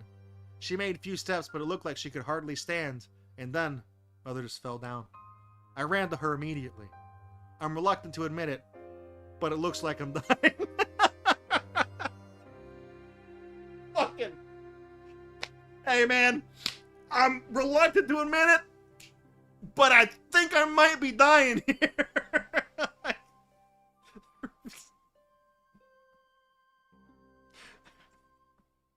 And I'd like to die at your side. Come closer, little cub. Sometimes we have to make hard choices. Without such experience, it might be difficult for you. Yeah, so long, Gay Bowser. Pour one out for Mother Lioness. But you were not my first litter, and I've learned that it's better to save just one cub than to save no one. I loved our little lioness, your sister. She would become a good hunter to replace me, but no matter how much we care, it can't heal a broken spine. Of course I loved you too. Remember that. As you see, my decision didn't change anything in the end. You poor, doomed roll. I'm so tired. I will close my eyes for a second. About 8 hours passed. Mother didn't come to senses again. I sat beside her, indifferent to the world around me.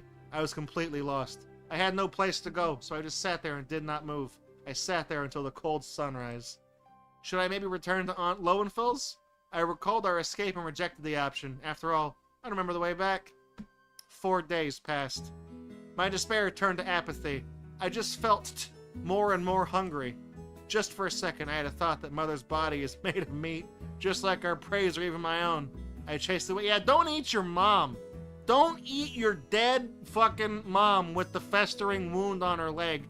Don't eat that. That's not... Don't eat that. You wouldn't go back and eat your sister, would you? Mother lay in the high grasses. Luckily, she collapsed in a place where she wasn't noticed by scavengers and vultures. If I go to the hill from which I watched Mom's last hunt, I could still manage to find the rest of the impala meat. She didn't suicide though. She just she got injured and she was in the waiting list for too long. You know, fucking and that's what I did then. I walked towards the hill and found the exact place from where I was watching. I didn't remember the way before, but now I recalled it somehow. I recognized the way, and if I'm not mistaken, the impala must be. Look at that! A small but tasty dessert after the rotten meat. So I ran right into hyenas, and I should not hesitate. There were only 2 of them, but I couldn't hide or run away. To my own surprise, I shook off the shock, ran to the hyena in front of me, and tried to bite its leg. In the same moment, a violent bite piercing my own paw made my eyes tear. The hyena just shook its head and threw me away. My wound was bleeding. Hee hee hee. This half-assed lion is so brave, but so skinny. Actually, I was just gonna eat you. But maybe I should do something special for you, you goner lion. As the true king of the savannah, I will give you a chance to survive and to go away. That's right, the king of the savannah is very wise in his decisions, and he is merciful. It's very simple. Guess now whether I eat you or not. If you answer correct, I will let you go, but if you don't, I'll eat you. Can I phone a friend on this one? Oh my god! Guys! We're 2 hours and 20 minutes into this game, and we get our first fucking branching path. I'm gonna say, look, using the logic, I'm gonna hand wave it away and say, you do not eat me. Jedi mind trick. Ha ha ha, that was the wrong answer. I will eat you. Your answer is wrong. Ha ha, you missed such a chance. You stupid piece of a lion. The king of the savannah should keep his word. Get him. Not much meat, but better than nothing. Go on. Both hyenas attacked me at once. A terrible pain of their bites paralyzed my body and mind. Their massive jaws were tearing my body apart, cutting my stomach open. The pain was unbearable. I tried to fight back, but my attempts were pathetic. By this time, my body became a bloody mess, and they were fighting for the best pieces. I couldn't control it anymore. I was a helpless acacia leaf in the river stream. Strangely, the terrible, unimaginable pain was gone now. Somehow it was damped so I could ignore it. I only felt how they pushed me, fighting for meat and intestines, but my fading mind erased the sensations mercifully. Something strange happened with my sense of time, and with the perception generally. I thought I was like a flower bud, which waited for the right moment, and now, finally, was in full blossom. Hyenas didn't use the kiss of death. I remembered that surrogate, the first one Mother brought us. I thought of its glassy, indifferent eyes. Probably I had a similar expression right now. I hope it was past pain, too. It was so good that Mother pushed us aside and finished its flowering. Now I didn't feel my paws anymore. The sunlight faded away, and then, for a moment, it became so bright that I tried to move, but instead, the world scattered. Somehow, now I was past thinking, too. I smiled and forgot the story of my life. The Lioness's story. This is the end. This is the end. This is the end. This is the end. This. Yeah. This is all work and no play makes Jack a dull boy. Oh, there we go. They just repeat it like 20 times. I noticed that there's credits for voice actors in this game, but nobody said anything. There's no voice lines in the game. Can we there were maybe if we said it the Russian, maybe there's there might be no winning option. You might lose every time because I'm gonna, you know, the person who made this is a girl artist who like fetishizes death, and there's a fucking awful lot of people dying in this game. I think no matter the choice you make, you probably do die at the end so that he can have his whole little masturbatory session about death being the blossoming of a flower. You know, he can't come unless the lion dies. Really, that's just a metaphor for life. It doesn't matter what choices you make. We're all gonna die someday. It's just that some of those choices will put you there a lot faster than others. So, yeah. Oh, that's just the jump cut. All right. Well, that took a while. That's Lion. You know, like I said, I didn't honestly tough him. We didn't try the other choice because up to that point in the game there were no choices, so I was not saving my progress. I didn't save once during the entire game because it never presented me with an opportunity to do anything. We got one choice in the game, and no matter what, you die. So, whatever. Let's just get a little breakdown. We'll summarize it real quick. Let's step it down. Lionessy Story. Weird game. Simple. The repetition of "this is the end" reminds me of the chocolate wagon story. Sometimes, Cassie's mother said as she walked out of the room and walked back in, sometimes when little dragons like you do chocolate wagons in their pants, they get spanked.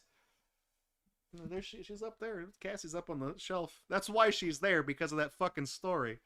Yeah, like I said, there was not as much interactivity in that game as I knew it was a visual novel. But I was expecting, you know, we've done other, you know, visual novels, interactive stories like that, where you can make choices, you know? And this, there was nothing but one choice in the whole game. So, okay, whatever. I gotta say, I picked the game because of the unique art style. Let's use that term to describe it. Let's try to be nice about it. I didn't know about the story behind the person who made it. Like I said, I could infer from the fact that English was not their first language, because the text in the game is kind of jumbled and fucked up. They kept making the same mistakes with spelling and phrasing and stuff like that. So I kind of picked the game because I feel like it'd be low-hanging fruit off the acacia tree. I don't know if those grow fruit, but I'm keeping with that analogy. I picked it for that reason, and I was like, that might be an interesting thing to start the season off with. I didn't do a good background check on the guy who made it, though, because, that was Tuffham. I think Hades Flames, somebody pasted that also in the chat as well. The guy, Malta Cruz, who made it, the Russian furry from DeviantArt, who's in the Girl and all that stuff. The Russian version contains many grammar mistakes and cancerous meme references, even ruining a dramatic scene. Yeah, no, the English translated version, when the hyenas first show up, and the king, like the leader of the pride, when he hops in, when the lion pride king hops in, one of the hyenas says, "Jesus Christ, it's a lion." The meme from fucking 20 years ago. I went and looked it up because I recognized it because he even did the cat face after it. You checked the playthrough and you got the same ending. If you pick "You Will Eat Me," that's what I thought. I was like, you can't win. I figured it doesn't matter. Like Fangerman says, it's the illusion of choice. We're all gonna die someday. just like the lions in this story. And it literally does not matter what you do. At some point, there will come a time where you get to make no more choices. Maybe you'll be swimming across a river and you'll get eaten by a crocodile. Maybe you'll get your fucking spine trampled by a gazelle. Who fucking knows? But just realize, the only way to win is to literally not play. It's true. Just, Lionessy Story. Lionessy Story really kind of hammers it home that, try as you might, death comes for us all someday. You could be like that guy over there who's like a millionaire who sold off his credit card processing company. He like trades blood and plasma with his fucking son and shit like that, and shocks his dick to get longer erections so he stays young. Yeah, that guy, it doesn't matter what that dumbass does to himself, he will die someday, and I'm gonna laugh because you cannot outrun the Grim Reaper. People in higher positions of authority have tried for thousands and thousands of years, and guess what? 100% of those people are dead. And you're gonna join the 100% too someday. I will too. One day I'll tell my last joke, and hopefully it'll be a funny one for once. But that's gonna happen someday. I don't want to, that's sorry, I was reading chat. So, Lionessy Story. It's clearly, like I said, I vetted it for explicit pornographic content because I had a hunch that it was kind of a fetish type thing. I didn't really check it for like kink shit, and I was not expecting a romanticization of death and things like that. That was very uncomfortable, very weird. It's.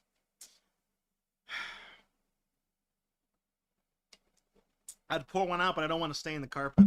That's how it is. So, at the end of the day, I'll wrap things up because it's pretty goddamn late. How long the beat lied to me.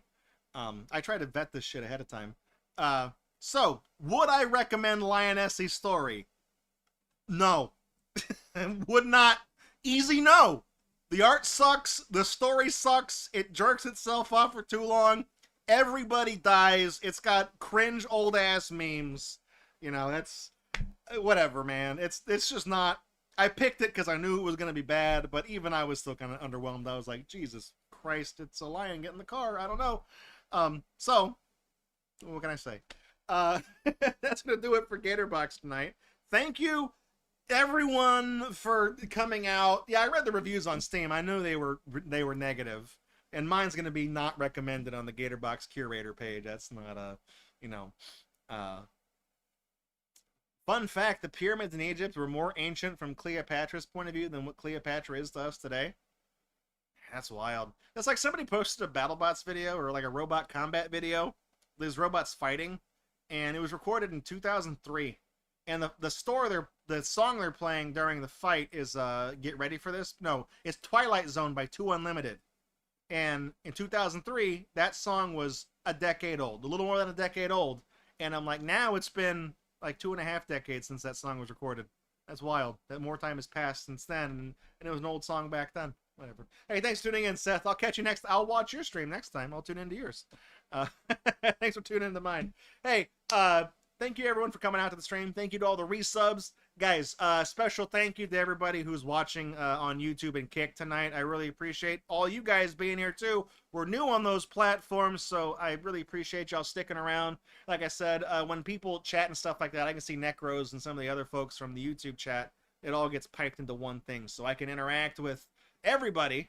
Thanks for hanging out with me. I appreciate it, guys. For YouTube and Kick, we're new on those platforms, so if you're new to Gatorbox, we're Monday, Wednesday, and Friday. Obviously, Friday tonight is the big show, the main show. It's 9 o'clock Central every Friday. But Mondays and Tuesdays, I do 7 to 11 p.m. And that's kind of our hangout streams, the chill stream stuff. We play, games like sandbox games and retro achievements and things that take multiple streams to do. I would like to start a new hangout game. I've kind of got my eyes on Chaotic for the Xbox 360. I've also been thinking about Crusader of Senti for the Sega Genesis. I've got some ideas for games. I got a whole list I was working on, so we'll figure it out. I have some big streams coming up later this year. They're in the schedule channel on the Discord. I'll rattle them off real quick just so that I can put them out there, let you guys know. A lot of those streams that I owe you guys, we're gonna do them this year. Mylon's Secret Castle. I'm gonna beat it all in one go. Sunday, April 13th. Be there or don't be there. Watch it afterwards. I don't know. Whatever. July 5th. That's a Saturday. The Super Mario 64 Anti-World Record Marathon. It's a 24-hour marathon of Mario games, including Mario 64. September 13th, 2025. That's this year. I believe it's a Sunday. That's Your Level Sucks, the 10th anniversary. 10 goddamn years to the day. And September 21st is the Sword Quest Earth, Wind, and Fire and Water marathon. I'm going to beat all 4 of those damn games. Probably not in that stream, but that's going to be the start of those chill streams. We're going to start. That's a Sunday. November 8th and 9th this year. That is our Extra Life, the 13th marathon coming up at the end of this year. December 11th is the Game Awards. So all that, you know, it's in the schedule in the Discord. So yeah, it's been 10 years since Your Level Sucks. that sucks. Like I said during the Lionessy game, the unyielding wheels of time will grind us all into dust someday. We're getting there. That's how you found this stream. That's how a lot of people found this stream. That just goes to show you that we have not had a hit in a decade. But I'm still out here slumming it up, man, telling jokes to fucking random people. We're gonna make it happen. And I'm really glad that you guys made it out tonight. So I'm really glad you're here. I'm glad to be back on the air. Like I said, I miss doing this, but I always take January off for mental health break to kind of unwind and detox and catch up on some stuff. So I rendered a new thing of credits for this season. You guys are going to like that. See if you can guess the reference. I'm really proud of it. Took me long enough to make this one. So that's it for tonight's stream. I'll see you Monday and Wednesday. We'll start a new game. Friday, next show, I actually got a schedule. I put games on the schedule. Next week's game, if I can get it to work, is Welcome to Bodyland. It's a computer game from 1994, and it doesn't really run all that well on a virtual machine. Tried it on Windows XP, and it crashed the virtual machine so hard that it bled out into the host machine and crashed my actual computer too. So, oops. I'll see if I can get that to work. If not, it's going to be Titanic the Experience. I wonder what's going to happen there. Nothing bad, I hope. A lot of cool stuff you can do there. You can ride it. You jump off the high dive. You can ride a door around. A lot of cool stuff. Draw some boobies. You know, listen to the violins. Sounds like a lot of fun. Let's go. So that'll be next week. I'll see you guys there. And in the meantime, I'll see you guys in the Discord. Thanks for tuning in. Take care now. Bye-bye then. That's the quote I messed up on Wednesday. Here's the credits.